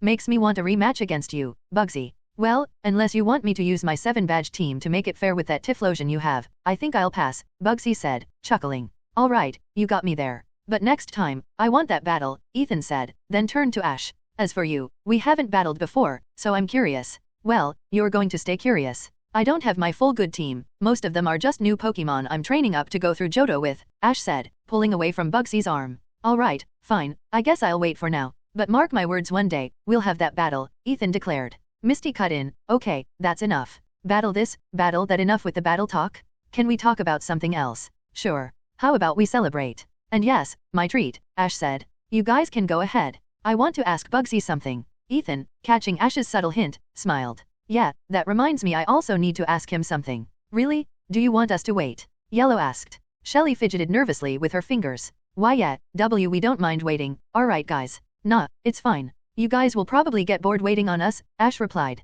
He's probably right. We were just going to talk about how, for some reason, this piece of work here got 3 evolutions in one battle, Bugsy said, sounding a little salty. Ash raised an eyebrow but nodded. Yeah, right. So how about it? Just choose a place, and we'll meet you there. And if you order me something, I'll pay for lunch, too. Yellow and Shelly seemed like they wanted to insist on waiting for the boys, but Brock spoke up. Alright, if you guys really want to talk about something, I guess we won't stop you. You know best. We'll text you the spot we choose. Misty nodded, then walked over and grabbed Shelly by the arm with a smile. Yep, so, Shelly, lead the way. Give us the grand tour. I'm sure you know all the best spots. Wait, I'm not ready. No, Shelly whimpered slightly as Misty dragged her away. Brock and Yellow quickly followed, but Brock turned back to Bugsy. Don't worry, I'll make sure Misty doesn't break Shelly, he said before running after the girls. As soon as they were alone, their smiles faded back into serious expressions. So, what did you want to ask? Does it have something to do with the ruins? Yeah. Did you get any news? I know you contacted the police to try and get them. Did they succeed? Unfortunately, no. I asked. They took an excavation team, and the ruins were empty. Looks like they got out their own way, Bugsy said, looking down and clenching his fists. This sucks. We can't do anything, and the one thing we did do slipped out of our hands somehow, Ethan said, frustrated. And we don't know anything about what Team Rocket wants with the unknown. You're right, Ash admitted, then turned to Bugsy. What about the ruins themselves? Or at least the part that I collapsed to stop them? Have they found anything interesting? By this point, they had left the gym and were walking through the outskirts of town. I talked to my friends and gave them the cipher you handed me. They found some writing, but none of it has been of any value yet. What about the part you told Ash to destroy? Ethan asked. Bugsy sighed, not even wanting to think about it. Don't even mention it. We did what we had to. I told them it collapsed in the middle of an attack from Team Rocket. Oh, smart. Technically, it's not a lie since it did happen while we were being attacked, Ethan smiled. Still lying by omission, so technically still a crime, Ash cut in. But I won't tell anyone if you don't. Thanks. I know I said I'd take the heat, but I'd rather not tarnish my reputation as the guy who destroyed ancient ruins, Bugsy said, sighing. As they continued talking about the incident in the ruins, the trio walked along the edge of town. Soon, they noticed Officer Jenny with other officers standing nearby, appearing busy as they brought something in. As the gym leader, Bugsy had a duty to oversee situations like this. He quickly approached the group, catching Officer Jenny's attention. She saluted him. Bugsy, good to see you. We were about to contact your gym to call you, but this makes things easier, she said. She stepped aside to reveal Slowpoke well. At the entrance, a few dozen Team Rocket members lay unconscious and tied up. Beside them were several sad-looking Slowpoke with their tails cut off, and next to the Slowpoke was a pile of their severed tails. We got an anonymous tip to come to the well. When we arrived, this was the scene, Officer Jenny explained. They were just like this. Bugsy asked, inspecting the scene before turning to Ash and Ethan. Do you guys know anything about this? Wasn't me, Ethan said, waving his hands defensively. Nah, I wasn't around here either, Ash added. Then who could have done this? Bugsy muttered as he walked over to the well. Running his hand across some claw marks etched into the stone, he took note of the unusual scratches. Meanwhile, Ash and Ethan exchanged glances, both thinking the same name, Silver. Bugsy continued speaking with the officers while Ash received a text on his phone from their group chat. They had chosen a spot to meet, but Ash replied that they might be late. Something had come up. At the restaurant, Shelly led Brock, Misty, and Yellow to the group to get seated. Since Shelly was Bugsy's sister, they received some special treatment. Most people in town were D1 Bugsy meat riders. However, Shelly felt embarrassed being known only as Bugsy's sister. Too timid to speak up, she kept her head down as she sat in their private booth. Her nervousness was apparent. She avoided eye contact with anyone, her gaze fixed downward. Misty noticed and glanced at Brock, motioning with her eyes for him to comfort Shelly. As the oldest in the group and a big brother figure, it seemed like a natural fit. But her plan immediately backfired. Brock's chair was empty. Somehow, he was now wearing a waiter uniform, flitting between tables, delivering plates, and flirting with various patrons. Misty's eye twitched as she reached under the table and pulled out Poliwag. She turned to Shelly and Yellow. I'll be back in a minute, she said with a forced smile. Marching over to Brock with Poliwag ready to blast, she left Yellow and Shelly alone at the table. Needless to say, the atmosphere grew awkward. The two introverts sat silently, each looking anywhere but at each other. Shelly's eyes darted around the room while Yellow stared down at Chu-Chu, gently petting her to ease the tension. Finally, they both spoke at the same time. Hey oh, SOR no, you first. Their voices overlapped, and they immediately closed their mouths, making the situation even more awkward. Yellow, being slightly less socially awkward, took a deep breath and tried again. So hey, are you okay? Why yeah, I'm fine, Shelly stammered. I don't think you're fine, Yellow said gently. Why didn't you let me, Brock, or Misty talk to you? Are you nervous? Well. Shelly fidgeted, her legs shifting nervously under the table. I'm nervous. I don't have many friends, and I don't want to mess things up like I always do, she admitted, her tone filled with self-doubt. No, why do you say that? You're not messing things up, Yellow reassured her. As she looked at Shelly, she saw a reflection of her younger self, the same insecurities and self-doubt she'd struggled with before her journey with the group. No, I'm useless. I'm no good at anything other than books, Shelly said. Most people in town don't even know my name. I'm just Bugsy's sister to them. I don't even feel like I'm good enough to be his sister. Silence hung between them for a moment. Then Yellow finally spoke, her voice soft but steady. You know, I used to think like that too. Shelly looked up at Yellow, seeing the bright girl in a new light. Really? Yeah, Yellow said, her voice soft but firm. I used to feel nervous, lost, unworthy. I didn't know what I wanted to do. I was just like that? How'd you stop? Shelly asked, leaning closer, hoping for a magical cure. I didn't, Yellow admitted. I still feel like that sometimes. How can I not? Ash, Brock, Misty, they're all amazing. They know what they want and are working toward it. I'm just tagging along, trying to figure out what I want to do. Oh, Shelly said, looking down. But, Yellow continued, her voice brighter, I did gain confidence. They pushed me to step out of my comfort zone, and that made a difference. I still feel lost sometimes, but it's better because I know I'm trying. Shelly looked up to see Yellow smiling warmly. And I think you can do it too. Oh really? Someone like me? Shelly asked hesitantly. Yeah, but I'm not going to tell you what to do, that's something you need to find out for yourself, okay? Yellow said, her smile unwavering. I believe in you. Shelly felt a lump rise in her throat. Aye. Yellow stopped her with a gentle hand. It's okay. There's no need for that. So, how about it? She held out her hand. Do you want to be friends? Shelly reached out with a shaky hand, half expecting Yellow to pull away at any moment. But Yellow didn't. Their hands met in a firm, warm handshake. FF friends. Shelly mumbled. Almost as if on cue, Misty returned with a soaking wet Brock in tow, forcing him to sit down while Poliwag looked slightly dehydrated. Hey, we're back, Misty said cheerfully. So, what did we miss? Shelly looked embarrassed. She wanted to say something, anything, but couldn't find the words. Thankfully, she didn't need to, as the boys walked in just then. Ash pulled a towel from his bag and handed it to Brock. Hey, we're back, Ethan announced, plopping down into his seat. Sorry, we're late. Some things came up, Bugsy said as he slid into the booth beside Shelly. Ethan smirked, rubbing his hands together. Yeah, we're late, but we're here now. Let's order. The group put in their orders, and the evening went by smoothly. They shared laughs, stories, and plenty of fun. Even Shelly grew brave enough to crack a few smiles, though, throughout the evening, she couldn't stop thinking about Yellow's words. As Shelly glanced at Ash, she thought about how confident he always seemed. In the few interactions she'd had with him, she'd never seen him lose his cool. It was how she wanted to be calm, composed, and strong. By the time the evening ended, she had made up her mind. She would prove to herself that she wasn't useless, that she was capable, and that she could be strong. As they said their farewells, since everyone would be leaving town tomorrow, Bugsy and Shelly waved goodbye to the group. But deep down, Shelly knew this goodbye marked a new beginning. For the first time in a long time, she had a goal of her own. She would prove her worth not just to others, but to herself.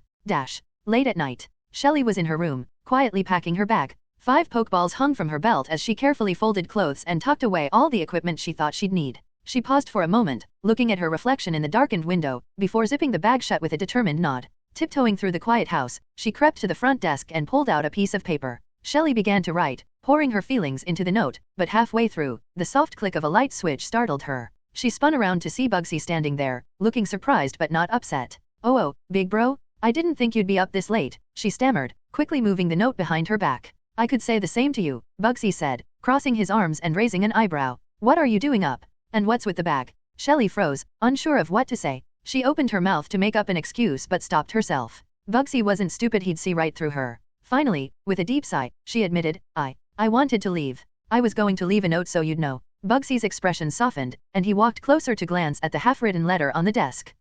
I see. Are you going to tell me why? Shelly hesitated, gripping the edge of the desk. Well, after seeing you, Ethan, and Ash do everything you all did, she paused to take a steadying breath. I don't think I'm worthy of being the gym leader. Or your sister. Not yet. Bugsy's brows furrowed in concern, but he stayed quiet, letting her continue. That's why I want to leave, go on my own adventure. I'm going to collect badges and make it to the league. And then everyone will see I'm not useless, that I can be strong, just like you. Shelly's words hung heavy in the air, but Bugsy's expression softened further as he took a step closer. You know, he began gently, I've already told you don't need to prove yourself to anyone. Not to me, not to this town, not to anyone. Shelly's eyes widened in surprise, but Bugsy wasn't finished. But, he added with a small smile, if this is what you feel you need to do to believe in yourself, then I think you should go for it. Shelly blinked, startled by how easy this was going. She'd expected an argument or at least some hesitation, but instead, Bugsy's approval came so freely that it felt unreal. Really? Bugsy nodded. Yeah, and hey, since you're going, I've got something for you? He reached under the desk and pulled out 2 items, a Pokeball and a Hive badge. You'll need this, he said, handing over the badge. Consider it your first one. And as for the Pokeball, well, I noticed you only have 5 Pokemon. You'll need 6, won't you? Shelly felt her throat tighten, her eyes glistening as she slowly reached out and took the badge and Pokeball from his hands. She stared at them for a moment before pressing the button on the Pokeball. A bright light flashed, and out came a small Suizel. The little Pokemon looked up at Shelly with curious eyes, then scuttled over to her, climbing up her arm and nuzzling into her shoulder while making soft, happy chirps. He's so cute, Shelly said, her voice trembling with emotion. She looked up at Bugsy, smiling brighter than she had in days. Thank you, Bugsy. Really, you're the coolest big brother ever. Bugsy chuckled, rubbing the back of his neck. Don't mention it. But I know you like to name your Pokemon sometimes. Are you going to name this little guy? Shelly held Suizel out in front of her, thinking for a moment. Then, with a smile, she said, yeah, I have the perfect name for him. I'm going to call him. End scene. The group was back on the move, their next destination looming ahead. Much to Misty's dismay, they had to traverse Ilex Forest, a sprawling, bug-filled expanse of wilderness. Ash led the way, his Rotom phone displaying a detailed map of the area. He seemed unusually focused, glancing occasionally at the device. As they walked, Misty peered over Ash's shoulder. Are you sure this is the fastest route? She asked skeptically. She wanted to get out of this place as soon as she could. Ash gave her a deadpan look. Well, we could cut straight through the forest, but that'd mean running into a lot more bug Pokemon. Before Ash could finish, Misty darted to the front of the group. You know what? Extra walking is great for cardio. I've got to hit my step goal for the day, she said, forcing a grin. Ash sighed, shaking his head helplessly. All right, lead the way, he said, as he followed. Brock and Yellow exchanged wary glances. Having Misty as the one leading them just seemed like they were begging to get lost, but they sighed and followed behind, too. Yellow, on the other hand, seemed happy. Ilex Forest reminded her of Viridian Forest. She took in the scenery with a small smile as they followed Misty deeper into the woods. Deeper in the forest. Farfetch'd use cut, a boy said. In the next moment, a Farfetch'd ran up and used its leek to cut down a tree perfectly, then cut it further into smaller planks. Great job, Farfetch'd, the boy, whose name was Sylvester, said. Father will be happy we can make lots of charcoal with this, he praised Farfetch'd, who tilted its head up proudly. Sylvester was the son of the renowned charcoal maker. He had Farfetch'd to help him, sure, at first, things were rocky, but eventually, they learned to work together, and now they were a great team. As Sylvester wrapped up the wood, he suddenly noticed a mist starting to appear, making him frustrated. Again? The darn mist comes so often now, he mumbled. The mist was something strange. Originally, it appeared once or twice a month, but recently, it had been happening more and more often. Now, it was nearly a daily occurrence. Sylvester had no idea what caused it, he just knew it was apparently bad news and a sign he should get out as soon as possible. Come on, Farfetch'd, let's go home, Sylvester said as he carried the wood on his back. But then Farfetch'd's eyes changed. It dropped its leek and started running deeper into the forest. Sylvester's eyes widened as he dropped the wood and grabbed the leek. Farfetch'd, wait, where are you going? He shouted, starting to chase after his Pokemon. But as he ran, he eventually lost sight of it and had to stop. Only then did he realize he had run all the way to the sacred shrine of the forest. Catching his breath, he was about to resume his search when suddenly a voice came from nowhere. Leave this forest, the voice said. Sylvester froze in fear. Then, as he turned around, he saw something leap at him, and he couldn't react in time. Yay! The gang was walking, and, unsurprisingly, they got lost. They decided to sit down and rest while Ash and Brock examined the map. Ash was carefully keeping track of their route.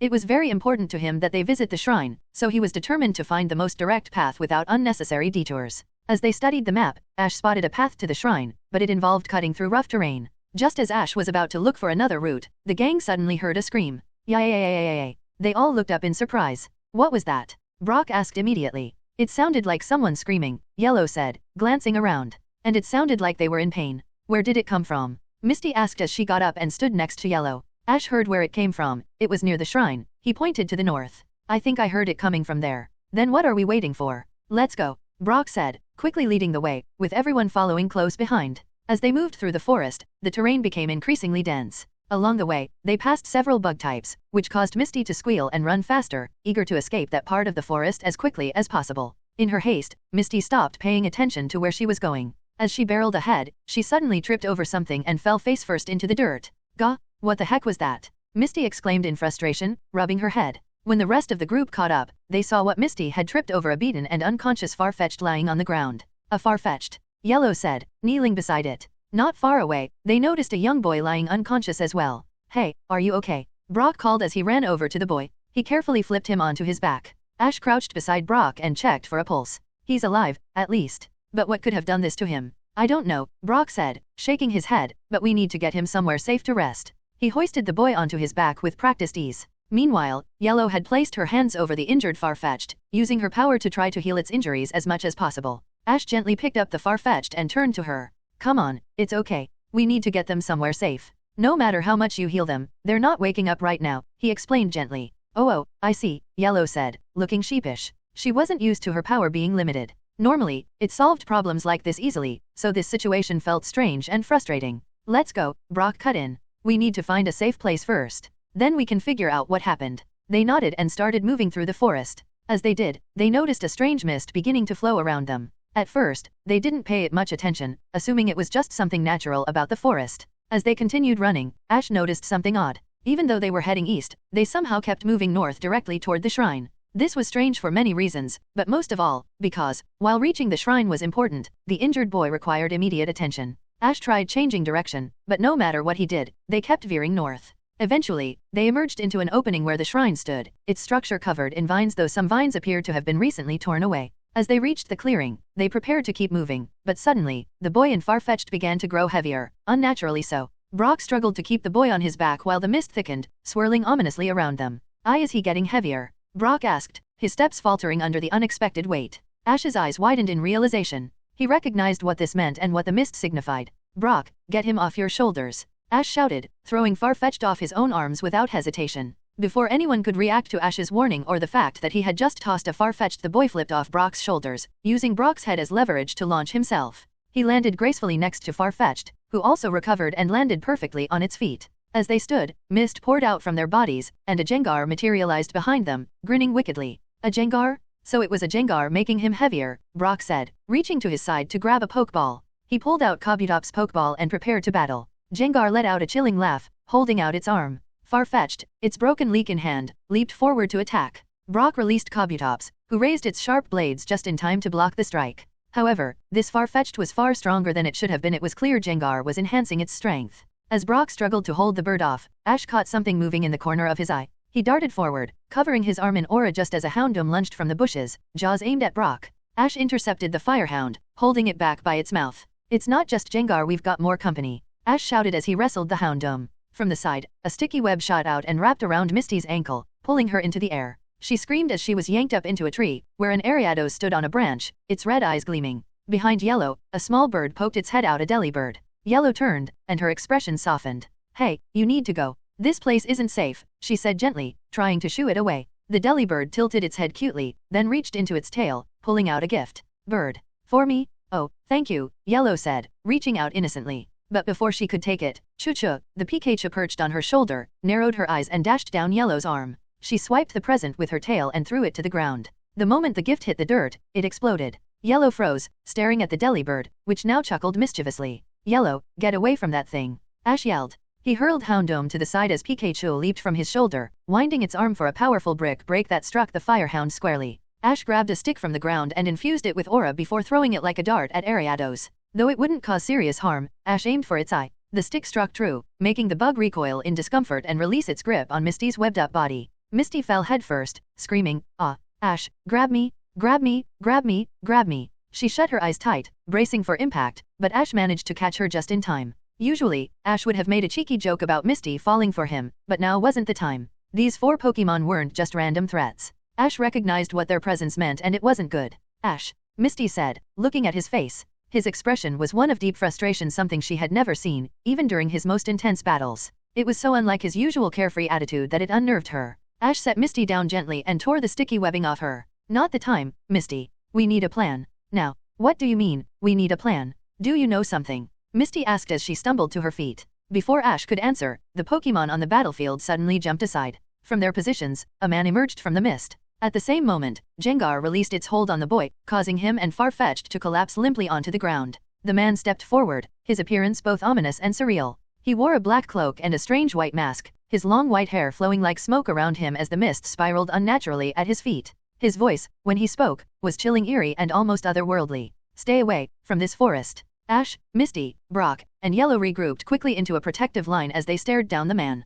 Ash's fists clenched as he focused on the man. He recognized him instantly, the masked man. But something felt off. Ash focused aura into his eyes and confirmed his suspicion. This wasn't the real masked man. It was one of the clones the masked man could create. He could tell because this thing didn't have any aura coming from it. Even so, the presence of the Pokemon made one thing clear: they were overwhelmingly strong. Ash could tell from their movements and presence alone that they were at least high gym leader level, possibly even scraping Elite 4 territory. A fair fight was hopeless. The masked figure had given them an out. They could retreat, but that would mean leaving the boy and Farfetch'd behind, a choice none of them were willing to make. Ash lowered his hat, avoiding eye contact with the man as he slowly stepped forward. I guess you're right, he said, his voice measured. You're way stronger than us. I guess the only thing we can do is save ourselves. He turned away, his head tilted down. Misty gasped, her lips parting to protest, but before she could, Ash tilted his head just slightly back and smirked. Is what I'd say if I was a liar. His voice shifted sharply. Pikachu now. From the shadows, Pikachu sprang into action, having circled around unnoticed. It launched down with an iron tail, the glowing tail aimed directly at the masked man. The attack caught the man completely off guard. He tried to dodge, but it was too late. Pikachu's tail struck his arm with full force. Now, what would you expect? A bruise, maybe breaking a bone or two. All normal things to getting hit, but no, instead of simply breaking the arm, the blow severed it entirely. The dismembered arm fell to the ground with a sickening thud. For a brief moment, Misty, Brock, and Yellow froze in shock, their expressions stricken. But then they noticed something strange. There was no blood. The severed arm began melting into the mist, and the stump where the arm had been rapidly regenerated into a new limb. "You brat," the masked man growled, flexing his newly formed hand. "I'll make you pay for that." "I'd like to see you try," Ash retorted, his voice steady as Pikachu returned to his side, sparking with readiness. Ash knew the odds were stacked against them. A victory wasn't realistic, but that wasn't the goal. If they could be annoying enough, make it more trouble than it was worth, maybe just maybe they could survive. And who knows? If they worked together and used every Pokemon they had, maybe just maybe they could pull off the impossible. For now, though, there was only one priority: survive. Houndoom, Gengar, Ariados, and Delibird stood across from Ash, Brock, Misty, and Yellow, respectively. The masked man looked down with a darkened expression. Even though his face was covered, it was clear he was furious. Misty, the only one without a Pokemon out, quickly reached into her bag and threw out Starmie, knowing it had an advantage against the bug. The masked man scanned them and let out a cold sigh. "Ignorant brats. I was being generous. I offered you a way out. But now, the time for pleasantries is over," he said, raising his hand. He gripped at what appeared to be nothing and then lifted his hand. Ariados shot out a thick but non-sticky web, striking them and pulling them apart. A room of webs formed in the center of the forest, separating Ash, Brock, Misty, and Yellow. Brock had Kabutops next to him, and Misty had Starmie in front of her. Pikachu, however, was not with Ash when they were separated. It was closer to Yellow. This left Yellow with both Pikachu and Chucho, while Ash was left with no Pokemon at his side. This was bad, as the masked man now confronted Ash directly, with Delibird standing menacingly next to him. The air grew colder. The masked man approached, staring Ash down like he was scolding a child, though there was no intention of being gentle or kind. This was the gaze of a villain eager to eliminate an annoyance. "Boy, you should have taken the chance I extended. Now, you'll pay," the masked man growled. He pointed at Ash, and Delibird smiled wickedly as it began charging forward to attack. Ash grit his teeth and reached for his belt, grabbing 2 Pokeballs. Brock and Kabutops found themselves isolated by the web, unable to see anyone else. Brock wanted to call out but was cut short as one of the enemy Pokemon, Gengar, approached menacingly. Gengar cackled, its eerie laughter filling the space as it prepared for battle. Brock and Kabutops exchanged uneasy glances before bracing themselves. With a mischievous grin, Gengar formed a dark, pulsing shadow ball between its hands and hurled it at the duo. Brock grimaced and raised his arm. "Kabutops, Night Slash," he commanded. Kabutops's scythe-like blades extended as it rushed forward to intercept the attack. Despite having a type advantage, Gengar's sheer power overwhelmed Kabutops, causing it to struggle. Brock saw this and knew he had to do something, so he went back on his belt, grabbed another Pokeball, and rolled it under, catching Gengar by surprise when it opened. Golem jumped out and grabbed the ghost. Gengar was previously concentrating on pushing the Shadow Ball more, but with it now being distracted by Golem. Kabutops made one final push, and with a lot of effort, he cut the Shadow Ball in half and was already feeling tired after that. Gengar grits its teeth in annoyance as it went intangible, making Golem fall. He then reappears behind them and slams its body on the ground, making a wave of dark purple sludge start heading towards them as he uses Sludge Wave. But as the large wave was coming, Brock didn't look scared as he pulled out another Pokeball and threw it down. "Steelix, save us." Steelix came out of the Pokeball and immediately wrapped its metal body around them as the sludge hit him, doing nothing, much to Gengar's annoyance. Gengar flew up, ready to hit Steelix with a dazzling gleam to abuse the fact that it has low special defense, but as it released the pink light extended and shot at Steelix like shards of glass, Golem jumped up and took the hit instead. Now, usually, if this was a regular Golem, that would be fine. They also have low special defense, but Brock's Golem didn't remember it had the mutation, tempered body, so it shared physical and special defense. All that to say, it didn't do much damage, much to the surprise of Gengar, but he shook his head as his eyes glowed as he prepared to shoot a Nightshade, something that ignored his defenses. But as it aimed at Golem, Golem retreated into his shell and rolled as he revealed that Kabutops was hiding behind Golem, much to Gengar's surprise as Kabutops sent another Night Slash at the ghost,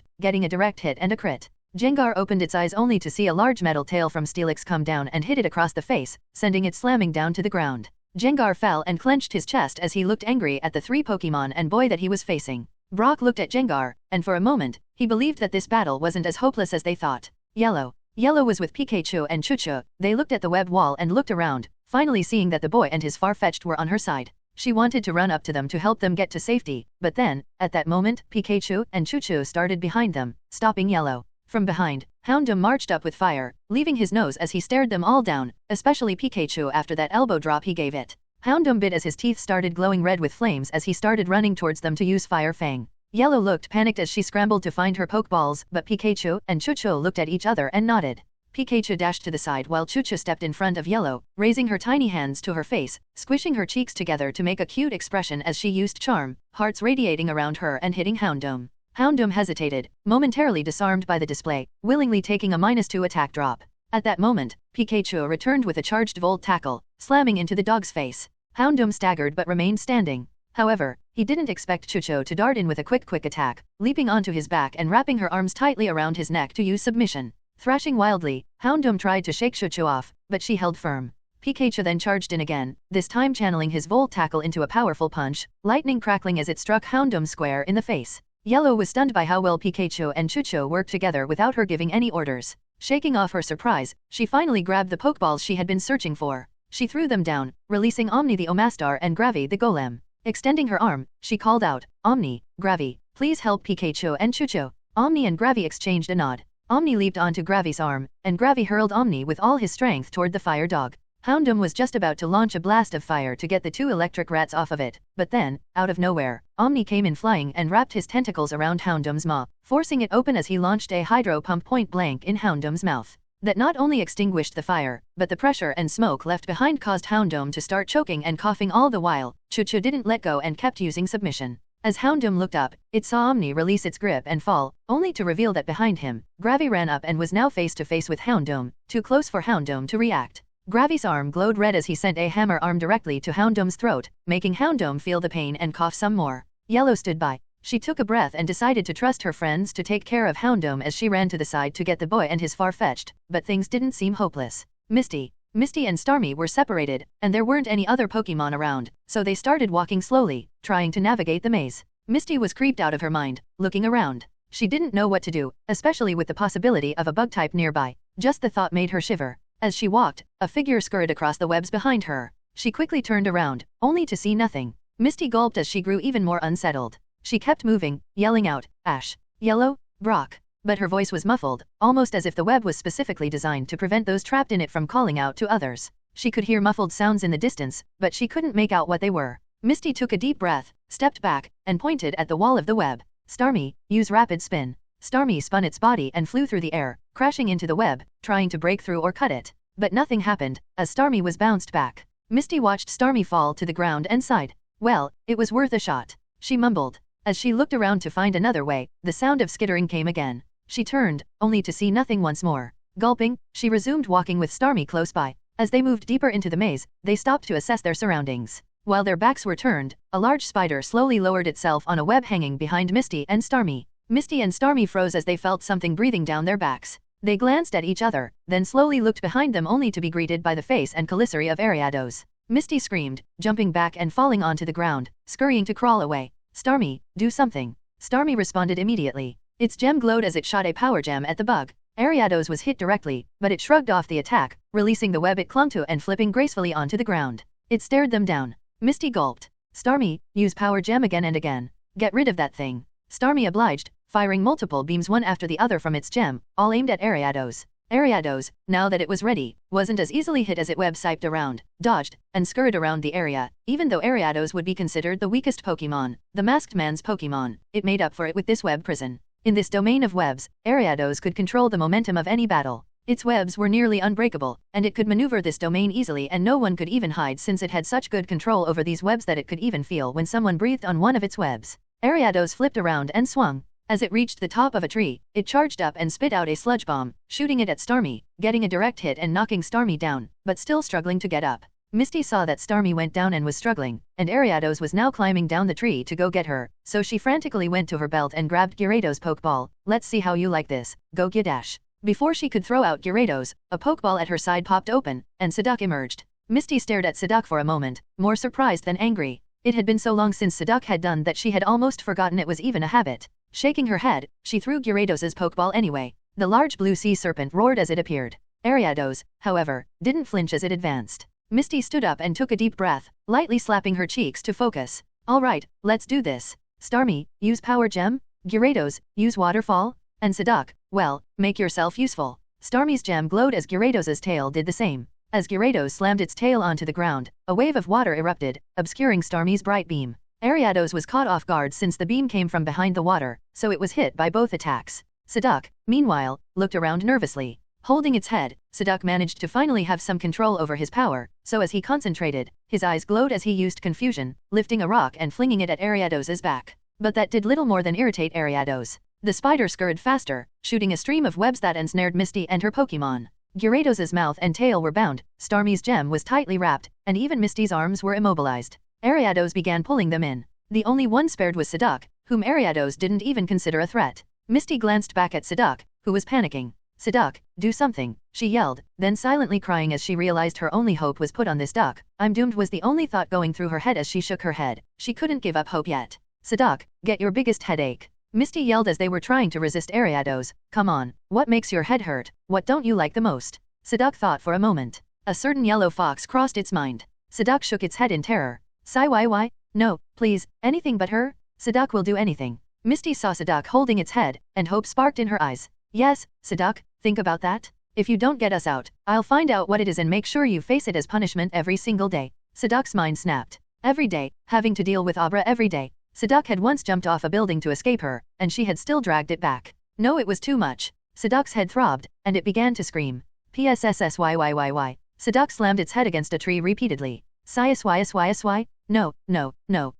Its eyes glowed a dark purple as psychic energy erupted around it. Ariados was hit the hardest, suspended midair by Psyduck's Sicehawk as needles of energy stabbed into it. Nearby trees were ripped from their roots, broken into pieces, and turned toward Ariados, surrounding it completely. Misty and her Pokémon watched in stunned silence as Psyduck let out another cry. The wooden fragments slammed together, trying to crush Ariados like a wood hammer. The crash echoed as wood splintered from the force. Psyduck collapsed to its knees, breathing heavily. In a rare moment, Misty scooped Psyduck into her arms, nuzzling the duck. "Oh, Psyduck, I was so wrong about you. I'll never take you for granted again." But as Misty celebrated, the woodpile shifted. Ariados crawled out, battered and bruised but still standing. For the first time, Misty smiled at a bug type. She gently set Psyduck down to rest. "Leave the rest to us, Psyduck," Misty said as Gyarados and Starmie nodded, ready to finish the fight. Ash was breathing heavily as Venusaur and Blastoise battled fiercely against Delibird. Despite appearances, Delibird was the strongest of the Masked Man's Pokémon at low Elite 4 level. If it weren't for Venusaur's thick fat ability, the battle would have ended long ago.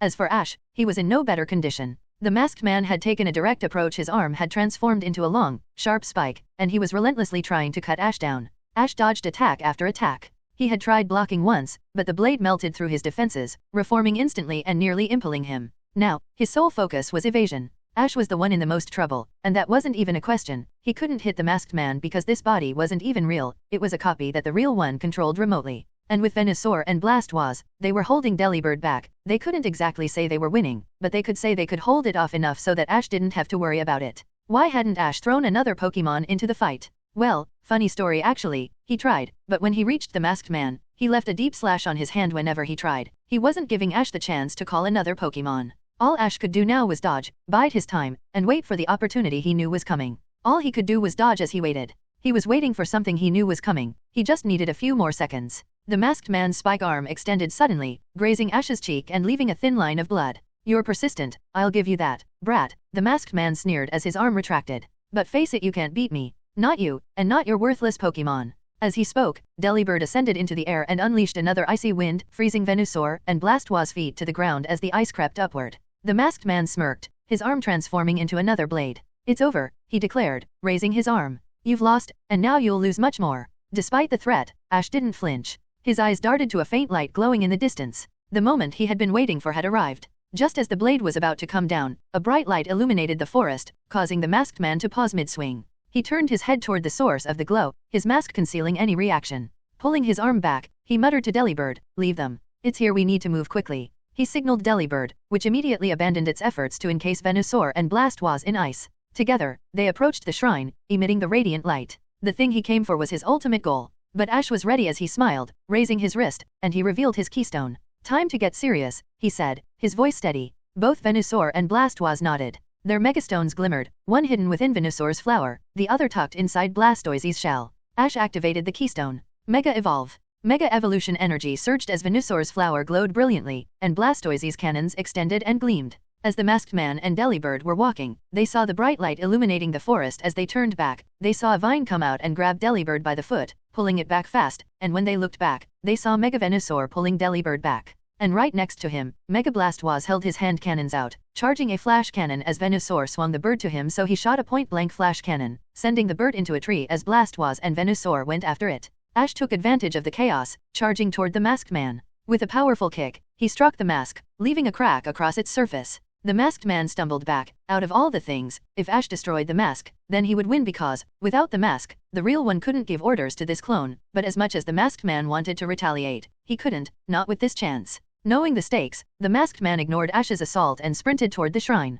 But Ash was faster. But as he ran, suddenly he saw Ash's hand pierced through his chest. Ash smirked as his eyes glowed blue, and with a swift motion, he severed its torso from its legs. The legs melted and began reforming at the stump, but Ash's aura slowed the process. The masked man collapsed but continued crawling, clawing at the dirt. Desperation fueled him as he neared the shrine. "Everyone to me now," the masked man called. He could waste time, but if his Pokémon could take care of Ash, it would be better. But no one came. He didn't know why, but he could only guess one thing. They were being subdued by these kids. He grit his teeth. He severely underestimated these kids, and now he was paying the price, but he couldn't stop, not yet. He crawled like his life depended on it. As he dug his hands into the dirt, he was so close to the shrine that he raised his hand to reach for it, but before he could, Ash stumped down on his hand. There was no pain, but he couldn't move. He tried pulling, but he couldn't. He looked up at the shrine as the light started dimming down. He struggled to get his hand out, but he couldn't reform his hand for some reason. He was truly stuck. No. But it was no use, as the light dimmed down, and then the light was gone. As the light faded, the masked man's expression darkened.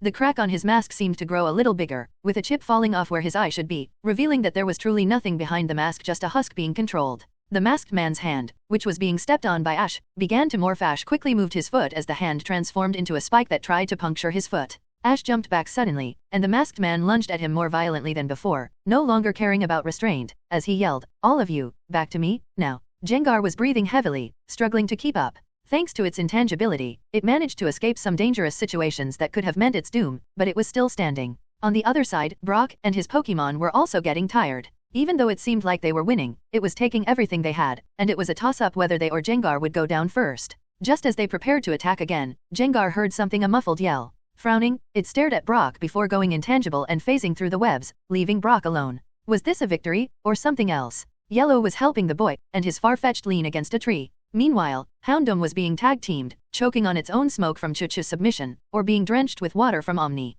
The constant hard hits from Pikachu and Gravy were taking their toll on the fire dog. Just as it seemed overwhelmed, Houndoom suddenly heard a muffled yell. Houndoom glared at the Pokémon around it. Though it couldn't shoot fire, it had another plan. Gathering the smoke it had accumulated, it unleashed a thick smoke screen. As the team struggled to see through the smoke, a sudden cry from Chuchu came from the left. They turned to see Houndoom tackling a tree, using Chuchu as a cushion. The force loosened her grip, allowing Houndoom to escape. Without wasting time, it bit down on one of Omni's tentacles, ripping it off and slamming the Pokémon down. The group braced for an attack, but none came. When the smoke cleared, Houndoom was gone. Yellow quickly ran over after securing the boy, and Farfetch'd, healing her team as she looked around. "So, did we win?" she asked. Misty could feel the momentum shifting. Ariados was getting thrashed around by Gyarados and Starmie while Psyduck rested nearby, nursing its massive headache. When Gyarados sent Ariados crashing into the ground, Starmie followed up with a power gem, hitting it hard in the chest. Then the bug was greeted by another tail slam from Gyarados, leaving its movements shaky and slow. Its exoskeleton was cracked, and it could barely zip away. Misty smiled at the sight, and Ariados felt a shiver run down its spine. It wanted to run, but its orders were to hold the line. A saving grace arrived when vibrations in its web signaled an order from the masked man: retreat. Ariados didn't hesitate. It zipped to the web, loosening parts of it to fall on its pursuers, creating a distraction before escaping into the walls. Misty watched the bug retreat and, for the first time, left an encounter with a bug feeling victorious. "I'm counting that as a win," she said with a smile. Picking up Psyduck, she returned her other two Pokémon to their Pokeballs. "Now, let's find everyone else." Delibird was being pushed back by Mega Venusaur and Blastoise. Earlier, it had held them off, but now it was taking damage even if it was just chip damage. As Delibird tried to shoot a freeze-dry, Venusaur launched a drug seed, Model Stun, that wrapped around its beak, releasing a paralyzing spore. Before it could react, Blastoise charged in, cannons glowing, and delivered a solid double iron bash, slamming Delibird into the ground. Before they could finish it off, a shadow ball hit Blastoise, sending it sliding back. Gengar floated over, tired but grinning. Meanwhile, Houndoom fired a weakened fire blast at Venusaur. While it didn't do much, it forced Venusaur to turn and see its attacker. Ariados dropped down from the trees, pulling webs to lay sticky threads along the ground, immobilizing Venusaur and jamming Blastoise's cannon. Now, 4 Pokémon faced off against the 2 Megas. Instead of attacking, they clung to Gengar, turning intangible, and retreated toward the masked man's location. Venusaur and Blastoise exchanged a worried glance. They had to get to Ash. If they didn't, who knows what would happen. Desperately, they began forcing their way through the webbing. Even Blastoise's rapid spin couldn't break the sticky threads. Progress was slow, but they had no choice. Ash dodged one frenzied attack after another from the masked man. His cheek and right hand were already bleeding, but the masked man didn't let up. Each strike was more aggressive than the last. Despite his injuries, Ash wasn't retreating aimlessly. He was leading the masked man somewhere. As he glanced around, he noticed the webs were starting to loosen, a clear sign that Ariados was no longer actively maintaining them. This meant the webs would soon collapse, but it also meant Ariados was likely returning. Time was running out. Ash's back hit a tree as he dodged another slash. When the masked man lunged at him, Ash rolled away just in time, causing the blade to stab into the tree. The masked man ripped his arm out of the trunk with ease, the force splitting the wood. Ash's biggest challenge was his lack of a way to fight back. He needed the masked man to stop moving, even briefly. He knew what he had to do, but it would hurt. Leading the masked man to a specific tree, Ash pretended to stumble over a rock and fell backward against it. As he looked up, the masked man's blade was already descending toward his face. At the last moment, Ash shifted his head, but the blade plunged into his shoulder instead. Gah! Ash cried out. Finally, you brat, the masked man spat venomously, twisting the blade to cause even more pain. I wanted to make this quick, but that's too good for you. Instead, I'll do this. Ice began to form where the blade entered Ash's shoulder, spreading rapidly across his arm. The cold was unbearable, far worse than any winter Ash had endured. He summoned his aura to slow the frostbite, but the freezing grip still immobilized him. The masked man glared down at Ash through the hole in his mask. His voice dripped with malice. You should have taken my offer when you had the chance. Now look at you. Ash gritted his teeth through the pain. Heh, too bad I've never been good at GAAH. He winced as the masked man twisted the blade again. You know, you could at least pick one, twisting or freezing. Doing both is overkill. You insufferable pest, the masked man snapped, his voice laced with fury. I guess it's true what they say, get rid of pests before they grow. Ash let out a weak laugh. Heh, you're right. If I get out of here, I'm dedicating every hour to figuring out new ways to annoy you. I'm going to hate you like it's my full-time job. The masked man's grip tightened. Enough. This is farewell. Maybe in the next life, you'll learn? Ash chuckled softly, his voice barely a whisper. Sorry, been there, done that. Then, louder, he added, but you forgot one thing. The masked man froze as Ash gave a weak snap of his fingers. I have more Pokemon out. From the top of the tree, Abra appeared, her fist blazing with fire. She leaped down toward the masked man, who turned in shock to see the small Pokemon. Abrae, take this, my infernal sun-devouring fist of the eternal abyss wrath. Abra cried dramatically. But as she punched the air itself seemed to heat up as when she punched down. It looked like her fist created a dome-shaped blast of energy. A shockwave erupted outward of pure heat and fire. The masked man saw this and was taken by surprise even more from the attack. Previously he didn't try to dodge, but now this was a problem. He was in danger. He tried to move, but it was too late. He was caught in the dome created by Abra's impact, the heat and flame starting to actually melt him, or at least this clone's body, as he fell over. Ash got up as he spread some aura, breaking his shoulder free from the ice, but he was still bleeding. As he got up and stumbled, as the masked man was struggling with the heat, Abra finally fell and punched him directly in the mask, sending him falling back down. It looked like he was trying to reform, but the heat was stopping him from doing it. At this point, the webs fell as his Pokemon finally reappeared, shocked at the situation. At the same time, as the webs fell down, Brock, Misty, and Yellow were reunited, but before they could celebrate, they saw Ash clutching his bleeding shoulder as his hand and cheek were also bleeding, and the Pokemon they were fighting were also there. Brock, Misty, and Yellow immediately called out their Pokemon to hold off the masked man's team and protect Ash. Just as they charged forward, a sudden flash cannon blasted near the masked man's Pokemon, forcing them to halt. Turning toward the source, they saw Venusaur and Blastoise finally arriving, stepping forward to block the way to Ash, adding their strength to the fray. With their imposing presence, the battle shifted. As the clash escalated, Gengar turned intangible, weaving through the chaos in a direct line toward Ash. But just before it could reach him, a shadow ball came out of nowhere, striking Gengar and forcing it back into its tangible form. Everyone turned toward the source of the attack. Emerging from the shadows was Ghastly, laughing mischievously as she joined the fight. She had been hiding, waiting for the perfect moment to strike. With her arrival, the tide began to turn. What had seemed like a hopeless situation moments ago was finally shifting in their favor. Ash stumbled forward, Abra teleporting onto his shoulder as they approached the masked man. The man now slumped on the ground, looked like he was struggling to maintain form. In a final desperate attempt, he raised his hand, reshaping it into a jagged spike that extended toward Ash's head. Pika! Pikachu cried out, dashing in with extreme speed and intercepting the attack. His tail gleamed silver as he used Iron Tail to smash through the spike, severing the arm once more. Ash gave a weak smile as he crouched down, gripping the mask in his hand. What was that? Didn't you say I lost? Looks like you're the one losing now, you brat. The masked man's voice echoed from the mask, full of rage. This isn't over. This isn't even the real me. Next time, I'll make sure you suffer slowly. Ash scoffed. Maybe. But you wouldn't be the first, and you probably won't be the last. He dropped the mask to the ground and stomped on it, crushing the hidden camera and speaker inside. The moment the mask shattered, the masked man's Pokemon stopped fighting. They exchanged glances before nodding to each other. Jengar conjured a mist, enveloping the team. One by one, they stepped into it, becoming intangible and vanishing through the ground. The enemy had escaped. With the battle finally over, Brock, Misty, and Yellow let out sighs of relief. But their calm quickly turned to alarm when they saw Ash collapse against a tree. They ran to him, finding him slumped and bleeding, already using his aura to try and heal himself. "Hey, guys," Ash said weakly, a faint grin on his face. "Guess we technically won, huh? Ha." His trembling hand rose to press against his injured shoulder to try to heal it with aura. Misty's eyes filled with frustration and worry. "Ash, why do you always have to do this, you idiot? If you weren't so hurt, I'd shake you by the collar right now." "Not the time, Misty," Brock said, kneeling down and pulling out medical supplies. "Ash, how bad is it? Can you heal yourself enough to stabilize?" "I should be fine, as long as Ash's voice faltered as Yellow knelt beside him, grabbing his hand. "Ash, please," Yellow said softly, her hands glowing with healing energy, unshed tears brimming in her eyes. "Let me help you." Ash froze, his mouth opening to protest, but he stopped when he saw the raw emotion on her face. She gently touched his shoulder, then his cheek, channeling her energy into his wounds. "Why do you always act like you have to do everything alone?" Yellow's voice trembled as she worked. "We're here. We can help you. I can help you. Please stop pushing yourself to this point." Ash looked at her, then closed his eyes. "It's not like I wanted to fight him by myself," he murmured. He met her pleading gaze and sighed. "All right.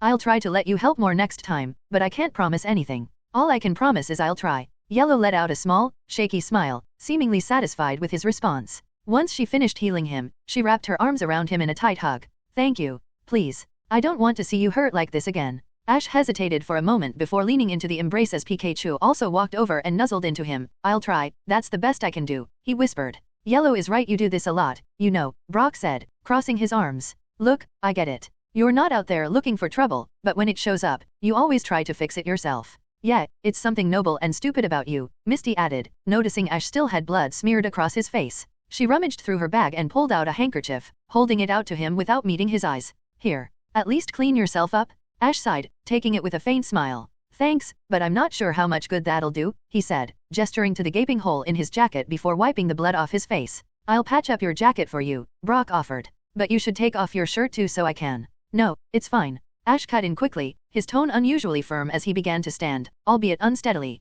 "I've got another shirt. One shirt isn't that big of a deal, but I'll take you up on the jacket. I've only got 2 of these left." "Didn't you say you had 3? Brock asked, narrowing his eyes. He couldn't help but notice Ash's odd reluctance to remove the shirt. "Yeah, well, I left the 3rd one at home and forgot about it," Ash said, brushing the question aside. "Doesn't matter. Anyway, we should get that boy back to his home, right? Where is he?" I left him over there," Yellow said, letting go of Ash and pointing to a nearby tree. "All right," Ash said, patting Brock's shoulder. "Looks like you're on carry duty for both of them." "Wait, why can't I take the boy, and you carry Farfetch'd?" Brock asked, raising an eyebrow. "Well, my arms hurt," Ash replied, giving him a cheeky grin. "And you guys told me I should rely on you more, right? Consider this my first act of generosity. Aren't I great?" Before Brock could respond, a rustling sound came from the bushes. Everyone immediately tensed, preparing for another fight in case it was one of the masked man's Pokemon. But instead, a boy with white hair and light green eyes stepped out, holding what appeared to be offerings for the shrine. He blinked, looking surprised to see them. Hi. Who are you?" Misty demanded, her guard still up. Her posture was defensive, but she didn't reach for a Pokeball yet. The boy raised his hands in a panic. Just wait a second," he said, quickly running to the shrine. He placed the offering down, clasped his hands as if in prayer, and then turned back to them with a polite bow. "Hello, my name's Horace. Nice to meet you," he said, trying to appear friendly despite Misty's glare. "Well, Horace," Misty said sharply, "you've done what you came to do. Now leave us alone." "Wait, Misty," Brock interjected, stepping in front of her. "Sorry about that. Our friend just got hurt, and we're all a little on edge." "Oh, really? I'm sorry to hear that," Horace said, looking genuinely concerned. "Hey, how about I take you to the nearby town?" "Oh, but first, can you help me with something?" Brock raised an eyebrow. "What is it?" "I'm looking for someone," Horace explained. "The son of a charcoal maker went missing a few hours ago. His name's Sylvester. He has black hair, a blue shirt, and a Farfetch'd with him. Have you seen him?" Yellow hesitated, glancing toward the tree where the unconscious boy lay. Actually, he's right over there." Horace's eyes widened as he spotted Sylvester. "Oh, well, mission complete, I guess," he said, looking both relieved and a little helpless. "All right, let's get going. Seems like both your friend and Sylvester need help. Give me a hand carrying him, will you?" Horace led the group out of the woods carefully. As they reached a town, which was called Pompana, he immediately guided them to a house at the edge of the woods and the city. As soon as they approached, a man ran out. "Sylvester," he yelled, rushing to take his son into his arms from Brock. "What happened?" He was Brock hesitated and looked at Ash, who nodded. A Jengar possessed him, both him and his far-fetched. The man's face darkened in horror as he gently shook his son. Sylvester, please wake up. Sylvester's eyes fluttered open slightly. Dad. Oh, thank Arceus, you're okay, the man said, barely holding back tears. Sylvester closed his eyes again. Sorry, Dad. I didn't get the wood you needed. Forget the wood, boy. All that matters is that you're okay, he said, hugging Sylvester tightly. Then, he looked up at the group with gratitude.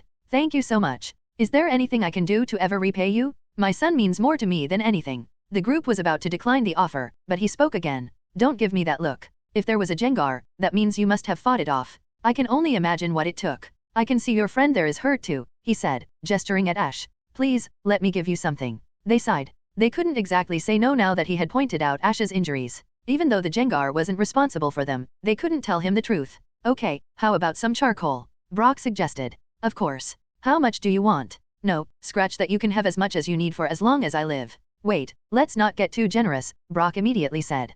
How about a discount on it instead? But that doesn't sit right with me, the man replied. I mean, to express my gratitude, a discount doesn't seem like nearly enough, especially since you all don't live here. He crossed his arms, thinking. Ash snapped his fingers. Oh, I have an idea. You ship this charcoal across more than just Johto, right? Well, of course. This charcoal is sent all across the world, the man said, curious to hear what Ash had in mind. Okay, how about this? My mom runs a restaurant in Pallet Town, and she uses your charcoal exclusively. How about giving her the discount too on all her shipments? Ash proposed. The man's eyes lit up. It's a deal? And the next shipment is on the house. So, what's your mother's name, the location of her restaurant, and when and where she picks up the orders? A while later, after Ash provided the information for Pallet House, they left, with Horace leading them into town. Their main priority now was to get Ash to a hospital. Even though Yellow had healed him, how could they explain that to Horace? He insisted Ash needed medical attention. Along the way, they noticed people with Pokemon out, participating in trade matches under a banner that read Pokemon Swap Meet. Yeah, it's the annual Pokemon Swap Meet, Horace said, noticing their gazes. It's one of the reasons I came all the way here from Keionwood City. Wait, Keionwood City? Brock asked. That's really far away. You'd need to come by boat. You did all that just for this? Well, not exactly, Horace admitted sheepishly. I also came here to visit the shrine again. Really? What's so important about that shrine? Misty asked. Only Ash knew that the masked man was there for the shrine, but the others were curious about what the shrine was for. Well, they say it has something to do with the legendary Celebi, and I want to see Celebi one day. I want to ask it a favor, Horace said shyly. Really? Celebi? Misty asked. You think Celebi is there? There's no way it's just an old, broken shrine. Yeah, I get that a lot, Horace chuckled helplessly. What's the favor you want to ask Celebi? Yellow asked. Do you want to catch it? No, I don't want to catch Celebi. I just want to meet it and ask if it can take me back 1 year. Ever since I read that there might be a chance Celebi lives at that shrine, I've come back every chance I get to pray and beg. They wanted to press Horace for more details, but they had arrived at the hospital. Okay, enough about me. Let's get your friend checked out. Ash sighed, taking off his jacket and handing it to Brock to mend. You guys go ahead without me. I'll get checked out and meet up with you afterward, alright. He handed his hat to Pikachu, who hopped over to Yellow, already eager to explore the festival for its famously good ketchup. The group hesitated, remembering their talk with Ash not even 30 minutes ago. Then they realized the hospital was probably the safest place possible. Alright, fine, Misty relented, pointing at Ash with Seduct still in her arms. But you better not go off by yourself. You come straight back to us as soon as you're let out. Got it. Alright, fine. I promise, as soon as I'm done, I'll find you guys, Ash replied, heading into the hospital. However, once inside, he didn't check in. Instead, he went to a bathroom, changed his shirt, and used Abra to teleport away. His goal, back to Pallet Town. The festival was in full swing, with all kinds of people from all over Johto coming to trade Pokemon. Among them, a young boy was walking nervously with a blue punching bag. It was Wobbuffet. The boy had come to try and trade Wobbuffet. He did like Wobbuffet, but he just wanted something else. The swap meet was all about trading, but he was having trouble. After all, Wobbuffet didn't exactly have the best reputation. He sighed. Come on, Wobbuffet, I promise we'll find someone to trade you with.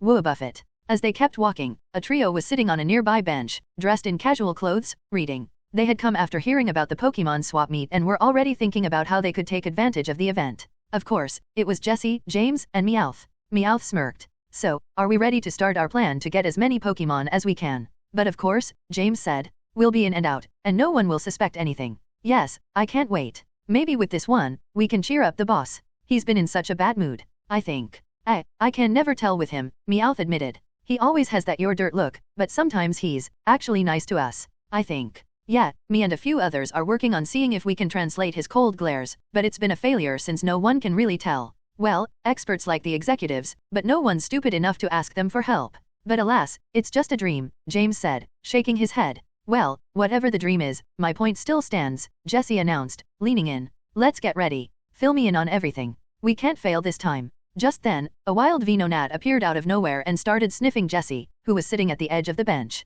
Jessie noticed and immediately freaked out by the bug that had appeared out of nowhere. She jumped, and as she did, an empty Pokeball fell out of her pocket, tapping the bug on the head and catching it instantly. They all blinked in surprise, and Jessie leaned down to grab the Pokeball. Well, that was easy. I kinda wish stealing Pokemon was that easy, James admitted. So, Jess, what are you going to do with that? Meowth asked. I dunno, I don't really want a Venonat. Maybe we can just give it to the boss, she asked. James shook his head and crossed his arms. No, with all the Pokemon we'll have, why would he want a common Venonat? Then what do I do with this Venonat? Jessie questioned. As she said that, the boy from earlier turned around. Did you say you have a Venonat you don't know what to do with?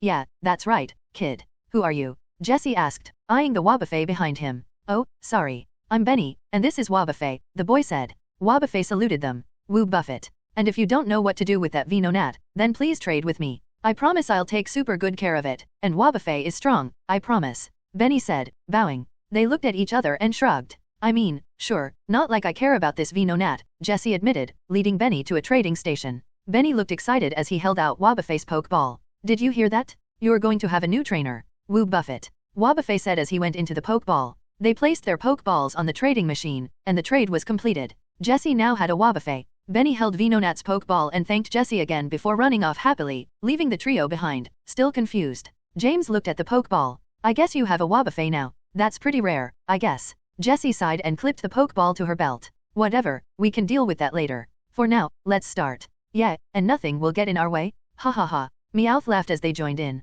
As they laughed, Misty, Brock, Yellow, and Horace walked past. Brock was looking around as they walked. Do you ever feel like someone is about to do something stupid? Brock asked. Only most of the time with Ash and all the time with you and pretty girls, Misty said, holding Psyduck in her arms. Hey, Misty, was it? Horace said. He left after you said Ash, he added, pointing to Brock, who was flirting with a bunch of girls. Misty's eyes twitched. Of course, she muttered, looking at Psyduck. Can you do water gun? Psyduck shrugged, and Misty shrugged too. Fair enough. Grab him with confusion and bring him along. Small attacks like that didn't hurt Psyduck anymore. His eyes glowed, and Brock was lifted into the air with psychic energy and pulled along with them as they continued to look around.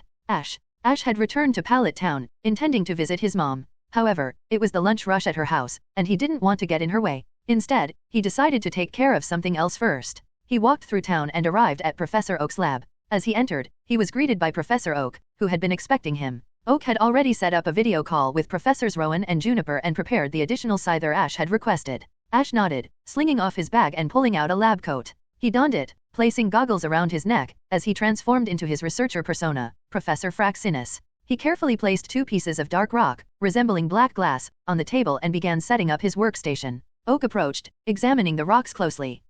Is this black augurite? Oak asked, narrowing his eyes. He was a scientist, but geology wasn't his specialty. Yeah, it's black augurite, Ash confirmed. But it only works at this size. If you try to chip it, it loses its properties. I see. If what you're saying is true, it's no wonder no one discovered this earlier. Black augurite is incredibly rare outside of volcanic regions. How did you manage to find it? Oak asked. He didn't think Ash was lying at all, even though Ash jokes sometimes. He does know when to get serious. I'll explain everything once we're all connected. It'll save time, Ash replied as he finalized his setup. Oak nodded and initiated the video call. The screens flickered on, revealing Professors Rowan and Juniper. Their gazes quickly locked onto Ash. Ash? So you're Professor Fraxinus, Rowan remarked, recognizing the young trainer from years ago. Good to see you again, Professor Rowan, Ash said with a nod. Yeah, I've been doing some independent research. You've already seen some of the results. Juniper grinned. Look at you, all grown up. So, you're a researcher now, huh? I thought you wanted to be a trainer, she teased. Don't worry, I'm still a trainer first and a researcher second, or third, Ash admitted with a sheepish smile. But enough about me. We all know why we're here. Rowan nodded yes, Professor Oak informed us that you've found the evolution path Professor Juniper and I have been researching. Juniper held up a familiar fossilized axe. Yeah, it's been years, and we've come up with nothing concrete about this artifact. Now we hear you've cracked it in a year? Forgive me, but that's hard to believe. Ash chuckled. I get it. And, of course, no research is complete without solid evidence. The 2 professors nodded, their interest peaked. So, Rowan asked, will you be sharing your research paper with us? We'll need to test your hypothesis properly. Ash smirked. He had asked Oak not to reveal the whole story, yet photos alone weren't enough to convince the skeptical professors. I'll do you one better, Ash said, reaching for a pokeball. He stepped into the cleared area of the lab and grinned confidently. Cleaver, come on out. As soon as the pokeball hit the ground, it opened, releasing a large, mantis-like bug Pokemon. Its jagged mask gleamed, and its axe-shaped arms were razor-sharp. Small wings flapped on its back, giving it an air of primal elegance. The three professors watched in stunned silence. This, Ash said, gesturing to the Pokemon, is Cleaver, the ancient evolution of Scyther. He walked over and raised one of Cleaver's axe-like arms to the camera. As you can see, its arms match the fossilized descriptions perfectly. The professors nodded slowly. Juniper quickly pulled out her fossilized axe, comparing the details side by side, while Rowan examined the Pokemon intently. I see, Rowan said after a moment. This is remarkable. But if you want us to accept this as an evolution, you'll need to demonstrate the process. Otherwise, we'd have to classify Cleaver as a separate species. Fair point, Ash replied confidently. And I believe that seeing is far more convincing than hearing. Let me show you. Oak handed him the spare Scyther he'd prepared earlier. Ash released it from its pokeball, and the Scyther appeared beside Cleaver, looking both curious and slightly intimidated. Ash moved to the table and picked up a piece of black augurite. He held it up to the camera. This is black augurite. Through trial and error, I discovered that it only works in pieces about the size of my palm. Any smaller, and the evolution doesn't occur, probably why black augurite used in jewelry never activated any evolution. He turned to the camera. Make sure you're recording this. Ash handed the black augurite to Scyther. As soon as the Pokemon touched it, its body began to glow. A brilliant transformation followed, and when the light faded, another Cleaver stood tall beside the first. Juniper and Rowan were speechless, their skepticism melting into astonished excitement. For years, they were looking for this, enduring dead ends and inconclusive results. Yet, here was Ash, Professor Fraxinus, demonstrating the evolution after only 1 year. This, Juniper began, her voice barely above a whisper. This is incredible. Rowan nodded, his tone more resolute. Remarkable work. Ash smiled but remained composed. I trust this is sufficient. More than sufficient, Rowan replied firmly. Satisfied, Ash held up the last piece of black augurite. I'm leaving this one with you. You can research it further and explore why it causes evolution. Or if there's an alternative. After all, black augurite is pretty rare. They nodded. Juniper understood, especially since she had some jewelry that was made out of black augurite. To think the answer was always so close to her, it was just like when people found out the evolution method for melodic. Ash folded his arms behind his back. Now that I've provided replaceable evidence with a clear conclusion, are there any questions? I'm happy to answer them. Ash was sitting in Pallet House across from Professor Oak. After the questions and the showing of Cleaver, Oak and Ash had come to the restaurant to talk a bit more since the lunch rush was over. Of course, Ash had told Delia the good news. From now on, she gets a discount whenever she buys Ilex charcoal. She was extremely happy, so much so that she insisted Ash stay so she could cook him something, and she didn't take no for an answer. So that's how he ended up sitting across from Oak. It was a weekday, so most of Ash's classmates had just taken Oak's alakazam to go home, leaving the two of them alone in the restaurant. As Oak drank some tea, he looked at Ash. Well, I must say, I didn't expect you to do all of that, but I won't lie, I'm not disappointed in the outcome. Yeah, well, what can I say? I did tell you I'd find more if I was given some time. And I have one, and I think I might be close to another, Ash said casually. Oak sighed and shook his head helplessly. While I admit, the first time seeing you find the evolution method for Annihilopy was impressive, this was far more. To find the extinct evolution path for Cleaver would be enough to make you an official professor and get you your own lab and funding. Thanks, but no. I like doing things my way. Besides, I found two, might have one more soon, I think. I dunno, and I don't want to be a professor as my full-time job. I've seen what it did to you. No wonder Gary doesn't want to either. Oak felt sweat drip down his face as he quickly changed the topic. Speaking of which, I have some news. After the report for Annihilopy was published, my contact in Paldea, Director Clavel, contacted me asking if it was true that the evolution methods were still a mystery outside of Paldea. Once I confirmed it, he shared all of them with me. Oak pulled out photos of Dunsparce, Bisharp, and Girafarig, along with their new evolutions. You see, so unfortunately, if you do find these evolutions on your own, while it will be impressive, you won't be able to get the same credit as you did with Annihilopy. I'm sorry to say. Huh. I see, Ash said, studying the pictures.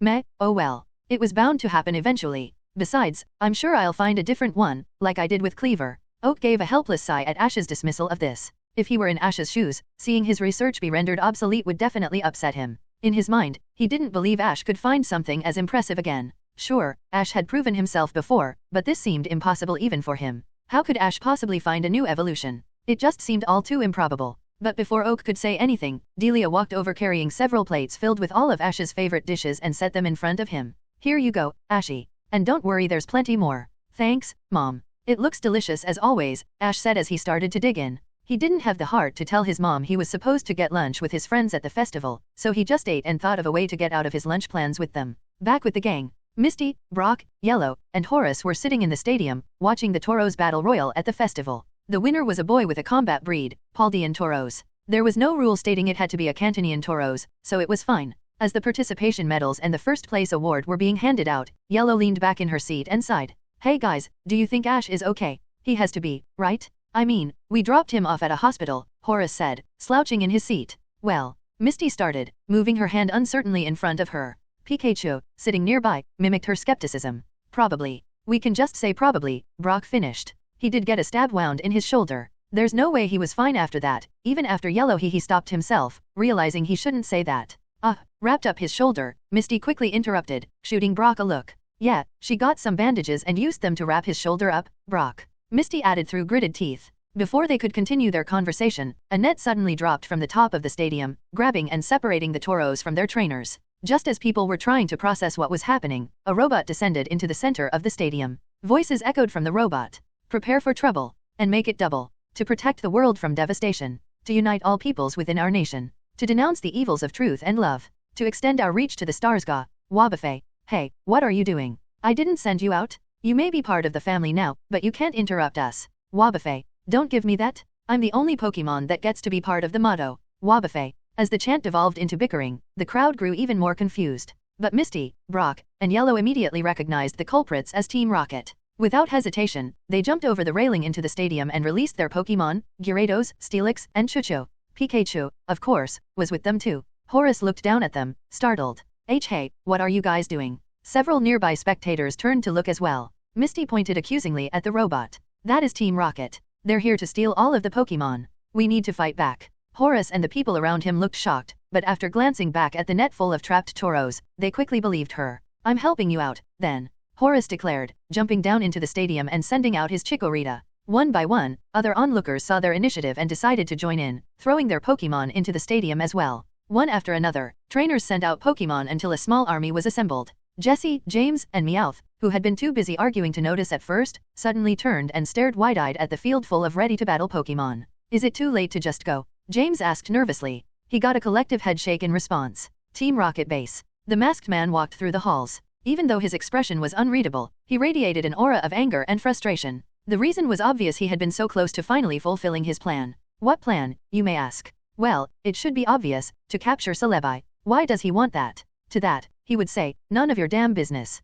And if you were to ask why, if this operation was so important, he didn't send anyone else with him like, say, Archer, well, that answer is far more complicated. You see, ever since the incident nearly 4 years ago, the masked man had lost quite a bit of influence in Team Rocket. That isn't to say he was powerless, far from it. In fact, if Archer weren't in Johto, he would undoubtedly be in control of the Johto branch. But the problem was this: he was now on a much tighter leash. He still hadn't regained the big boss's trust after wasting so many resources back then. As a result, any plans he wanted to pursue needed to be run by Giovanni or Archer first. So, the reason he didn't tell anyone? Simple. He couldn't risk it. No one else in Team Rocket, not even his right and left hands, Carl and Sham, knew. Even though Carl and Sham had been brainwashed into complete loyalty, he couldn't risk anyone discovering he was using mind control. Giovanni was strictly against it. The masked man, however, saw it as a means to an end. Why risk disobedience? There had been people before Carl and Sham who dared to defy him, but they only frustrated and disappointed him. Once, just once, he would like to see those under him, with free will intact, fill him with pride instead of failure.